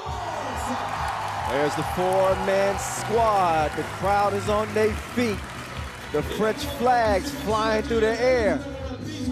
Trying to give them that extra energy. And what should be an entertaining game, to say the least.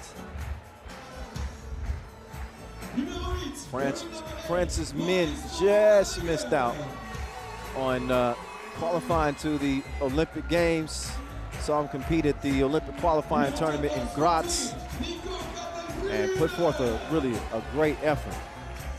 But we're heartbroken, obviously, not to come out with a win.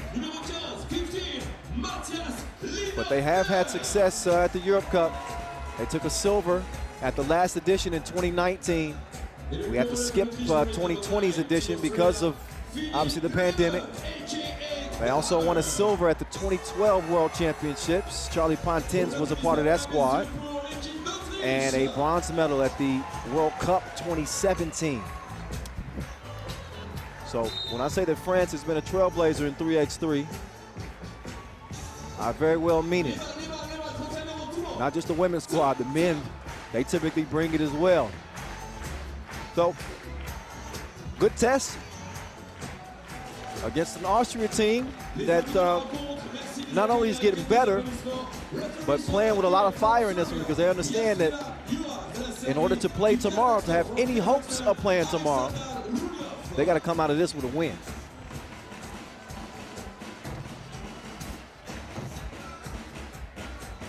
It's a really tough group. That's a tough player right there. Anton Eto, 33 years old, Mr. Swag himself.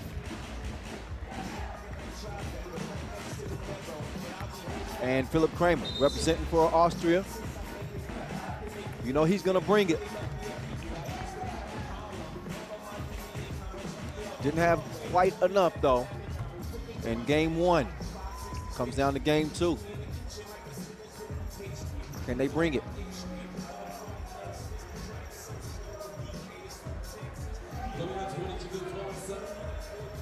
Face à l'Autriche, l'Autriche s'est inclinée tout à l'heure face à la Lituanie, sachez que la France sera opposée à la Lituanie tout à l'heure à la deuxième faute. Décision centrale. Super image en direct au 4e minute sur la chaîne YouTube du 23. On va laisser tout le fait magnifique de ce très très beau public du tournoi. Autriche-France, aux applaudissements pour les deux équipes, s'il vous plaît.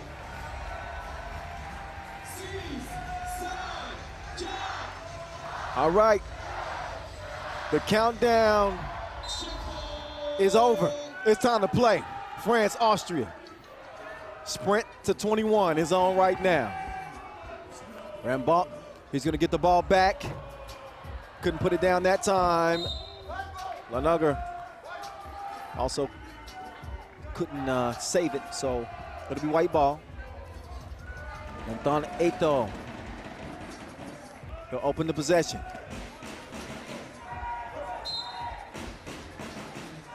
A little too much bumping and grinding.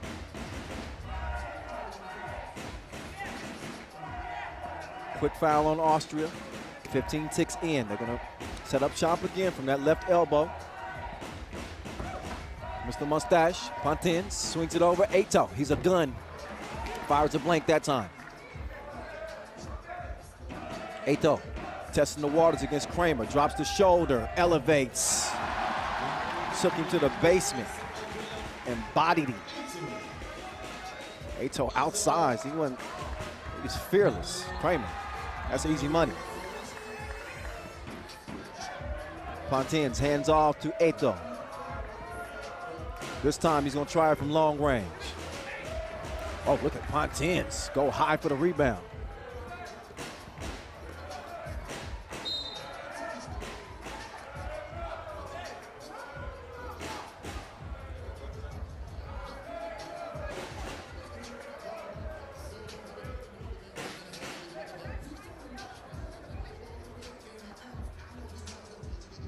Seguela, he'll open things up. Seguela trying to come free. He wants to rock right now. It's a 2-1 advantage. He's all by himself. That's easy money. The hammer, he'll clear it. He's got Lenortner asking for the ball. Quick whistle on France. First foul's Lenortner. He'll start it, Carlton Brunner. Brunner. Oh, no. He missed an easy lay. Pontins.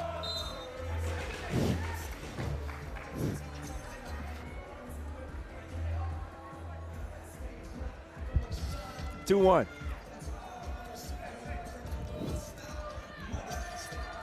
Pontins. He'll get it back. Pontins elevates. 2 halfway down. Came out on him. And then a kind of a ticky-tack foul. Good call, but a silly foul. You don't need that. On the clear. The hammer to Carlton Brunner. Carlton Brunner patiently waiting for Lenortner. And there's Lenortner.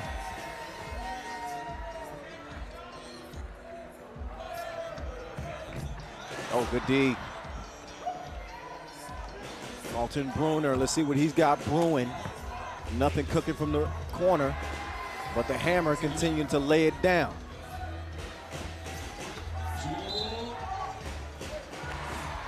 Rambo with good position.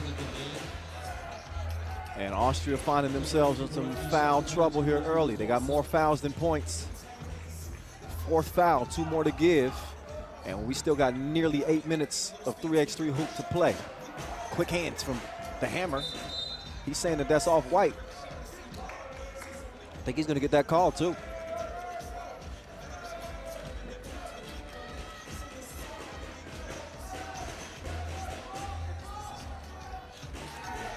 Back door, Lenortner. Can he save it? Yeah, but to the wrong team. Pontins. Pontins on the move now. Nowhere to go, but up top, Eto. He's got 4 to shoot. Step back. In the face. 4-3.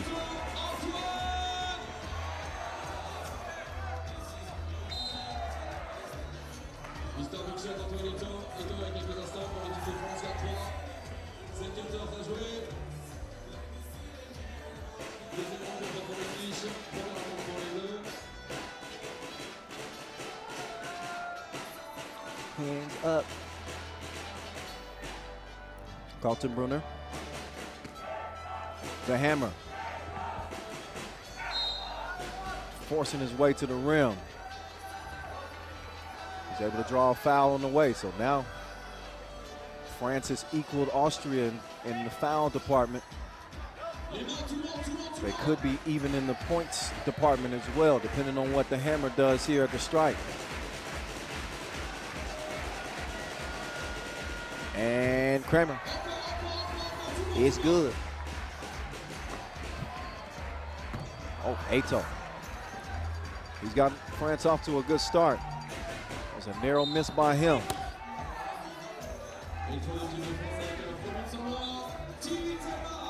And we got ourselves a TV timeout. As we do with under 7 minutes to play. 4-4 contest. Of course, France playing in their home country, obviously, in their own backyard.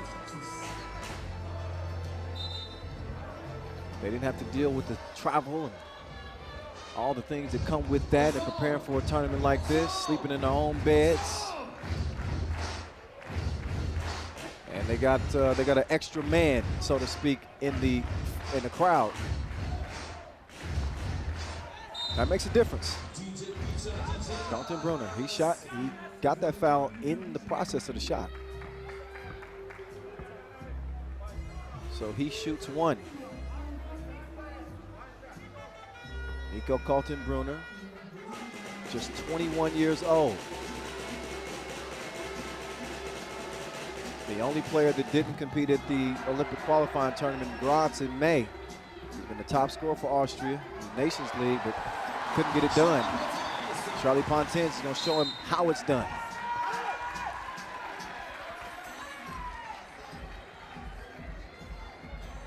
Fifth foul on Austria. France with 6.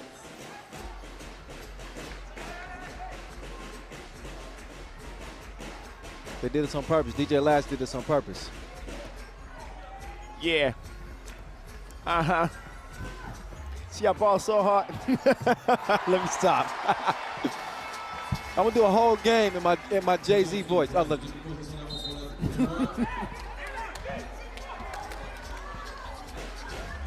6'4". You know what? If I get 10 DMs at 3x3 The Voice that say we want to hear you do at least some of the game in Jay-Z voice, I might do it. I might give you 2 minutes. That's gonna get me in trouble with my senior communications manager. I can see his face right now. I'm not gonna look at it.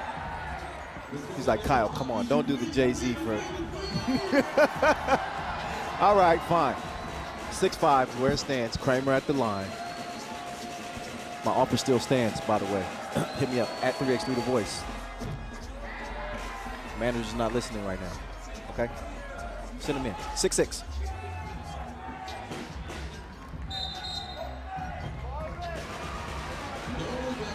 No basket. It has been a foul fest. Almost 4 minutes in. France is already in the penalty. Austria with 6 fouls. No more defensive fouls available for them. At least free ones. Pontins, left to right cross. Lost the handle on it. Ato missed it, but Pontins flies in for the rebound, and Rambaud with the finish through the contact.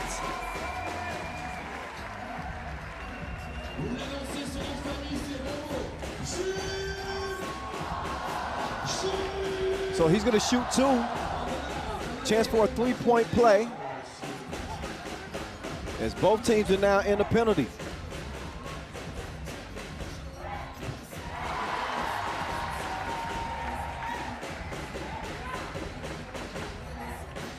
First of 2 is good.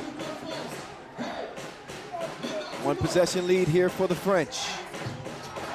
And Les Bleus lead it by 3 now, courtesy of the big man at the line. Lenartner, no, not this time. Pontins gives it up, wanted it back, he won't get it as of now. Seguela will pull the trigger. Now Seguela will get another chance, see what he does with it this time. He won't shoot it, instead he'll get over to Pontins. Say, you shoot it with 2 on the shot clock. You're welcome. Oh, foul called. What a bad foul. Bad foul. They were late in the shot clock there. It was going to be a desperation heave for France. Just one of those mental miscues for Austria. We'll see if Pontins can make them pay. Mr. Mustache. It is good.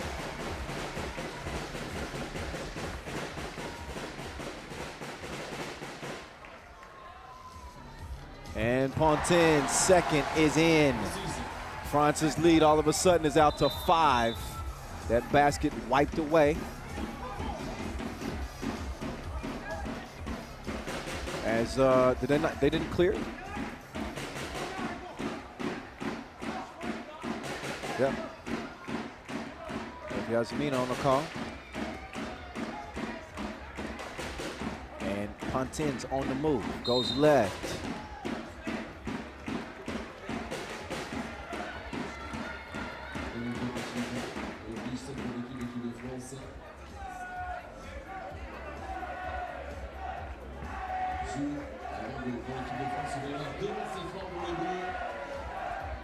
So up steps Rambaud, and he is splashing from the free throw line without any issues.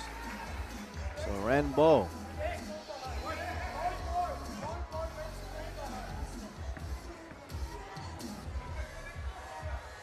will hit them both. They leave actually Loniger by himself. And that's a big 2. That's going to give him at least a pulse. That miss might have registered on the Richter scale. That shook the backboard. Might have cracked the glass. Austria chipping away at the lead. It's down to 4 now.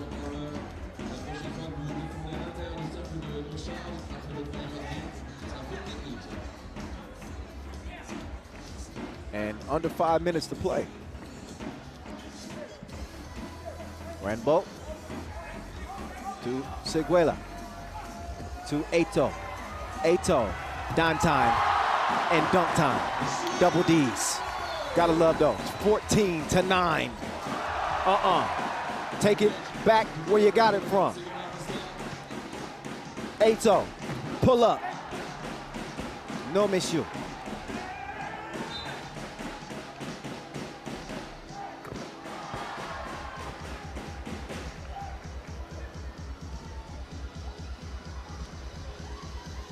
So Rambaud a little slow to get up.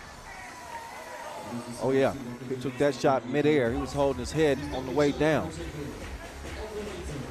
But judging from the looks of him, he looked pretty durable to me. He's gonna get a rest in the meantime. Ato Looking around for somebody to pass it to. Why not? Shoot the J. Shoot it.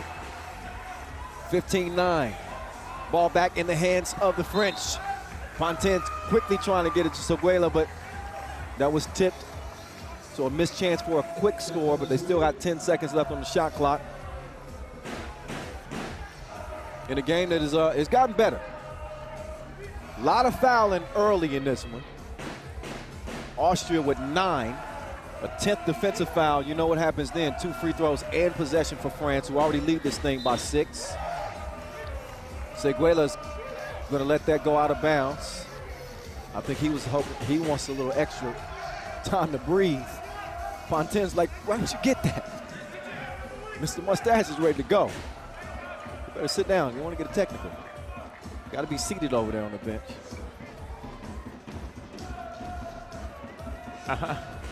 Ato, down low. Oh, it's a miss. 15-9. No, let me stop.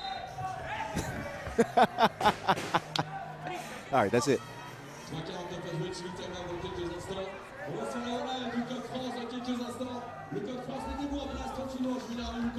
2 shots coming for the Hammer.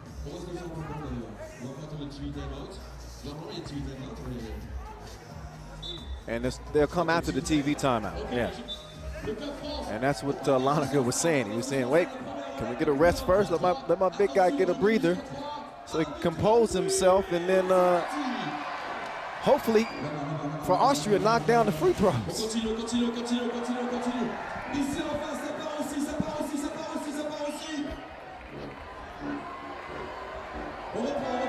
Look back at some of the action in this one. It's definitely heated up in the past several minutes of game action. Rambo starting to show that aggression at the rim as he's attacking. Nice throw down off the feed. Mr. Mustache doing Mr. Mustache type things. Oh, and Kramer could not get it to go down.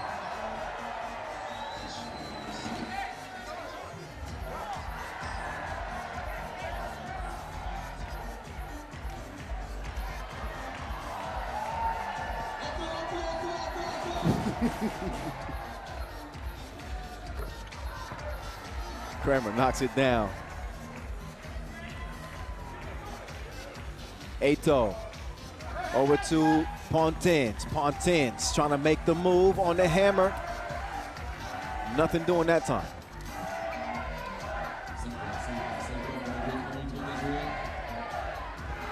Oh, there's Ato. I'll take that, s'il vous plaît. At least he minded his manners. Now he's gonna get it over. Rambo bottoms. The double dip makes it a 7-point game. France can feel it now. Kramer holds him off, elevates, easy score for him. Pontin's taking his time.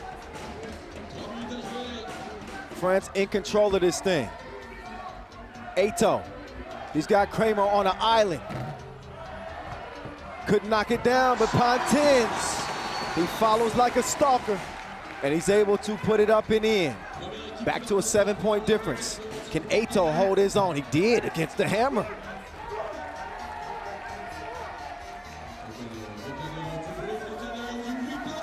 Pontin's looks off the defense, left the shot short. He's now down.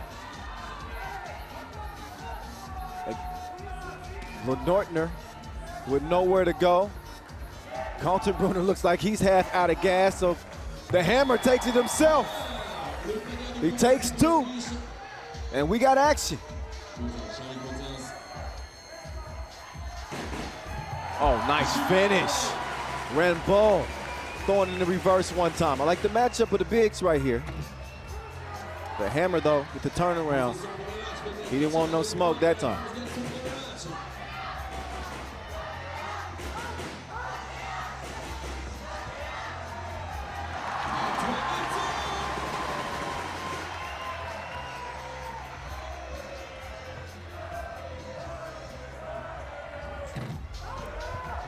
Kaltenbrunner with the miss. It's game point. And it's just a matter of time now. Eto'o. I thought the time was now, but it's not. We gotta wait a minute. Nice little oop in the alley. Ooh, you can see, look at Lenortner. He is gassed. That's okay. They're gonna get a break right now. Renbo puts him away as he slices past the defense and gets the bucket that gives France their first win. Eto'o getting the fans in it as if they needed it. I don't think so, but they extra hype now as France wins it by 7 over Austria, and that'll be the end of the run for the Austrians. As they go 0-2 in the group. It'll come down between Lithuania and France, who are the number 1 out of the pool. So what a performance there for France. And it's particularly from Eto'o. He was in his bag. Antoine Eto'o leading the way for France, and he's standing by with Julien Debove right now. Antoine, first of all, the goosebumps. To play in front of the Eiffel Tower with all the fans, crazy. Comment ça va Paris? Ça va? Okay. Yeah, it's unbelievable. I'm so proud to be French. This is crazy, like so proud. So we got a long way to go, but we're really happy with this first game. It's a tough team of Austria, so okay, let's get back in and try to win the second one. Yeah, that was the first test. We knew this Austrian team was really good. They even have a French coach, so we knew it would be a big test. What do you think of your performance in this first game? I think we can improve a lot. Myself first, but we fighting, man. We should look at this. Look at all this.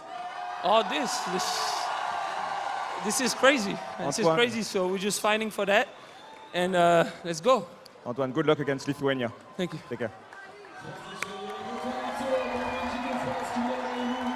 Yeah.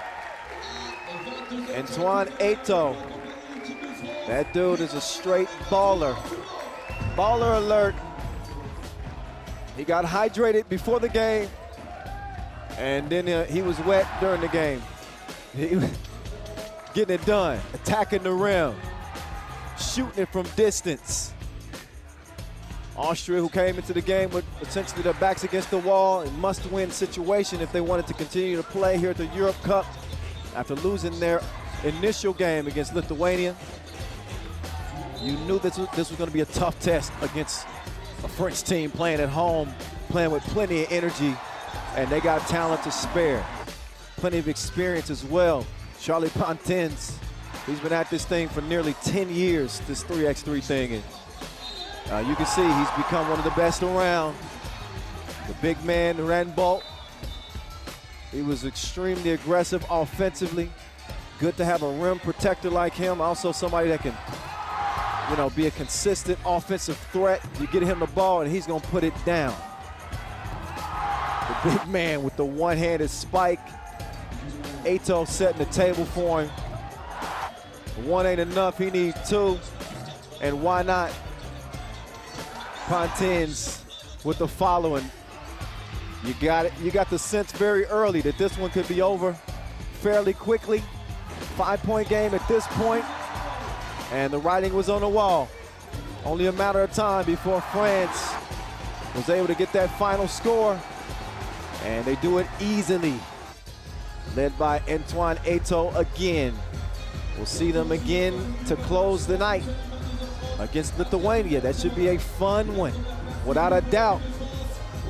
But as of right now, they are done. We ain't done. Not even close.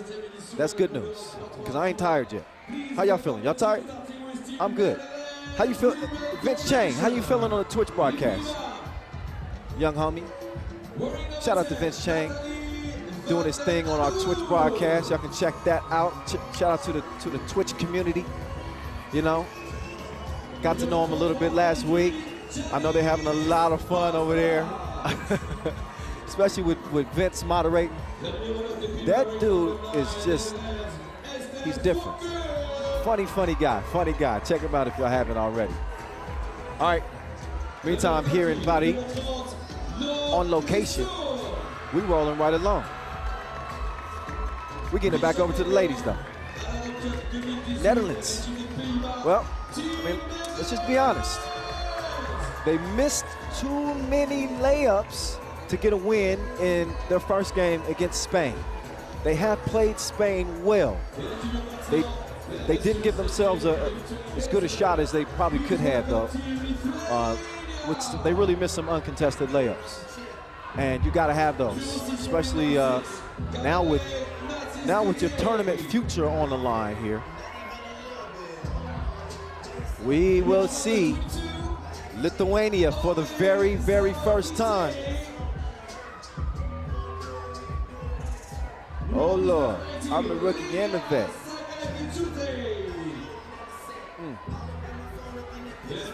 Out comes Lithuania. Kamil Natsiskaite. Martina Petrinaite. Livia Sakevichute. I'm trying to get them all right. And Egle Zabotkate.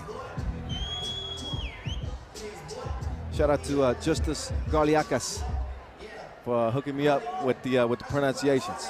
I will not promise you that I will do them correctly every time. Oh man, it's a challenge sometimes for me. But I try. The effort is there. The effort is there. Y'all don't get mad at me. Don't get mad at me. Sending me messages. Come on, Kyle. I'm trying. I got to get some nicknames together. That's all I need to do. Late night. Oh, Lord. All right, a few warm-ups. And the Duchess. I hope she's got her best in store. It will take just that. Like this Lithuania squad. I like what Lithuania is doing just in 3x3 in general. This game is really growing there. You can see it. It's evident with the talent that they're fielding. Seen a lot of the men's team, but this Lithuanian women's team was the first to qualify to the Europe Cup. They were the very first. They did it from the Romania qualifier back in June. Coming in off a 6-year drought from the European Championships, they beat Sweden for the Europe Cup ticket game.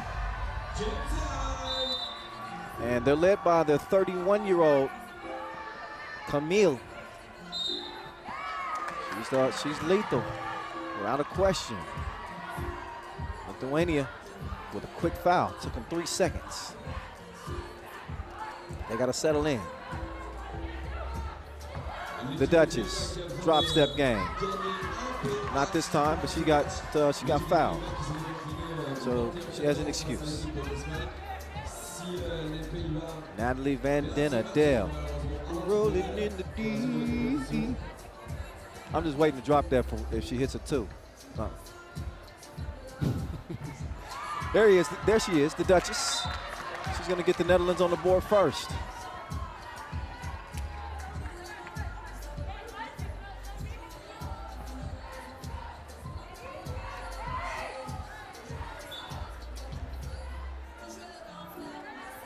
So 11 ticks on the shot clock. It quickly goes out of bounds. The Duchess, she's got it off safety. She's shooting 3-0. She's got the Orange Lions first points of this game and some lockdown defense too. Somebody's going to jail tonight. All right, that's my last Kanye album reference. I don't think I even sung that right. Y'all can tell I'm feeling good. We late in the day, and I'm still singing. It's on.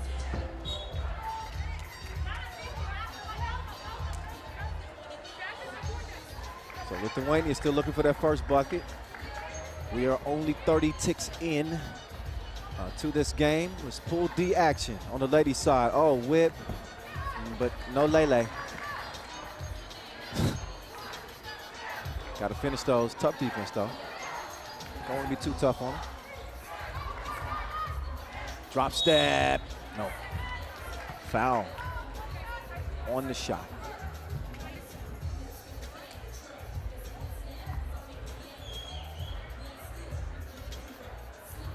So up steps Livia.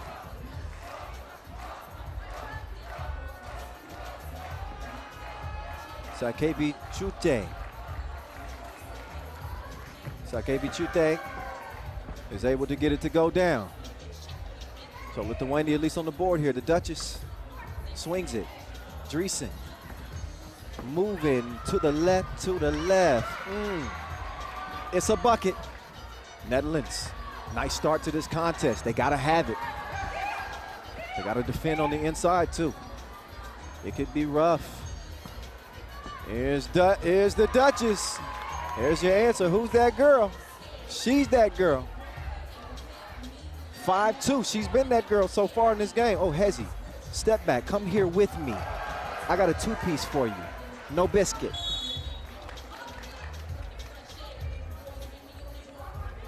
Nice move, nice action to start this thing off.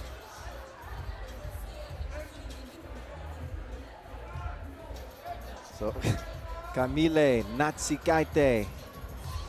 She's a dangerous woman. She is sitting on the bench as of now, though. But she was the one to keep an eye on coming into this contest. She can light you up.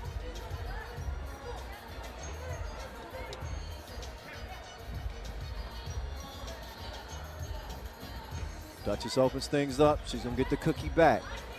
And Wilson goes down low now. And, oh, offensive foul. Gotta be careful. Swinging those elbows, so Janice Bonstra, or Bonstra, excuse me. She was called for that one. Now Bonstra defending. Right off the front of the rim.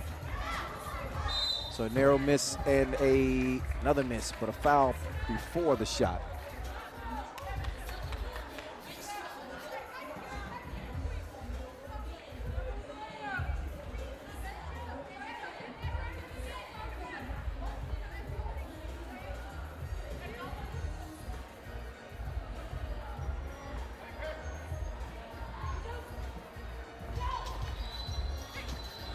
Nice feed. That's good eating. Bonstra with the finish as the Netherlands holding off Lithuania here early. 2-point game. Took her to the basement. Now it's a 1-point contest. Dreesen. She'll kick it out. Foka, no. Oh, stays with it. And there you go, persistence paying off.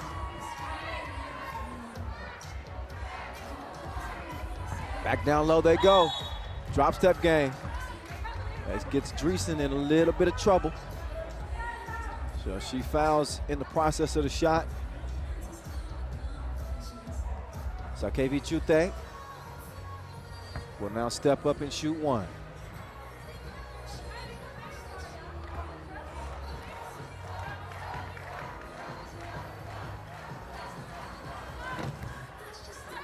Rolls off the rim. Quick kick to the corner. Foku for two. 9-5, Netherlands. Okay, Orange Lions. They mean business.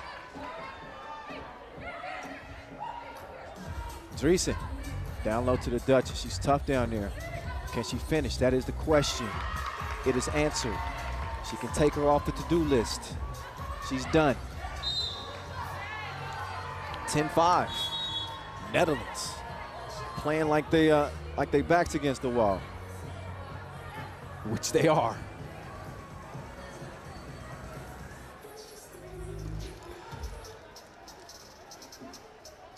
So breaking the action, give us a chance to look back. Annalie Van Den Adel getting it going. Foku for two. Bonstra also making her presence felt on that glass. And Driesen will start the possession for the Orange Lions. They know what the formula is. They don't need no stamp. You know they going to the post. Every play, get it to Natalie Van Den Adel and let her go to work. It's been a formula for success to this point. They're enjoying a 5-point lead for the time being with that strategy. Knight, I like your cut, G. Nice catch and finish from number 3, Petrianete.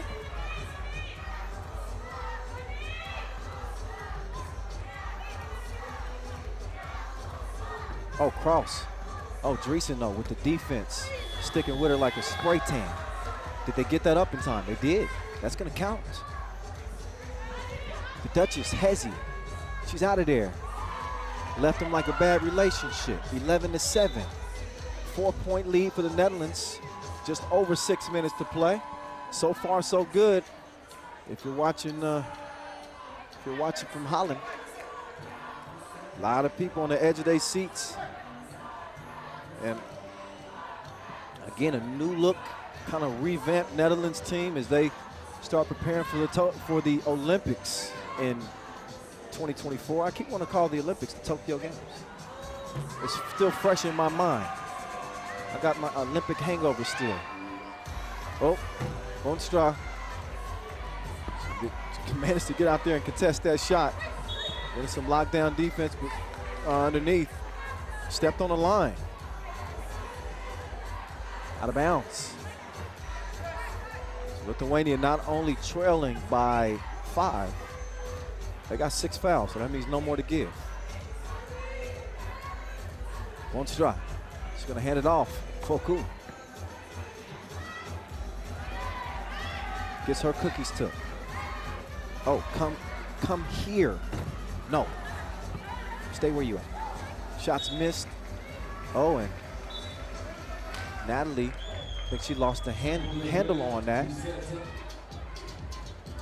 So the ball will go over to Green.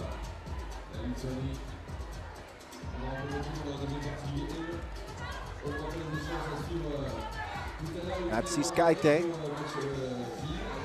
She'll open the possession, and she will get it back. Can she finish? She's dripping in finesse. It don't make no sense. 12-8. Oh, good hands. The deflection leads to the possession. Camille, turnaround, have some. 3-point difference. Lithuania starting to climb back in this one. Driesen. Here's Nort going north to the rim. She comes up empty. 8 ticks to go on the shot clock. You better do something. That's a good thing to do.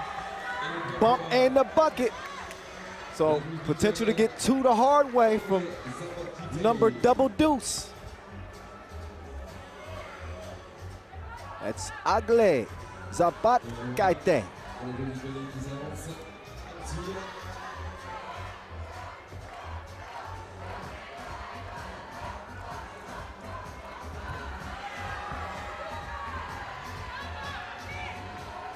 The Duchess.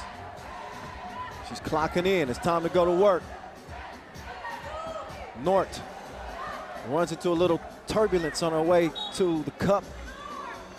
No whistle, also no make.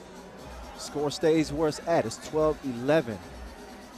So the Netherlands have got to find their groove again. Look for the ball to get to the Duchess' hands quickly. And that they do. The Duchess lets it fly. She had the range, but no service. A little short, no problem. I got your back, sis. Up and in, Foku. And back to a 2-point game. Oh, good defense. Spirit fingers, active hands in the lane, rather. Passing lanes, that is. Oh, the runner is a miss. Good D, though. Oh, initially. I think her momentum carried her into the shooter. Deflected the ball, but no choice. Ref Toft blows the whistle. And that again will Send Lithuania back up to the stripe. Egle Zabatkaite. It's money. Oh. Can't believe they gave her that good of a look and it didn't count.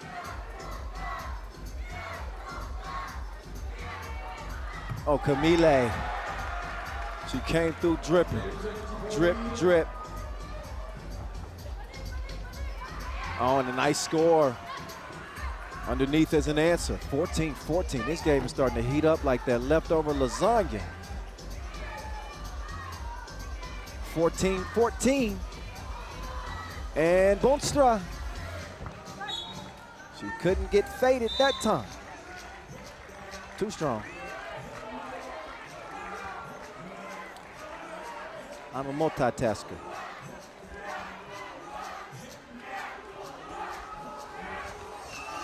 We got a break in play. We're under 4 minutes. Camille just lulls her to sleep, fakes the drive, and then steps back. A little splash to the face. And then you see the score from Foka.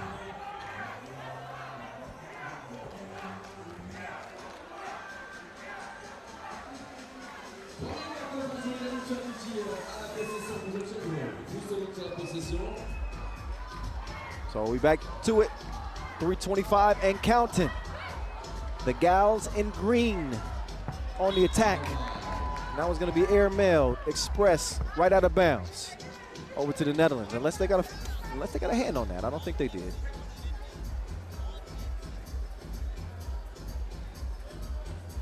How y'all like my singing? I got some people saying that I should stop singing. They don't want to hear me anymore.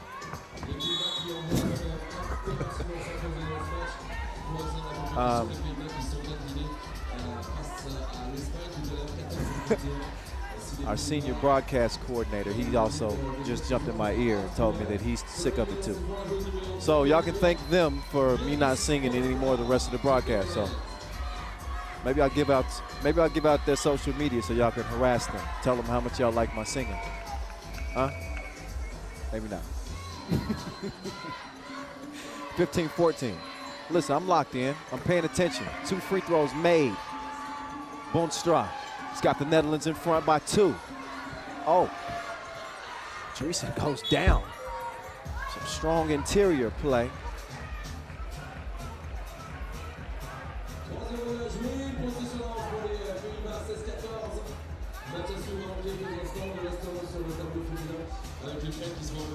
So the Duchess, she's gonna start things off. Let's see if she can get it popping right here from the right wing.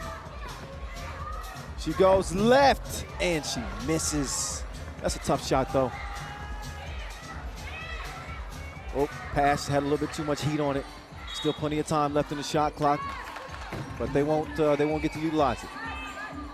Step out of bounds. Ball back over to the Netherlands. We're under 3 minutes to play. Bonstra to the Duchess, open like a double click. She cannot connect. Down low, the entry pass. They decide better of it, up fake. Drive into the right and a miss. So this Netherlands defense is really locking in, putting the clamps down. The Duchess all by herself, and she gets the easy lay. It's a 10-minute sprint to 21. Netherlands just 4 points away. Can Lithuania get back in this contest? Duchess called for a foul. That's number 6 on the Netherlands. They got no more to give. Lithuania, by comparison, they are already in the penalty with 7 fouls to their name. So put that in your back pocket as we get back to the action. Don't fall asleep. Good defense that time, and better offense that time as well, as Zabatkaite is able to make it a 2-point game. Oh, the Duchess hit her with the hezzy, little red light, green light. It goes over to Dreesen, and she gets the score to go, plus the foul. Beautiful Eiffel Tower sparkling. We got some stars shining over here on our 3x3 court as well.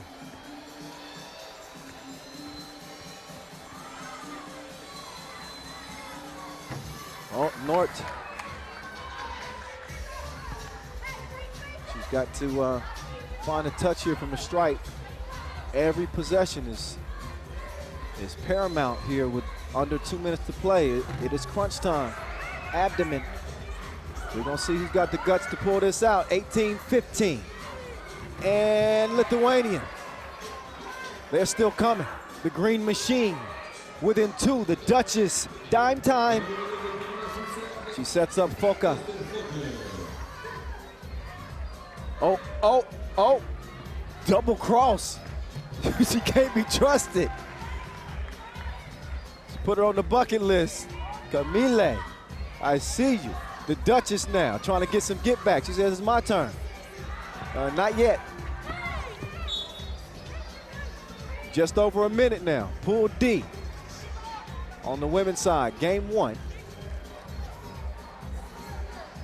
We had some bonus ball to start the day. We had to wrap up men's Group B play. And once we got into our regularly scheduled programming, it's been fast and furious. Oh, she crossed her. Did she look both ways? No, she took too much time. So a shot clock violation is the result. We're getting pretty close to the result of this contest. I can gush all day long about just how beautiful this venue is. Coming at you from the Trocadero Square, here opposite of the Eiffel Tower, separated by the Seine River, here in Paris' 7th district. We say bienvenue, bonjour, hello, what's good? Kyle Montgomery, AKA The Voice in your ear. Hope you're having fun. Hope y'all had a couple of laughs today. And I certainly hope y'all enjoying what's happening between the lines in front of us right now. It's a good one. And that's a good shot off the window. Oh, Camille. Come on now. Lithuania within 1. She is a gun. Netherlands, all they need is a score. The Duchess says it's time for this one to end. They had to have it, and they went and snatched it.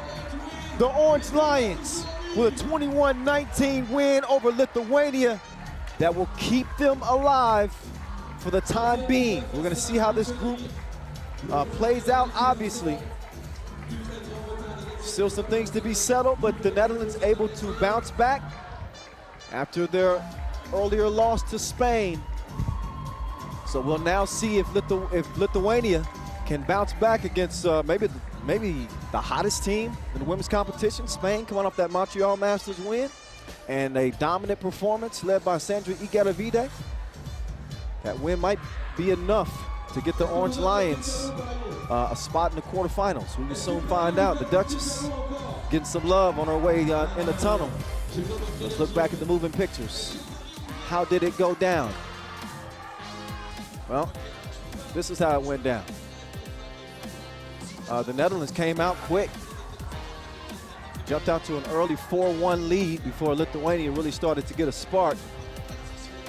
They were relying on their top gun, Camille Natsikaite.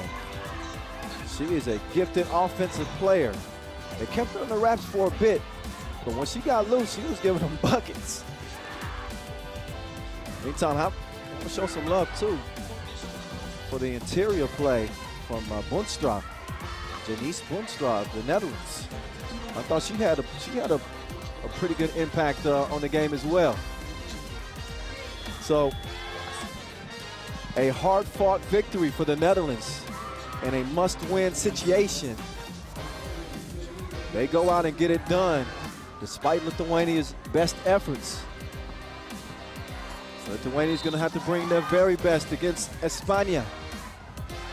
That action is for later on this evening. And again, we turned that third corner. For all my track and field fans out there, we turned that third corner. We heading down the final stretch. That's where you got to pump it out. All right. I'm pumping.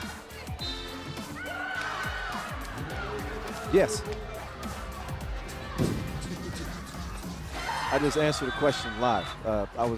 That's okay. But that's it for the action for the moment. But we'll be getting back to it in less than 5 minutes. So see y'all soon as we'll get back to it in just a moment. Je vais compter jusqu'à 3. Et à 3 en plus des portables, vous allez faire du bruit pareil. Vous allez nous faire vibrer la scène, vibrer la grande dame de fer à la Tour Eiffel. Paris, s'il te plaît, Trocadéro. 1, 2, 3, du bruit!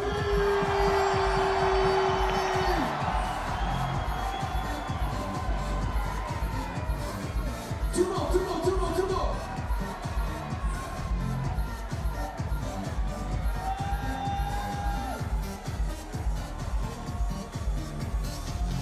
Ok, tout le monde, tout le monde, tout le monde, tout le monde, tout le monde, les mains, les téléphones, maintenant. Et je veux juste entendre celles et ceux qui veulent des t-shirts de l'événement maintenant. À 3, vous nous faites du bruit, s'il vous plaît, Paris. 1, 2, 3! Non, ça suffit pas, ça suffit pas. Ça suffit pas. Vous voulez pas montrer à la télévision française qu'il y a de l'ambiance entre Trocadéro à Paris? S'il vous plaît. Non. C'est quoi le vrai de la chaîne? La chaîne équipe, c'est ça. On peut faire du bruit, s'il vous plaît, pour l'enregistrement de la chaîne équipe, s'il vous plaît. Ok, on met la lumière, et maintenant je veux voir celles et ceux qui veulent des t-shirts, posez les téléphones, mettez les bras en l'air et tapez des mains. Tout le monde. Voilà, c'est pas assez. Je vous montre comment ça se passe. Ceux qui veulent des cadeaux, exemple. Du bruit! On vous remontre au cas où vous n'êtes pas encore à... Là, c'est... Ça. On vous montre, celle-ci, il y a cette team-là, elle est bien. 1, 2, 3, du bruit. Ok, si vous faites mieux là que eux, le t-shirt est pour vous. 1, 2, 3. 1, 2, 3. On remet la musique et le t-shirt qui part. Maintenant, tout ça. Tout le monde!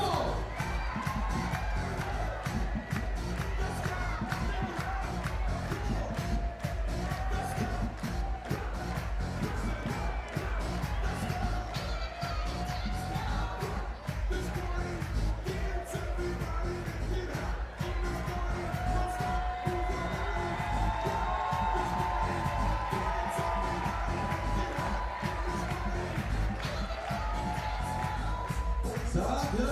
Check.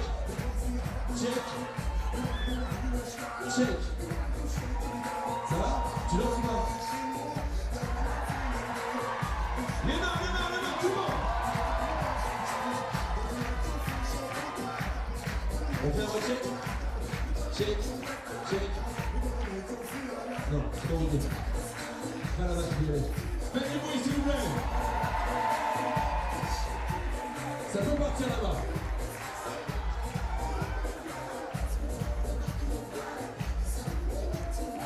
Ça peut partir ici. Et ça va partir là-bas. Ça peut partir ici. Ça peut partir là-bas.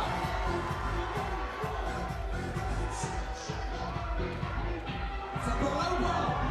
Ça part là-bas. Ça part là. 1, 2, 3, du bruit.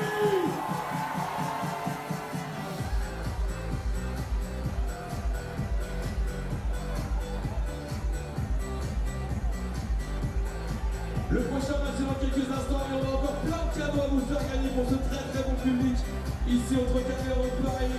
Le prochain match dans quelques instants, Ukraine, Grande-Bretagne.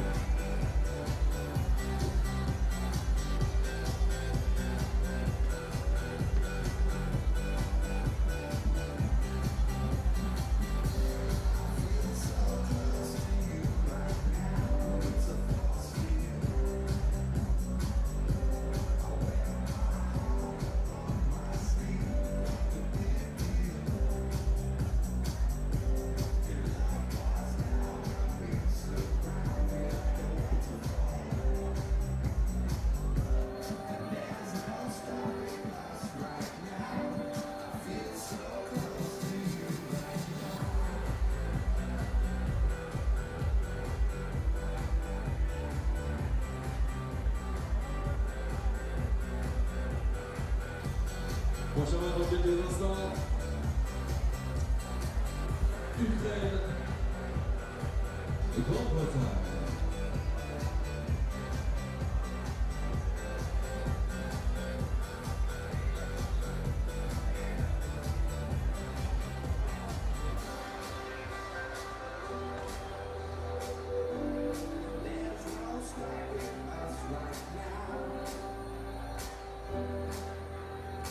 C'est dans quelques instants.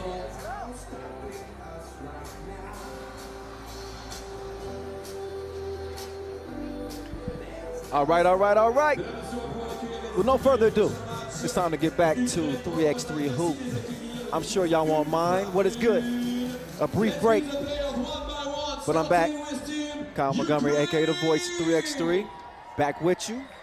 As again, we got 4 games remaining on the day. We're going to see both Ukrainian men's and women's teams in action. It's going to be the women first. This is a play-in game to the quarterfinals. Whoever wins will have a slot. Now, if you lose, you're done. First out for Ukraine, Mariam Uronile, joined by Gana Ruliova, Natalia Shubik,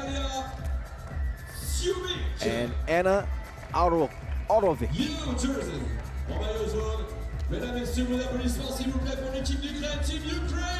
So there they go.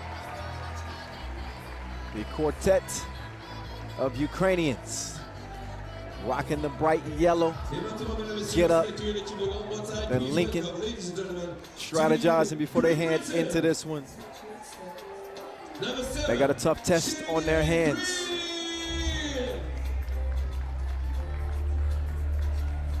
Let's get a look at this Great Britain team. It's a tough squad right here, and again, Great Britain making their Europe Cup debut. It's not a traditional basketball nation, as you know, but that don't mean they don't have some ballers. Former WNBA champion with the Minnesota Lynx, Tammy Fakbinle. She's joined by Cherry Dean Green, Shaquila Joseph, and Shanice Beckford Norton. That is Great Britain right there for you. Star-studded team with not only WNBA experience, but Olympic experience as well. As Fakbinle also played in those 2012 games. So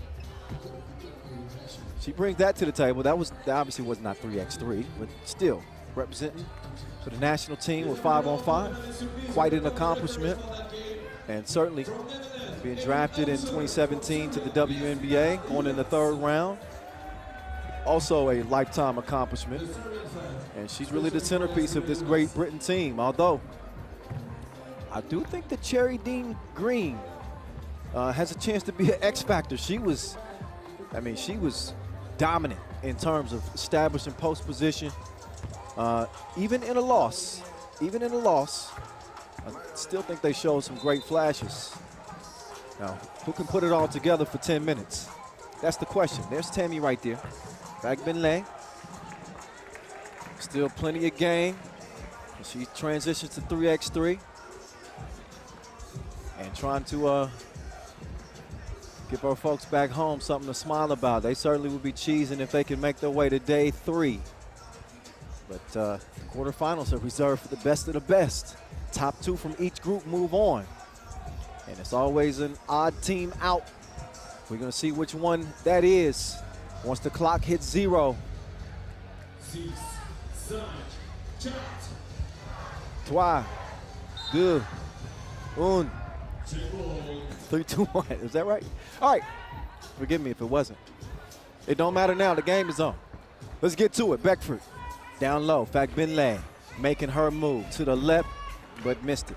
Lefty hook is no good. Ruliova over to Shubik. Shubik.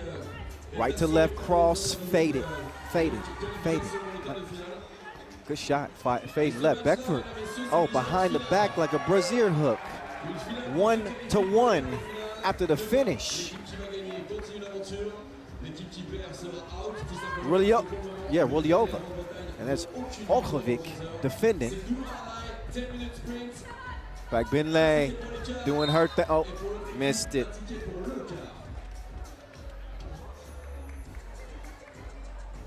Got to make them count. Instead of a 2-point play, a 1-point chance here at the charity stripe.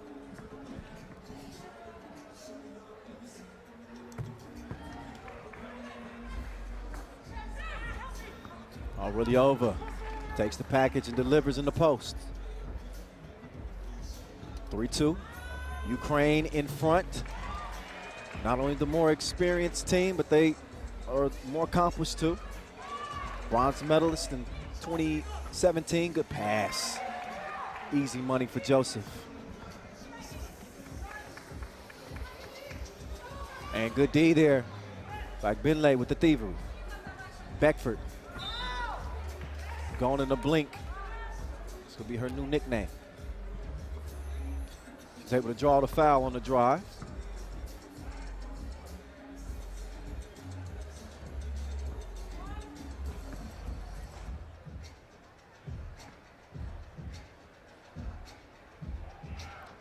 Free throw, hated on her.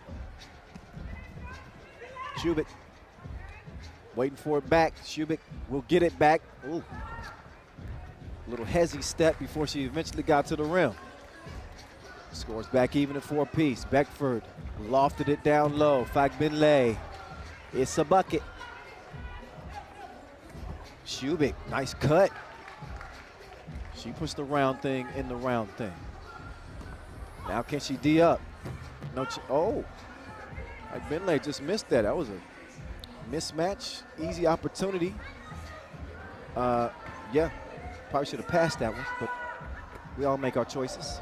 Green, she took the contact and gets the score. Flex on her one time. Strong finish for the former Tennessee Vol.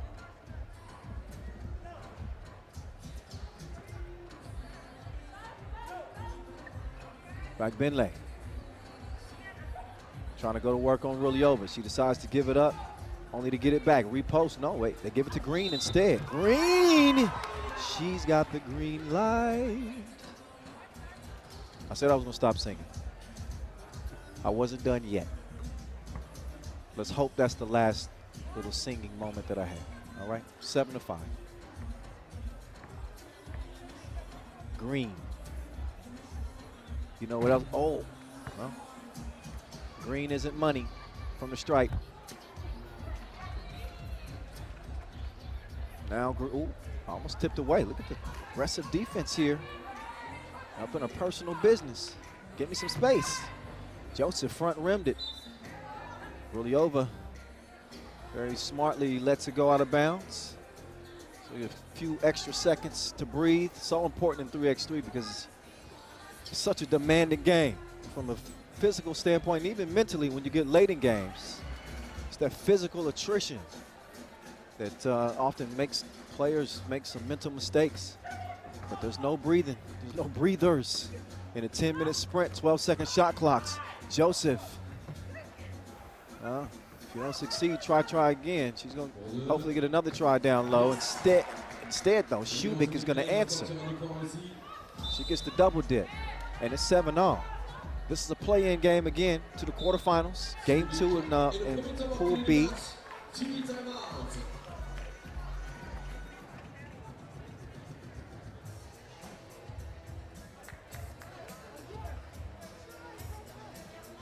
Look back at Shubik quickly clearing it, getting to that 2-point arc. That jumper is buttery.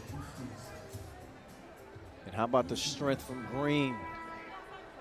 She's been a catalyst for him offensively. She's tough as nails. Fagbinlay, she's going to draw a lot of attention. She's got great size on the interior, and that's where this Great Britain team can really make things difficult. Pull up.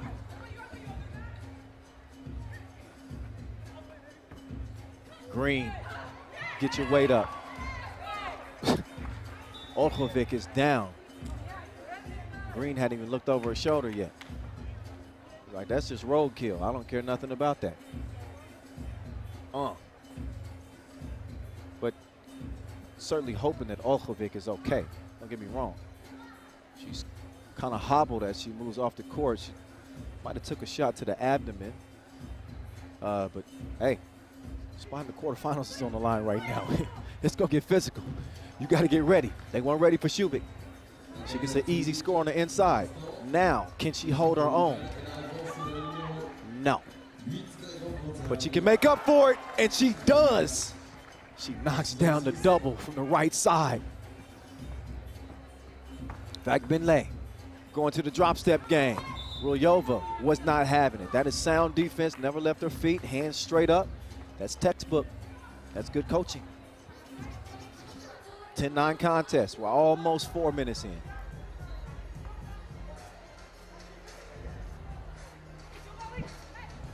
Long ball, Rulyova. Careful, she might drown you in the deep end. 2-ball gives Ukraine a 3-point lead. Good D there. Joseph is going to come up empty on that possession. And Rulyova is going to come out of the scrum with the rock in hand. Shubik, the 23-year-old emerging Ukrainian star, watches Rulyova get to the rack, but these goals ain't loyal. Rolled off the rim on her. Hate those. Now Joseph, she was blocked by the bottom of the backboard.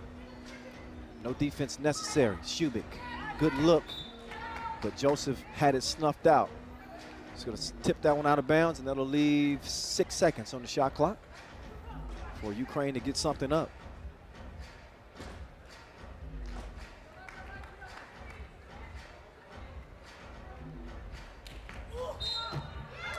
Bump in the bucket. Strong score on the inside there. See if Ukraine can continue adding to this lead. So Miriam Uronile. She's going to get it to go. Uronile with the stroke. 5-point difference. Green driving left. She is from Great Britain, after all. Comes up empty. Steal. Joseph, though. Good D. Beckford lets it fly. Joseph. It's a no for her, too. Ukraine with this 5-point advantage. They got 4 fouls. Great Britain need to get to it, although no need to panic. So important to play with pace, but without panic in 3x3. 12-second shot clocks. So you want to get into your actions quickly, move the ball. But typically when you're new to 3x3, you tend to force it. You tend to play a lot of ISO ball. But you do typically see the better teams move the ball, let the ball do the work for them. Ball back in the hand of the Brits. Beckford, oh, she was hanging, couldn't hit. But there to clean up the mess. It's Fagbinlay.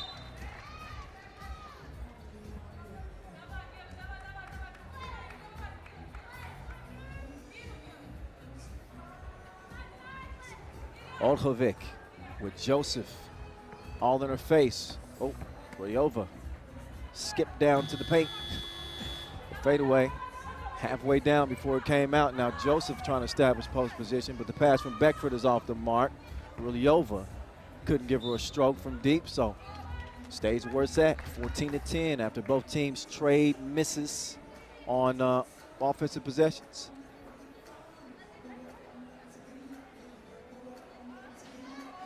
Get a TV timeout soon. We're still over past that 4-minute mark. Once we get under 4 minutes to play, first dead ball, we'll see a TV timeout. Right now, let's see Fagbinlay, the Olympian and WNBA champ, get a bucket. Tough shot right there. So the ball back over to blue. Beckford on the move, but she's denied. That's okay, though.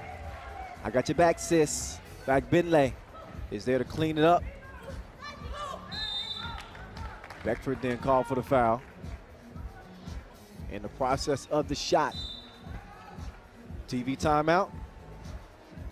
3:48 officially on the game clock in a 2-point contest. And we'll see a free throw attempt once we come out of the break. We'll see if Uro Nile can knock one down. I think Ukraine might be an underrated team in terms of their ability to pass the ball. They really move it well, really have a firm understanding of the game. Maybe not as athletic as some of the other teams they face. Sometimes you can beat them with your brain. Knocked down from the free throw line.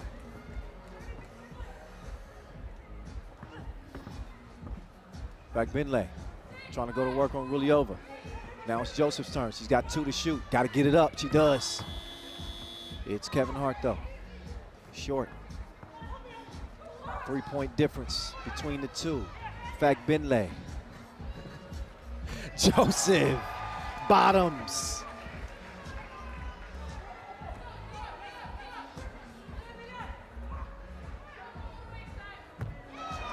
Ruliova. Come on over. 2 ball.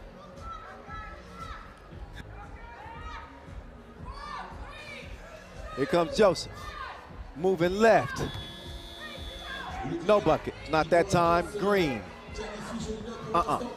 Fact Benley still fighting, still scrapping, still missing. Stays a 3-point difference. Ruliova. She ain't scared to shoot it. Instead, she passes. Better decision because it leads to the score.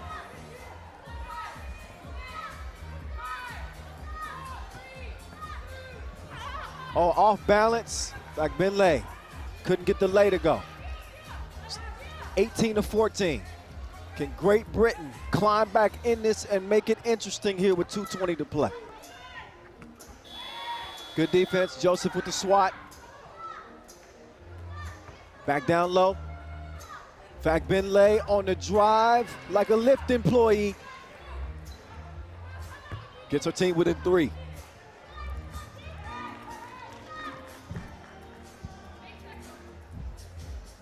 Fact Benley trying to set up shop. She got to shoot something. She got 2 seconds. Got to be cognizant of that shot clock and where it's at.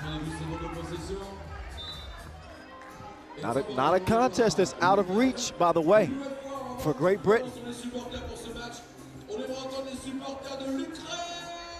Only a 3-point contest. And again, 12-second shot clocks. They're gonna get a few hacks at this thing before it's all said and done.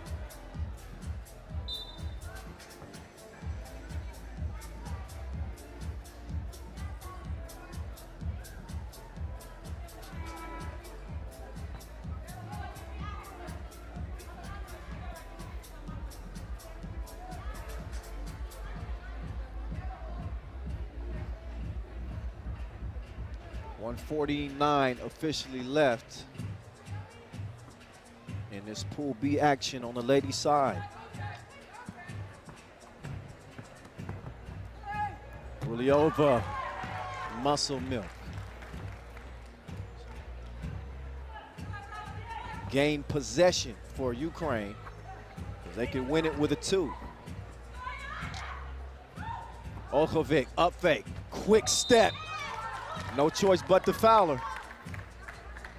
Only the 3rd on Great Britain, so only 1 free throw, but a make that would make it game point for Ukraine.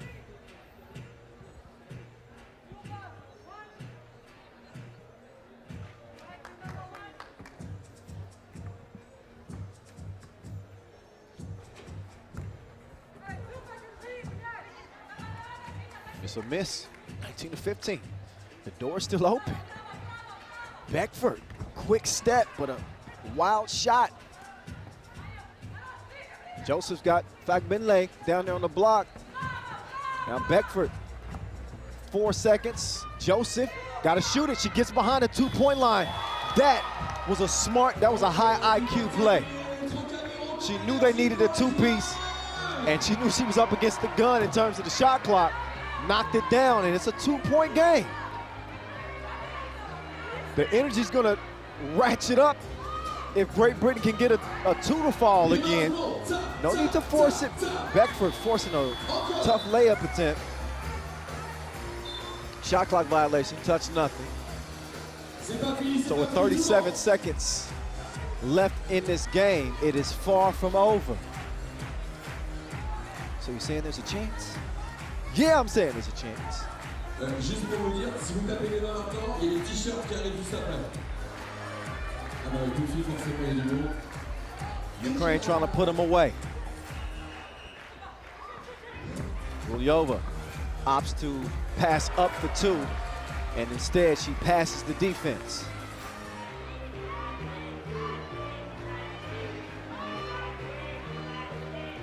Benley, she's going to answer with a score of her own, but time is not on Great Britain's side. Shubik trying to end it. Rebound also goes to Ukraine. That foul's on the floor.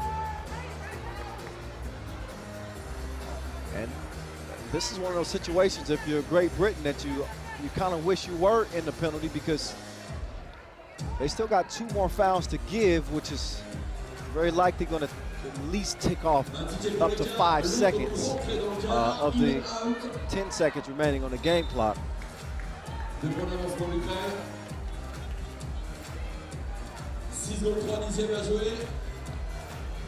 In a 2-point contest, they'd love to have that ball back for one more look. Benley trying to get a steal. She does not get it, and Great Britain will not be getting a win here in Paris. Their first appearance at the Europe Cup is a short one, but we still show love. They represented well. They just ran into a more experienced Ukraine team who outlasted them by 2, 20-18 the final. In this Group B showdown, it is Ukraine settling the group, as they'll be playing on tomorrow. Great Britain will be getting ready to head home.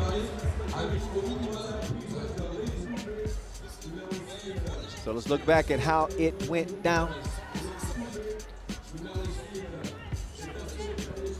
Ukraine relying on Shubik early. Great Britain showing some sauce too. But how dominant was Rulyova? She really finds a way to provide that spark that Ukraine need. They got great shooting from Olkovic too. Green on the inside. She's tough. Green with a couple of tough makes. Shubik was all up in her bag. She was shooting like Cupid. Tough interior play, really, for both teams. You don't want to fall in love with the two too much. And I think both of these teams' strength is really on the interior. And that's in display in the highlight rip. Now, while their strength may be on the inside, you know the difference maker. You know the decider, typically in a 3x3 game. You got to shoot twos. Last time I checked, twos are more than once. Rulyova, she can get it done one way or the other. Joseph with a big hit right there to get her team close, but Ukraine was able to hold them off and get the dub. Here we are from the Trocadero Square. Here from the city of love, the city of lights. Paris, Paris, France. It is the site of this 2021 Europe Cup 6th edition. Pool play will be coming to an end by the end of business today. The competition only gets stiffer as we move closer to handing out medals.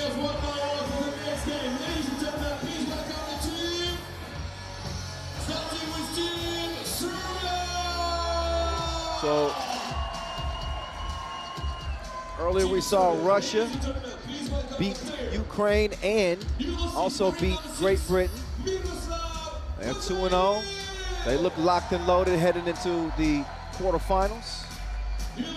And Ukraine will be living to play another day here as well in that most recent dub. How good did Serbia look in their opening game? Against, man, they were tough. Now they get a shot at Ukraine here in men's Group A action. Dejan Majstorovic had the hot hand. He's joined by Miroslav Pajsilic, the young gun. Also, Alexander Radkov, the Olympian. Former world #1 too, Radkov. Yeah. And not to forget, the manimal, Mihailo Vasic. There's Igor Chubakov of Ukraine coming out. And the way this scenario plays out is this. Thanks to our research team. For the men, Serbia need to score just 3 points, and they will qualify for the quarterfinals. Just 3. Ukraine need to beat Serbia and score at least 14 points if they hope to get in. So that is the scenario. Denis Noskov, oh no, that's not Thibaut Vervoet. Those dudes play for Belgium. We got some bugs in the system, that's all. We just got some bugs in the system. That's my mistake, I typed that wrong. Okay, I'm done. I know. All right, coin flip is done. I would love to have one of those as a souvenir. Maybe I need to pay our referees a visit. They're probably going to ask me to pay them. Najib, Marcos, they want all the smoke. Marcos can't even see.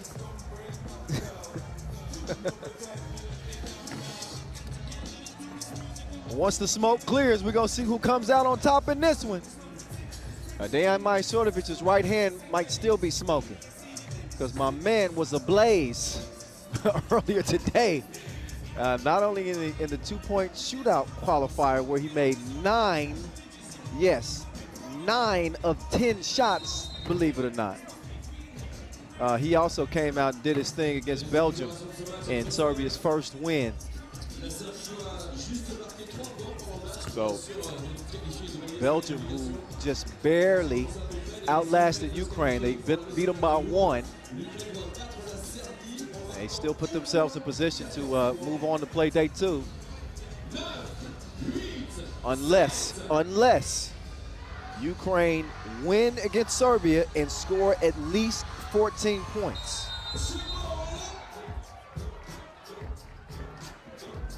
All right, it's on now.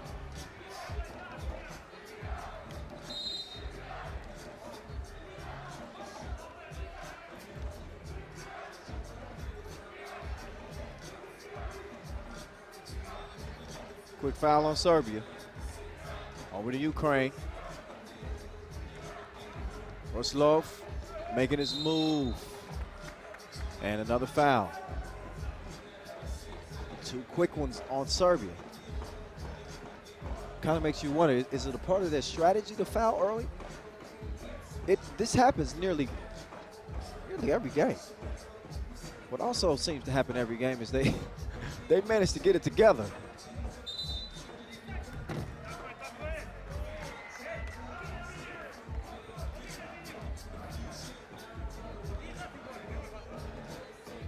Hot.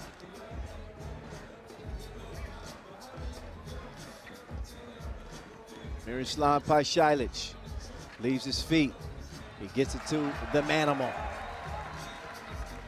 The Serbia team can feature any player, essentially 1 through 4.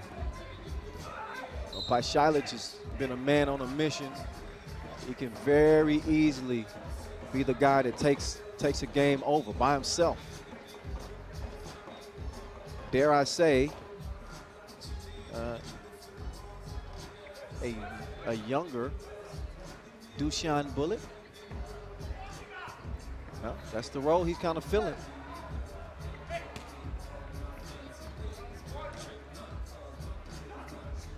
I could see a DM coming from Dusan at any minute now. Like, Kyle, come on, man. You can leave the Maestro open. I guess so. They double dared him, and he missed it. Oh, wow. What a silly foul. So the Maestro probably a little frustrated with the fact that he missed that 2, and then just a silly kind of pushing the chest on the 2 attempt from the corner. Oh, that foul was off the ball. I was about to say, that was really uncharacteristic of the Maestro. So I was wrong there. I'm sorry. 2-1, same spot. Drop it like it's taste the rainbow from the right wing. No score with no chill. 4-1, Ukraine. Again, they need to beat Serbia. They need to score 14 points. That's if they want to put Belgium out. I think that was an 11-10 final with Belgium and Ukraine, a really low-scoring game. And those tend to come back and bite you if you're not careful. We'll see. I don't. Serbia's going to be qualified. They're going to score more than 3 points. All they need is 3 in their end. It's really up to Ukraine. If they can earn their way in, it would be a shock not to see the Belgians playing on day 3. I think the odds are in their favor, though, at this point. Even with Ukraine leading 4-2 here in the early goings.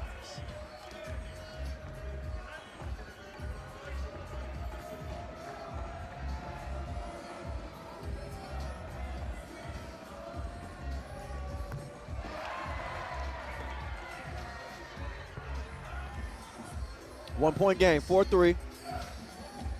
Nearly 2 in. Ruslov. Oh, my goodness. Take that man to Vegas. Luck is on his side.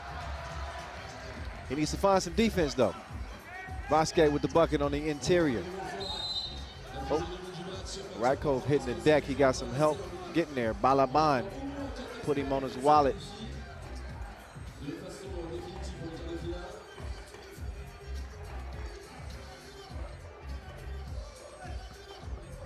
Oh, quick move.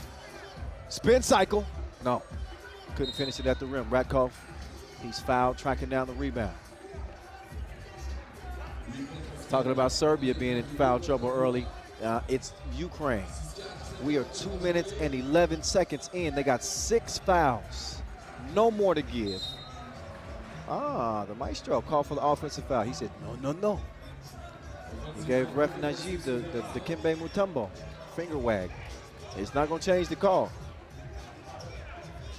Anytime you extend an arm, the referee's got to make that call. Oh, nice runner off the glass. Good finish there over the Maestro. There's Pajsilic. He's also going to pull the trigger. Oh, the Maestro taking him on a drive right to the rim and an easy lay. 7-5. Oh, the Maestro with a gangster slap. But he's called for the foul. He had a big block in game 1, too, against Belgium. Look again. Let's see if he timed it right. Oh, there was some contact underneath the Maestro stating his case from his back.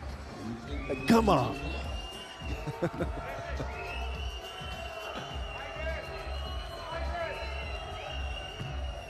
Shumakov. He's going to give the Ukrainians a 3-point lead. Serbia's already passed that 3 points that they needed to qualify for the quarterfinals, so they're in there. They want to get a win here. Ukraine are able to hold them off. It will without question be one of the biggest upsets at the Europe Cup in recent years, despite this Serbian team being a kind of a newly formed group of four. I mean, they're still Serbia.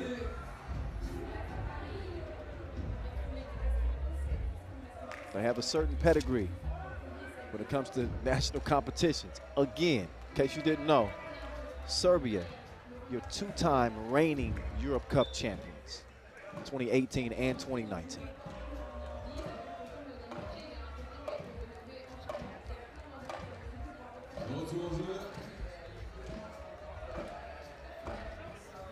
So the maestro, he'll start at top of the key over to Radkov. Radkov's got Paishalic coming around. Oh, Miroslav couldn't hit it, neither could Radkov. Balaban will give it up. Sets the screen. Ruslov wants it. He doesn't get it. His friend takes two. It's a double take, and it's good. 10-6. Make that 10-7. Serbia answer back.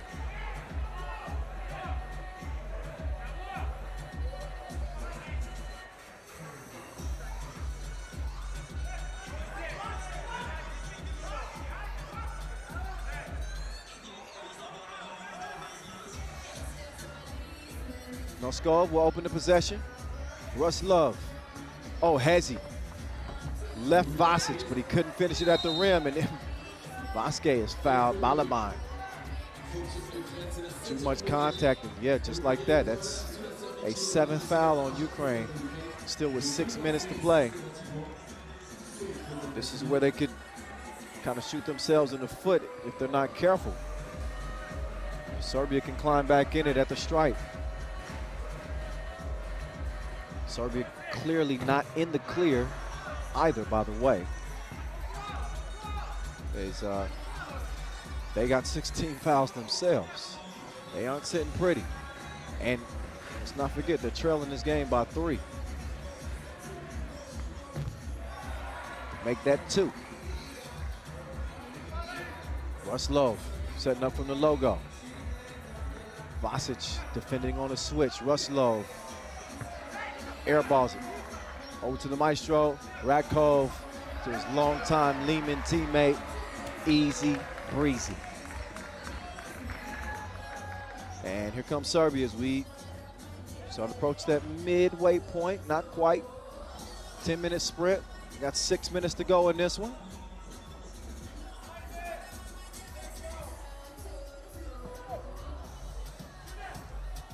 Long rebound to Balaban. Noskov. It's a no-go from the left wing. Back comes the Manimal over to the Maestro. The Maestro held up from Balaban. He had him dizzy off balance. Couldn't cash it. Vasquez hits the deck, as does Shumakov.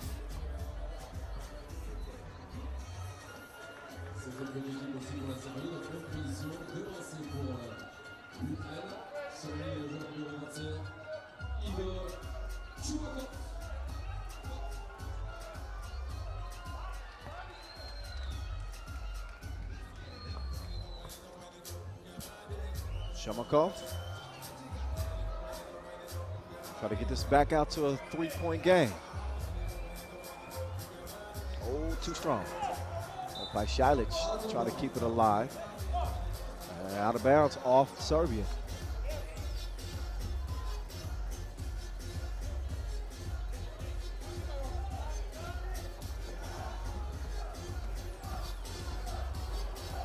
Easy finish there for Noskov. Maestro kicks it to a wide open Radkov. Couldn't knock it down, so ball back over to blue. Noskov, mid-range, not this time. By Shilic. This dude's like the Energizer Bunny. Never stops. 8 fouls on Ukraine. That means they're 2 foul infractions away from being in the double penalty. 2 possessions, 2 free throws and possession if we get to that point.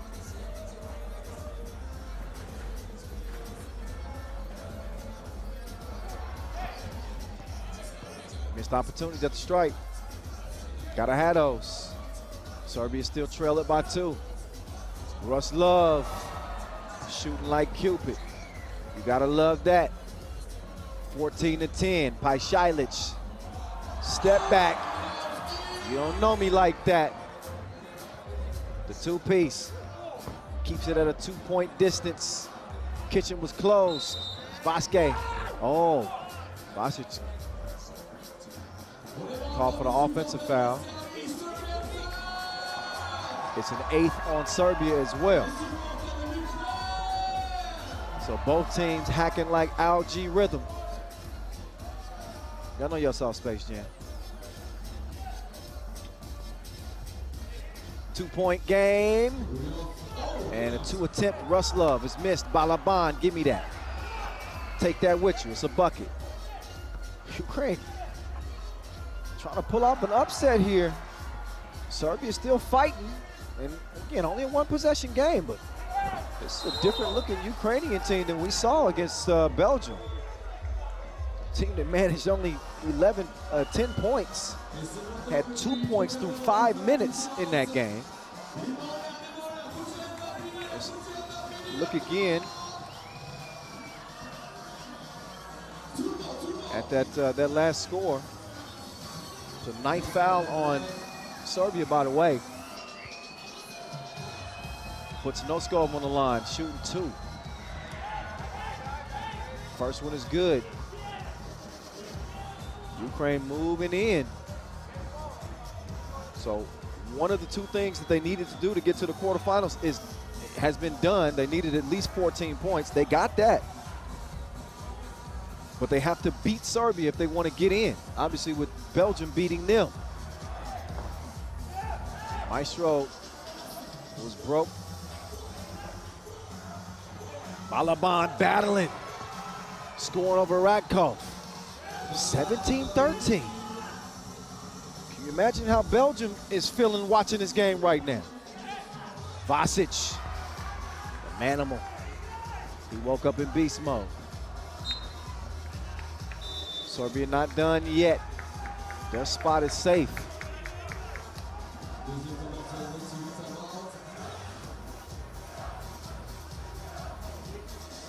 But Belgium's may not be.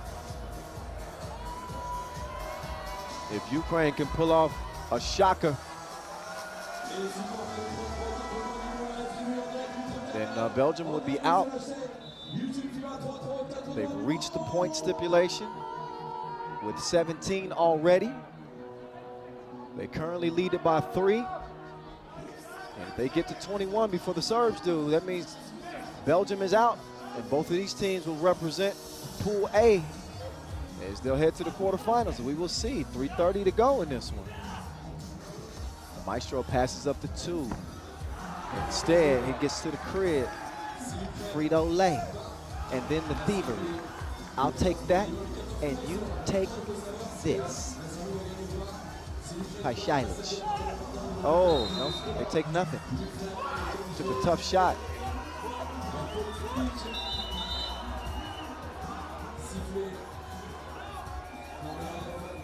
Take another look at that Pajcilic drive. Okay, he's asking for he wanted a foul. And I'm not sure, I don't know if there was one warranted right there. The defense looked good from my angle, hands straight up. I think that Pajcilic arguing. Yeah, Pajcilic was arguing his case with the referees and got hit with a tee.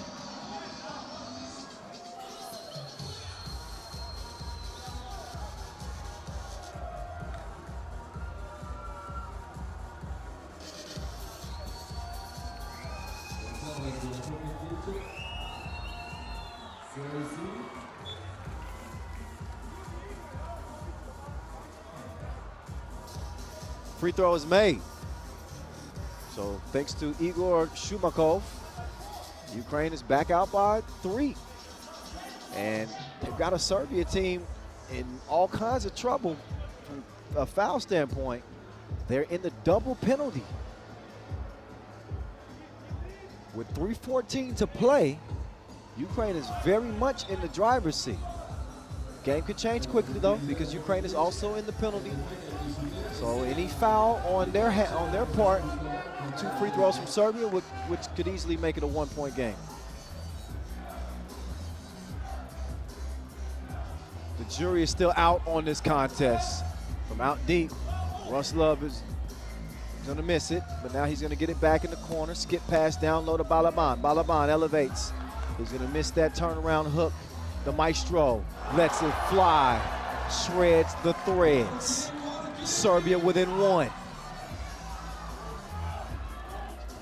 Oh, whoa, wild shot. But he was able to get Vasic out of position. And Shumakov, they were gonna shoot 2 anyway, because being in the double penalty, but they weren't gonna get possession. So it'll be 2 free throws and the ball for Ukraine.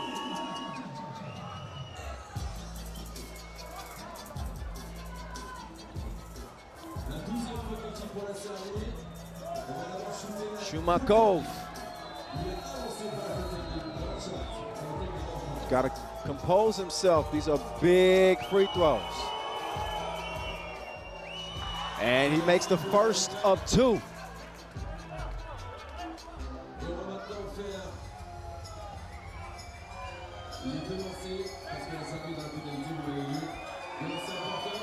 Second of 2 is good as game point. It is game point for Ukraine. Oh, shoot. Shumakov can win it here with a 3rd free throw make. Flex on him, young fella. That is a signature win for Ukraine over Serbia to wrap up their group play. Serbia is in. They did score enough points, but by virtue of Ukraine's win here, Belgium is out.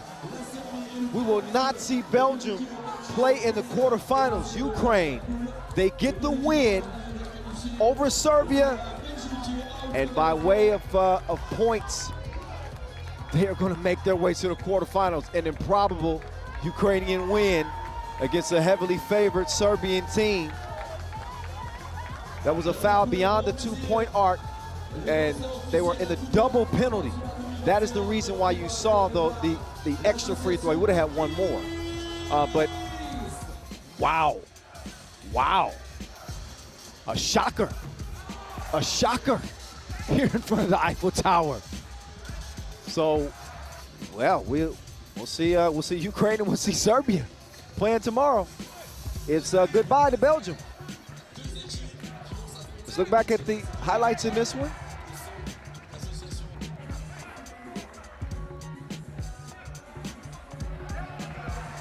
All right, so I will leave y'all with the highlights of the biggest shock of the day. Again, Ukraine over Serbia. We'll be getting back to the 3x3 action in just a few minutes. Y'all stick around.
Blackis Production, présenté par la Caisse d'épargne avec les applaudissements du Trocadéro de Paris. Merci à vous. Blackis Production, merci à vous.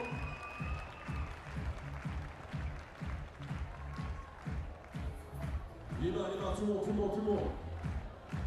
Espagne, Lituanie, dans quelques instants.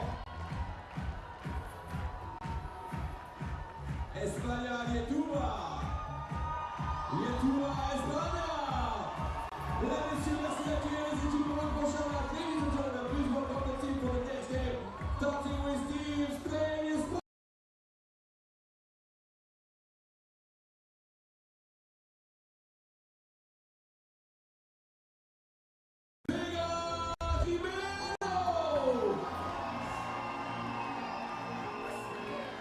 Number 3, numéro 3, Marta Canella. Numéro 10, number 10, Aitana Cuevas.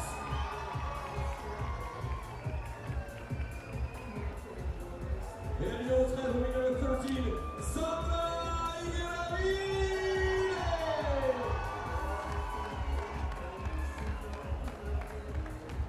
Les champions d'Europe 2019, mesdames et messieurs, un applaudissement pour l'équipe d'Espagne.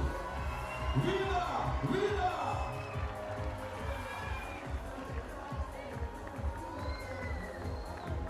And now, ladies and gentlemen, please welcome Team Lithuania, Lietuva! Number 6, numéro 6, Kamela Natsiskite.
Referees on that game is under the auto avec vos applaudissements. Paris from Kazakhstan, Alexander Rulyov from Hungary, Cecilia Todt.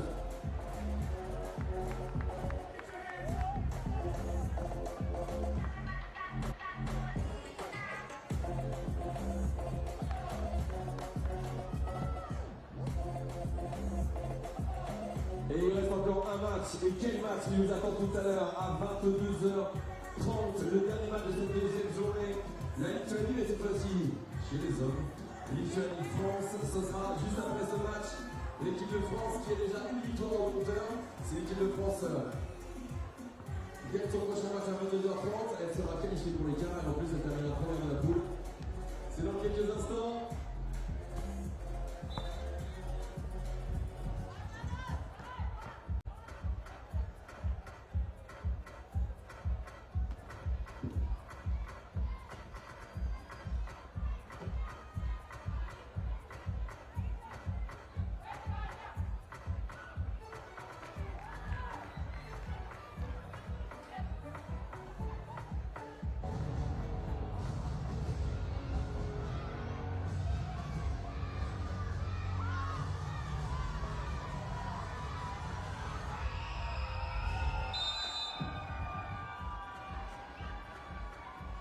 Spain, España, Lithuania, Lietuva!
So 2-1.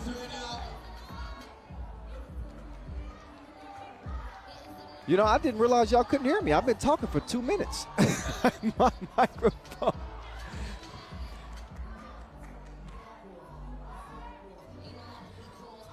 Yeah, I had a little microphone issue. That's probably my fault. Sorry about that. I was saying a whole bunch of funny stuff that y'all missed out on. I can't believe that. This is a big game right here. So let me, it's 2-2 as of now. And the scenario is this. Coming into this contest, Spain need to score 15 points to qualify. Lithuania need to win by 3 or score 17 points with a win. Get it? Okay. For Lithuania, they need to win by 3 or win and score 17. Spain need to score 15, and they're in. All right? That's the scenario as it's 3-3.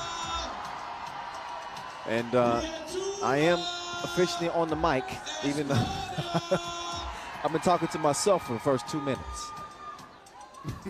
Did y'all miss me? Yeah, apparently not.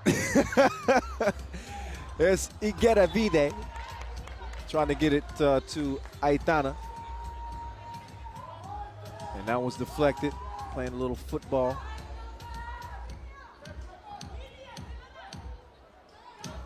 Lithuania didn't have enough to beat the Netherlands.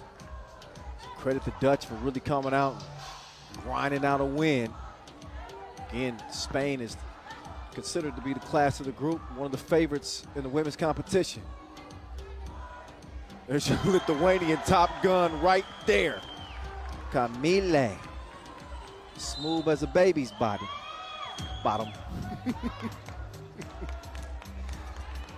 All right, 5-3. It's not coming off the rails yet.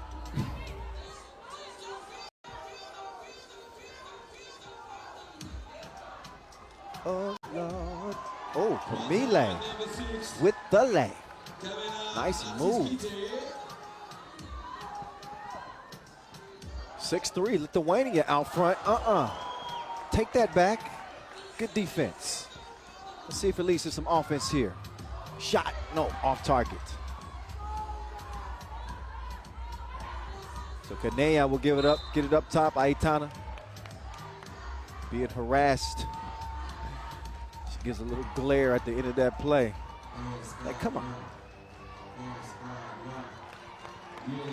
But again, the Camille Natsikaite, probably the most dangerous option offensively for this Lithuanian team.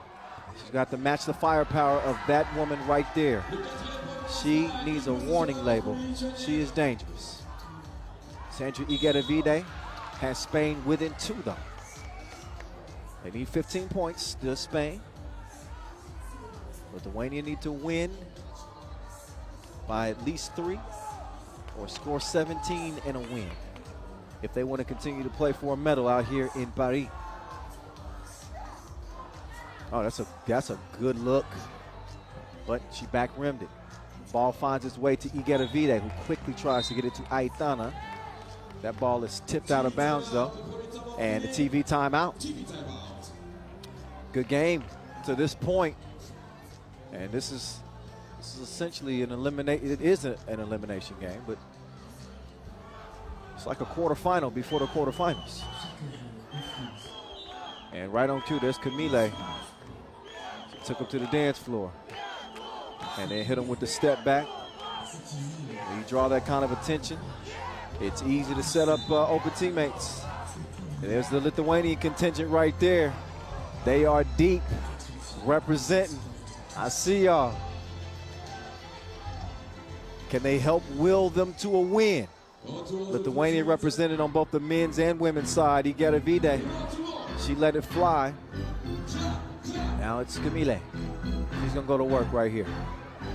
Gives it up instead, double deuce, chunks the deuces, but it's a miss. Aitana, quick repost. She's a problem. Oh wait, they didn't clear it. They didn't clear it. Okay. So you saw ref Cecilia Toth was all over that before they even took the shot. They had not cleared it, so they'll give it back over to Green.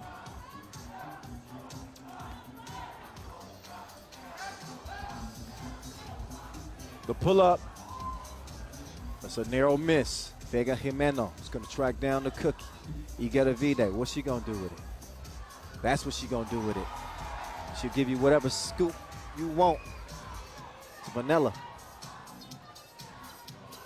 6'5". Oh, have some of that. She doubles down from long range. 8'5", Jimeno. She gets a bucket too, so back and forth we go. Swinging like a pendulum between these two.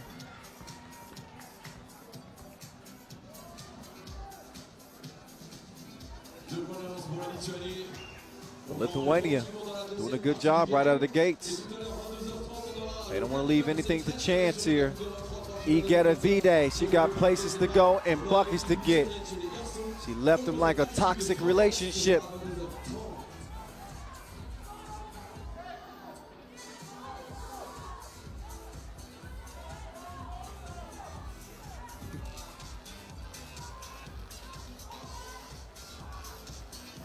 Oh, come here. Couldn't knock it down.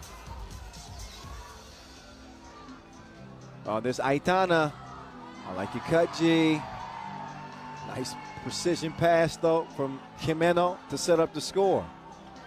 Back down low goes Lithuanian. That time, Igedavide is whistled for the foul.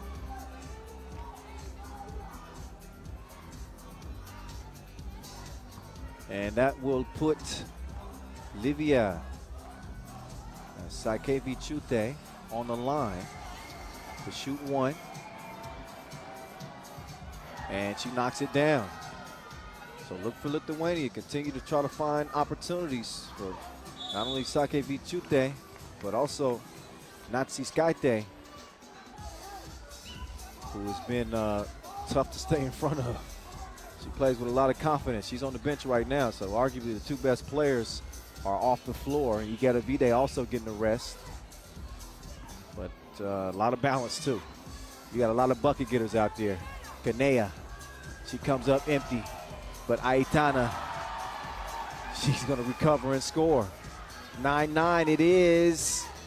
Jimeno with the D. Aitana with the O. We about to see. She's held up by a foul there.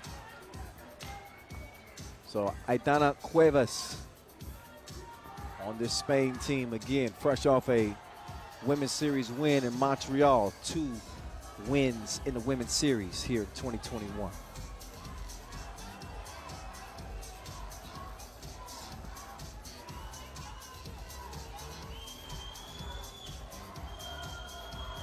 Aitana, no good at the free throw line, but no worries.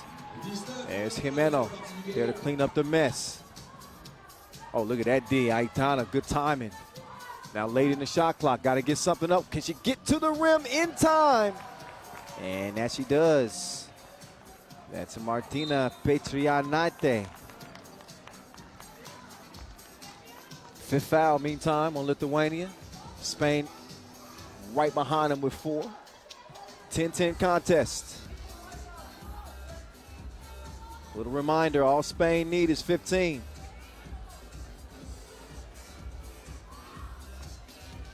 And here's Igedavide.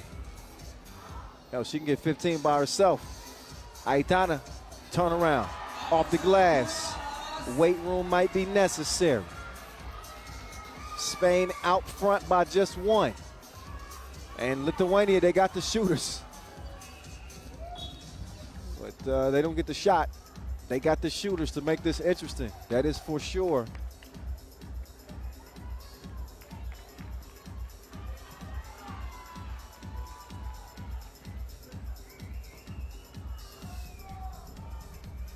Jimeno's going to hand it off. And they get a look for Igedavide. The ball likes her, comes right back to her. Igedavide behind the back, but she took an extra step before the shot, so a traveling violation is the result. Ball back over the green. Tug of war between two very talented teams right in front of us. Oh, the Kanea, yeah, whistle for the foul there. That's now 5 on Spain, so 1 more foul apiece to give. Shout out to all the fans, by the way. All the fans that have been enjoying the 3x3 action here inside the venue. We got young and old, men and women alike. The kids are out late checking out the 3x3 action here in front of the Eiffel Tower. All kinds of nations represented here at this international event. And the players are laying it all on the line, between the lines. Shout out to our production crew as well. They're doing an outstanding job.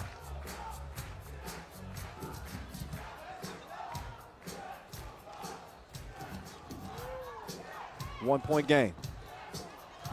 Pool D. Last ladies action here in this group. And a foul drawn on the drive. No more to give for Spain. And this one's going to lead to a free throw attempt. So we're going to see if Martina Petrianate can knock it down. She does. 11 apiece. You got to be there. You can tell she was thinking about it. She must be a Pisces. She is wet. 13-11. Nice pass. That's easy money.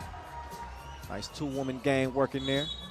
Now it's Jimeno and Igueravide trying to do the same, but they're held up by a foul. 3:32 officially left in this one. DJ Lassen is back. He bringing out the Mike Jackson right now. If y'all could see me, I actually got a Michael Jackson like jacket on. I'm feeling like a Thriller right now. People always told me, be careful what you do. Don't. All right. I said I was done singing. I will tell you a fib from time to time. I ain't lying when I say that Tatiana is dominant in the post. Proof's in the pudding. Good answer underneath. Oh, we going at it right now. Here's Aitana. Who's your mama? It's a bucket. 15-13. Oh, hand up. So what? She can taste the leather. Jimeno can't answer. 15-15. Now, 17 points is the magic number for Lithuania. They need to get at least 17 and get a win. They also need to win it by 3. I think they understand the scenario. And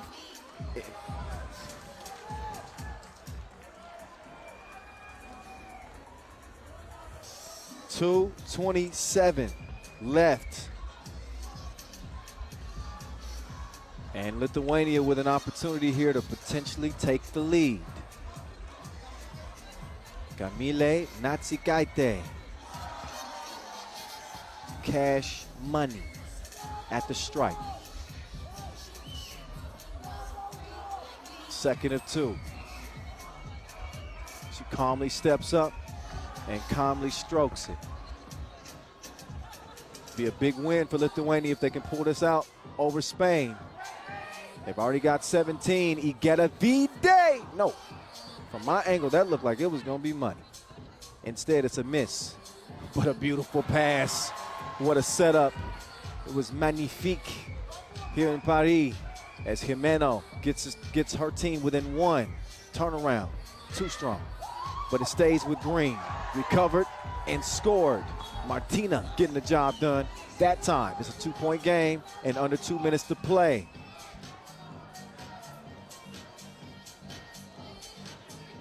Hey, if you're not following us on social media yet, don't make me come find you.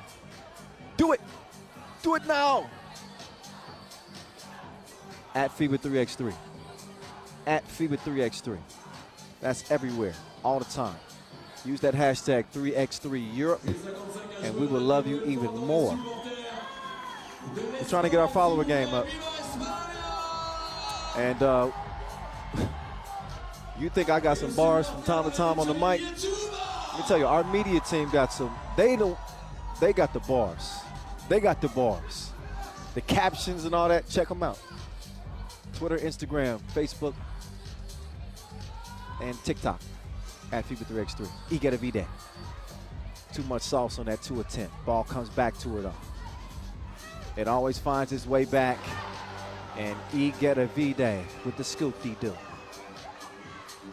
18-17, way to get your composure at the rim without traveling. Livia has Lithuania very much alive. E get a V-Day with the double dip to tie things up at 19 apiece. This woman is just different. She's just different. She got more game than EA. And this game ain't over with yet.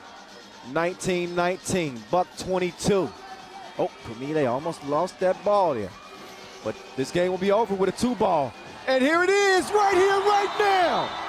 Lithuania with a huge win over Spain that will lead them into the quarterfinals. They did exactly what they needed to keep their medal hopes alive here in Paris. And they leave it up to their top gun to get it done. Camille Nazi-Kaite with the Tissot buzzer beater, all net, all wet. And Lithuania live on to play another day here in Paris at this 6th edition of the Europe Cup. Unbelievable win for Lithuania. Now Spain did what they were supposed to do. So they did score the 15 points needed to get in. It is the Netherlands that are the odd team out. This is after they picked up a signature win over Lithuania. The Orange Lions will not be moving on. Instead, it'll be these two teams that we see right here heading to the quarterfinals. A hell of a game, a hell of a win for Lithuania. This is one they won't soon forget. You know, this Spain team might be the hottest team, women's team in 3x3 right now. I know there's a lot of French fans out there saying, hold on there, Kyle. What about France? Come on. This is true. But we haven't seen France on the women's series in quite some time. And the Spain team have just as many women's series wins here in 2021 as France, and the most recent women's series win. Look at the defense here. Kanea, all up in her personal business. It don't matter. She's gonna put you on the bucket list regardless. Aitana playing her game. Cleaning up the glass, using that size to her advantage. But really an all-around team effort for Lithuania to get it done. Although Natsikaite, she was that woman up in this game. She and Igor Davide, they gave us some fireworks, that's for sure. That's some new defense right there. Back to your opponent. I got to try that one day. You saw the result. It was a bucket. It's Igor Davide doing her thing too. Step back, you don't know me like that. And this is the shot heard all through Lithuania. Sounds like this. Swish. That's a quarterfinal swish right there. Hell of a shot. Great win. Unbelievable venue. We turning up. Even though the sun has gone down, it's lit here in Paris. Kyle Montgomery, AKA the voice of 3x3, still going strong. That's right. I've been drinking my tea with my honey. Actually, it hasn't been tea. It's coffee. I need some tea and honey and lemon. Help me, please. My voice is calling for help. Yeah, we ready, Vincent Royer. I already told you we ready.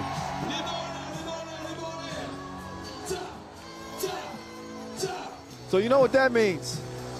We got one more game to go. And it's coming down between France and Lithuania. Men's Pool C action to wrap up a very busy day 2 with some extended action to start the day.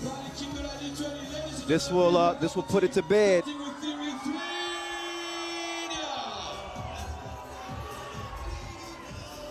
We saw France earlier. Both of these teams winners. So Nothing really at stake in this one, so I hate to kill the drama for you. But what is at stake is that #1 seed.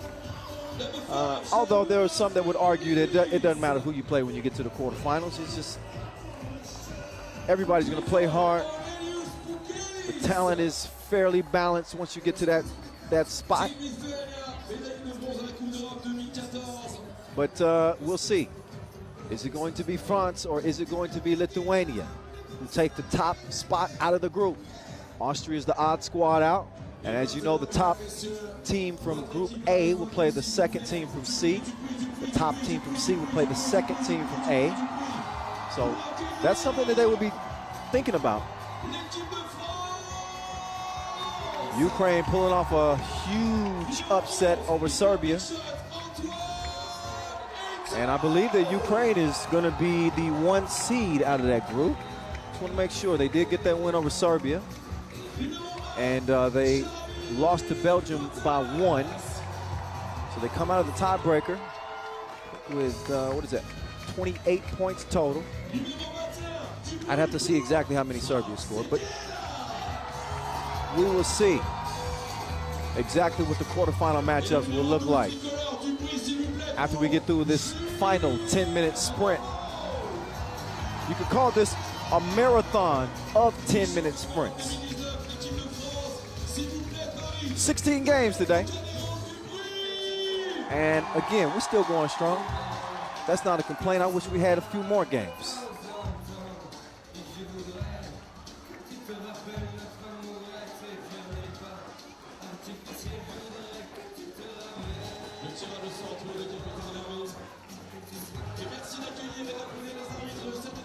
So they'll get it warmed up. And we reintroduce you to our officials for this one. Officially, Yasmina and Marcos. Hello again.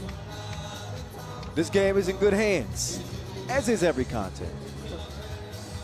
It's in really good hands. We're well represented across the board. Speaking of representing, how well has he been representing? Aurelius Pukelis stands 205, 27 years old. The man is a monster. I don't know what else to say. He is a monster. He's more difficult to figure out than a Rubik's Cube. Inside, outside. Man, he's tough. So is Heito. What a performance that he had for France.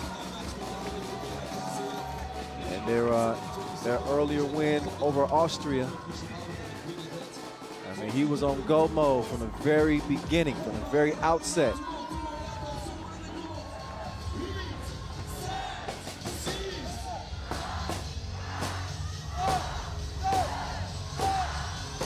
All right, the final countdown to the final game. 10 minutes is now underway. Here we go. Last game, day 2. Pool play done after this. So Guela, stroke is broke. Now what can he do with the monster, Pukelis? Pukelis just missed that one. Point blank range. Got to use that left hand or just dunk on him. It's always the shorter dudes that are telling the taller dudes they need to dunk everything. That's me in this scenario. Easier said than done, I must admit. Pontins trying to come clear, but a foul. Whistled on Lithuania. They should be pretty charged up after seeing what their women's team just did against Spain to earn their spot in the quarterfinals. So Lithuania could be in a great mood by the end of this game if they can shock the home team. Šarūnas Vingelis, count it. I really like Šarūnas Vingelis' game. They got a lot of talent in Lithuania. Thinking about Marius Užupis as well. It's another player that's really emerged out of Lithuania. Obviously not representing out here, but just making mention. Did I mention that Seguela can shoot? I know his first stroke was broke, but that one's bottoms. Vingelis couldn't hit that one. Oh, you got to get it to him down low. Get it to the big man. And Bo. He was dominant too. Him and Eto really keyed that win.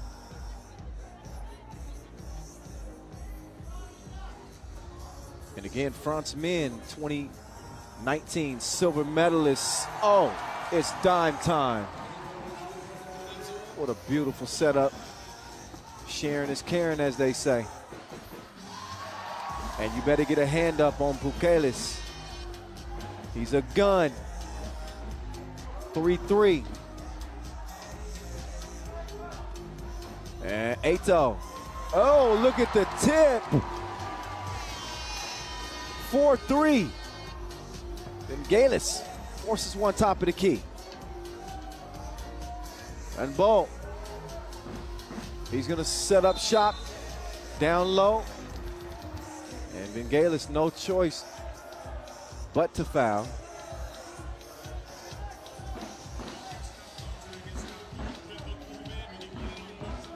And back to it we go. Renbo. I like the battle of the bigs. And the battle of the smalls, too. Mr. Mustache, excusez-moi. He gets the easy score, and Pukelis late in the shot clock, one-legged fader. Oh, but Darius Tarvidis is right there. He cleans up the mess. Oh, Renbo, sneaky, got past Pukelis, but he missed the crib. Gotta have those, Tarvidis. He dribbled that off of his left foot, he did. So ball over to France.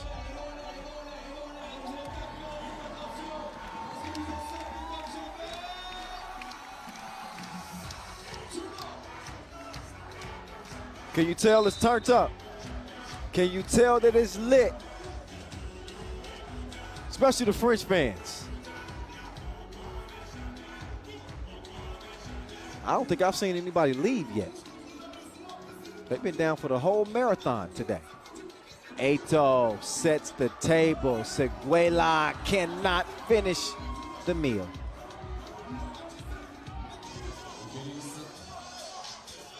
Oh, good idea. Just out of reach for Pukelis. He still pulls the trigger. You have to reload after missing from the corner. Pantins. He'll get it over. Eto off the miss, comes back to him. Seguela, he's gonna give it up. Let Pantins reset. Pantins, just a glimmer of daylight. That's okay, he follows like a stalker.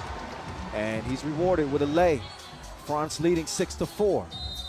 And Eto, he then gets whistled for the foul, too aggressive.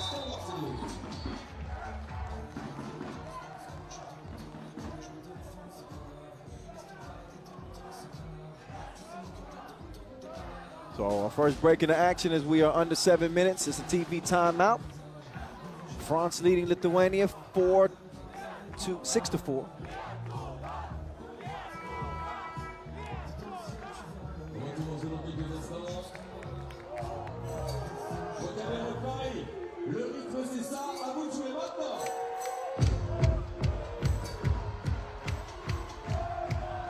DJ Last got to jump it in here.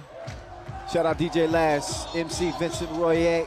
Oh, Eto, FaceTime. We ain't talking about no video chat either. 18-4 and foul off the ball.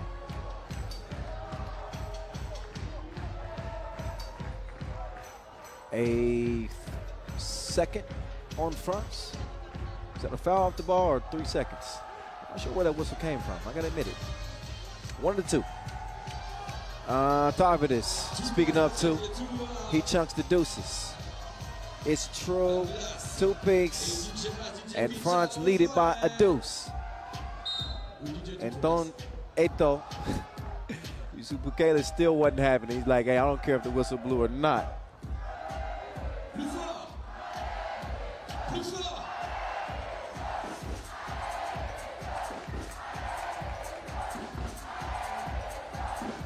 So here we go. Eto.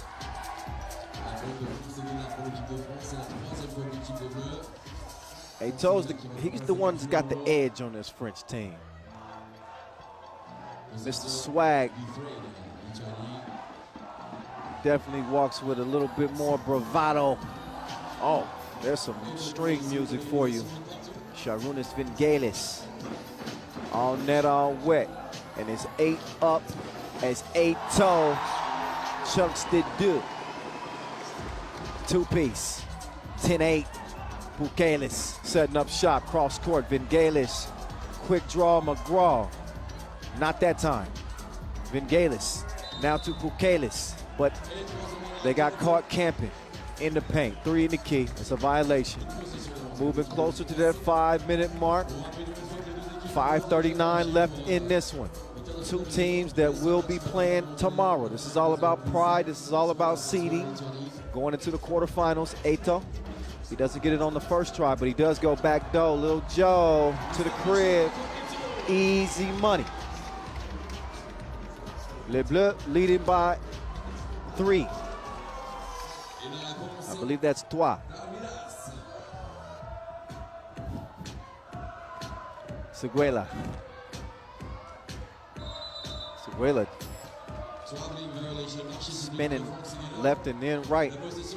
Still got his passport on him. Call for the travel.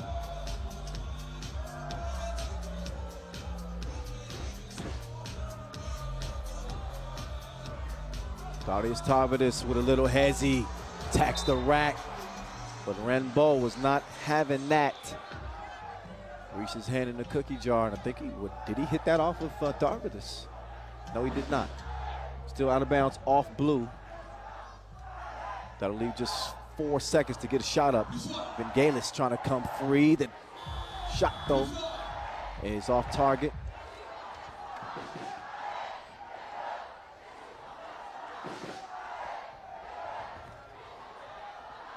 Oh, my goodness.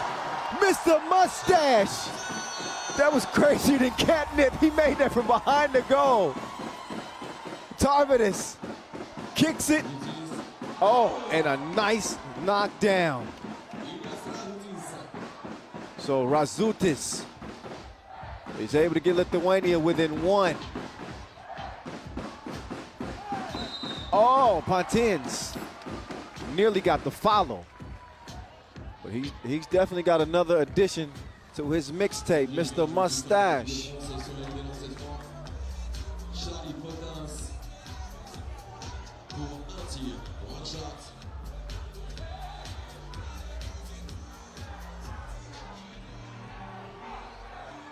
Pontins puts it in.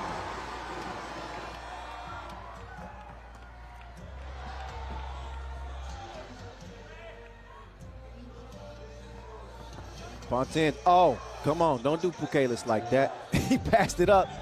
Eto, quick move to the cup, sets the table, Rambo puts it in. Vingelis couldn't do the same. Eto, quick draw, he didn't make that one. That was straight on, but a foul call. TV timeout, 1 to 4 minutes. France leading by 3.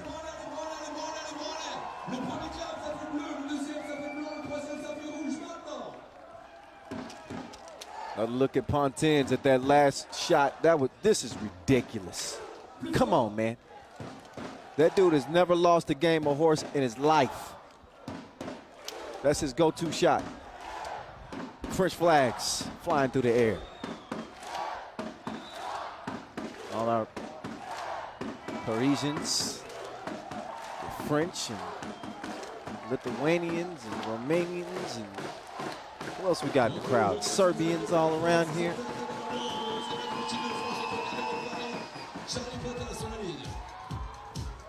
It is a cosmopolitan of people from all over Europe here enjoying this action. So Mr. Mustache is able to connect. Not once, but twice. Tarvidis to Pukelis. Pukelis connecting like cousins. He's got reservations for 2. And France's lead was down to 3. Now it's up to 4. That's how quick things happen in 3x3. Charlie Pontins. Oh, nice drop off to Seguela. He gets up to get down with the one-handed poke. France can feel it now, up 5.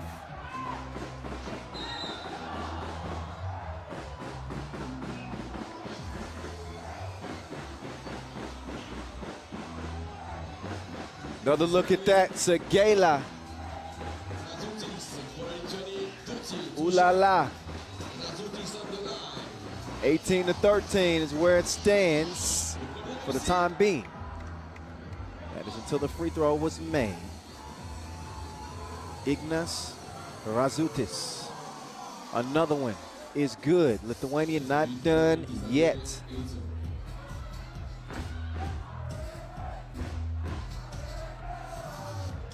Here's Ato. He's got some fans watching, that's for sure. He's a baller. Can he close the deal for France? Seguela. Ain't no wind in here. Maybe it slipped.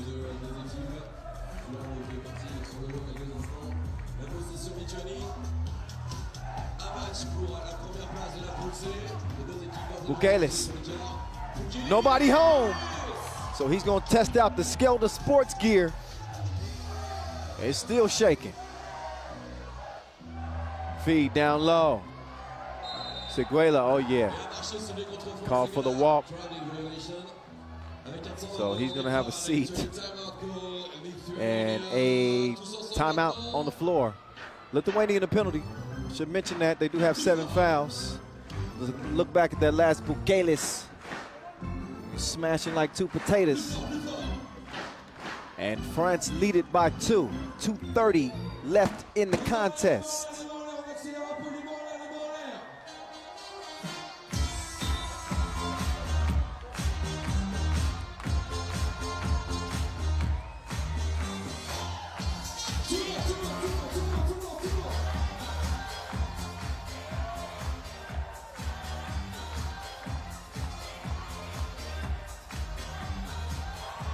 Oh, strong drive. DJ Pitcher, DJ Lass. They say clap your hands. Ato couldn't clap him that time. So Ato will step out for a moment. Get a breather. This game is tighter than aerobics clothes. 18-17. Who wants it more? We about to find out right now. Cross court. Sharunas Vingelis. He'll give it up to Bukeles. Bukeles way off in the deep end like usual. I told you. You can't let that big man shoot it like that. Lithuania out in front. Look at Bukeles. He feeling himself too.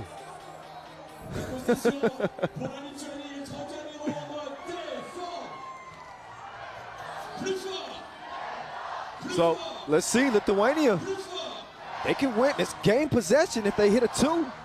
Late in the shot clock is Darius Tarvidis. Vingelis for the win. No, comes up short. They're trying to take the air out of the sails of this French crowd. Pontins with a quick change of direction. He reroutes, but does not get the layup to go.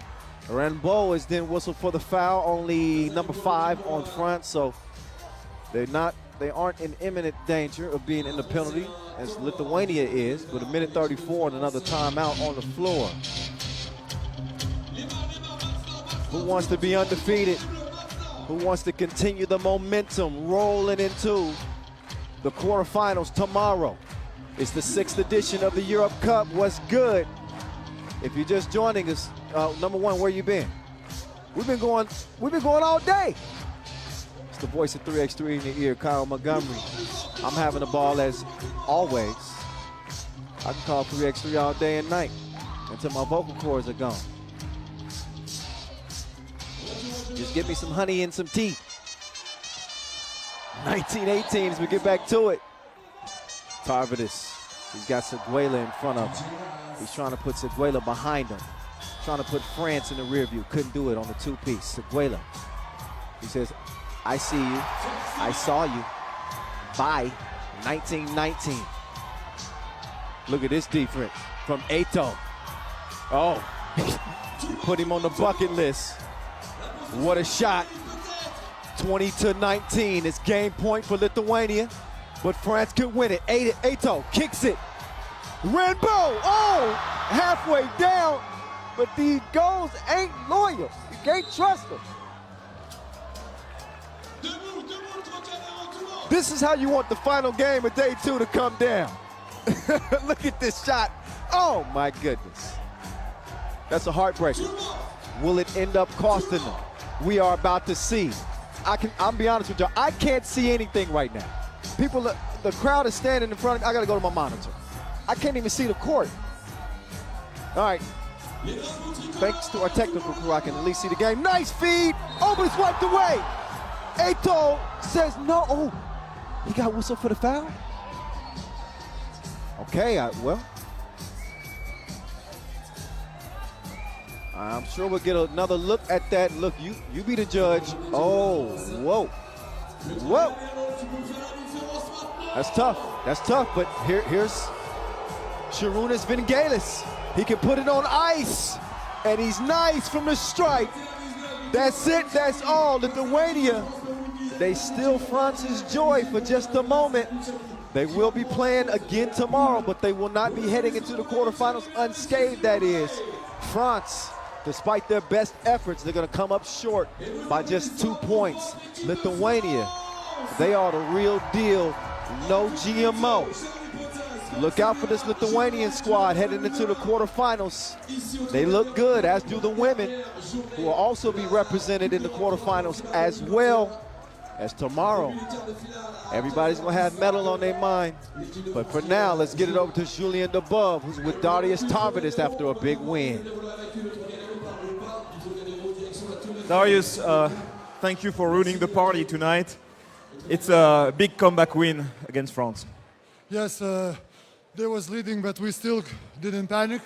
We played our game and we got reward. It was a really important game, so I'm very happy to win. Today was a big day for Lithuanian 3x3, not only with you, but also the women. I don't know how much you could watch the game of the women, but they've also won an amazing game at the buzzer. Yeah, we did warm up, so we cannot watch. But I'm really happy that they won against Spain. Spain is a great team, and I'm really proud of our girls. Okay. Congratulations. See you tomorrow. Thank you. For the quarterfinals. See you tomorrow. Yeah, see you tomorrow. Good work, Julien Dubov. Man, Jude might be the hardest working guy in the venue. Unbelievable. He's interviewing, he's helping social media go the way it's supposed to. He's giving me notes. Wow, what a day, what a day. Our final highlight rip of day 2. Back and forth we went. Antoine Ato setting the table. He was also getting buckets as well, playing with plenty of confidence despite having a smaller frame. He is fearless in how he attacks the rack. Charlie Pontins with maybe the shot of the tournament so far. And it'll be featured in this highlight reel. That's just a regular layup. But my guy hit one from behind the rim, behind the backboard in this game. Ato with the 2-piece. Tarvidis, he got it going too. I mean, obviously you can tell from the final score, 21-19, that this was very much a game where they swung momentum back and forth. Thought Ato was good in game number 1. He was getting buckets here in game 2 as well, at will. Had a tough time staying in front of Tarvidis there, but does a great job setting up the table for Rainbow. Intense game. This one really had a feel of like a quarterfinal, like an elimination game, although both teams were in.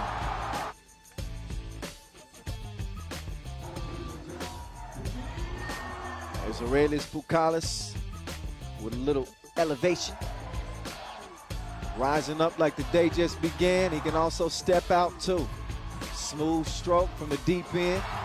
Seguela making an impact on the game. That was just tough. Rambo, we were wondering if that too would have cost him. This is the foul called on Ato that would send Vingelis to the stripe. He would make good on his first attempt, and that would be it. That would be all for Lithuania. as they get it done over France to wrap up day 2. So now you can see the crowd starting to dissipate. They certainly brought the energy today with DJ Lass and MC Vincent Royer. Some of the players still kind of hanging around doing, handling some media obligations and doing some interviews and things of this nature. And while they do that, we might as well just start getting you ready for the quarterfinals. Now, I don't have all the matchups here handy, but we do know that the quarters are set in stone. And it is win or go home tomorrow all the way up until the semifinals. Obviously, if you lose in the semis, then you get an opportunity to play for bronze medal. We will also have our individual competitions to look forward to as well. The mixed gender 2-point shootout final. That should be fun. Hopefully the men pull it out. Yeah, that's right. I'm picking a side, all right? Here's how pool play. We'll wrap up. France on the women's side, unbeaten. They look strong. As do Hungary. Don't sleep on them. Russia, the silver medalists at the Tokyo Olympic Games, they are unbeaten out of their group. And how about Spain coming out as the top squad in that 3-way tie in Pool D on the women's side? Here's how things look on the men's side. It is Serbia who get that number 1 slot. Ukraine who beat Serbia. Man, they're in. Belgium is out. That's kind of crazy. We're going to see how that goes down. So we will see, I guess, Serbia and France in a quarterfinal. So Lithuania, who took the top spot out of that group. So I can tell you this. You do not want to miss tomorrow's action. You do not want to miss tomorrow's action. But that's going to do it for today. We're going to start tomorrow, 2 p.m. local time. And join us for our final day of play as we'll hand out some medals here at the 6th edition of the Europe Cup. And follow FIBA 3x3 on social media so you can get the exact time. But we'll be starting about 2 p.m. tomorrow. 2:15. There we go. First game, 2:15 tomorrow, local time. All right, that's it, y'all. From the voice of 3x3, I'm Kyle Montgomery saying peace out. We will see you tomorrow from here in Paris.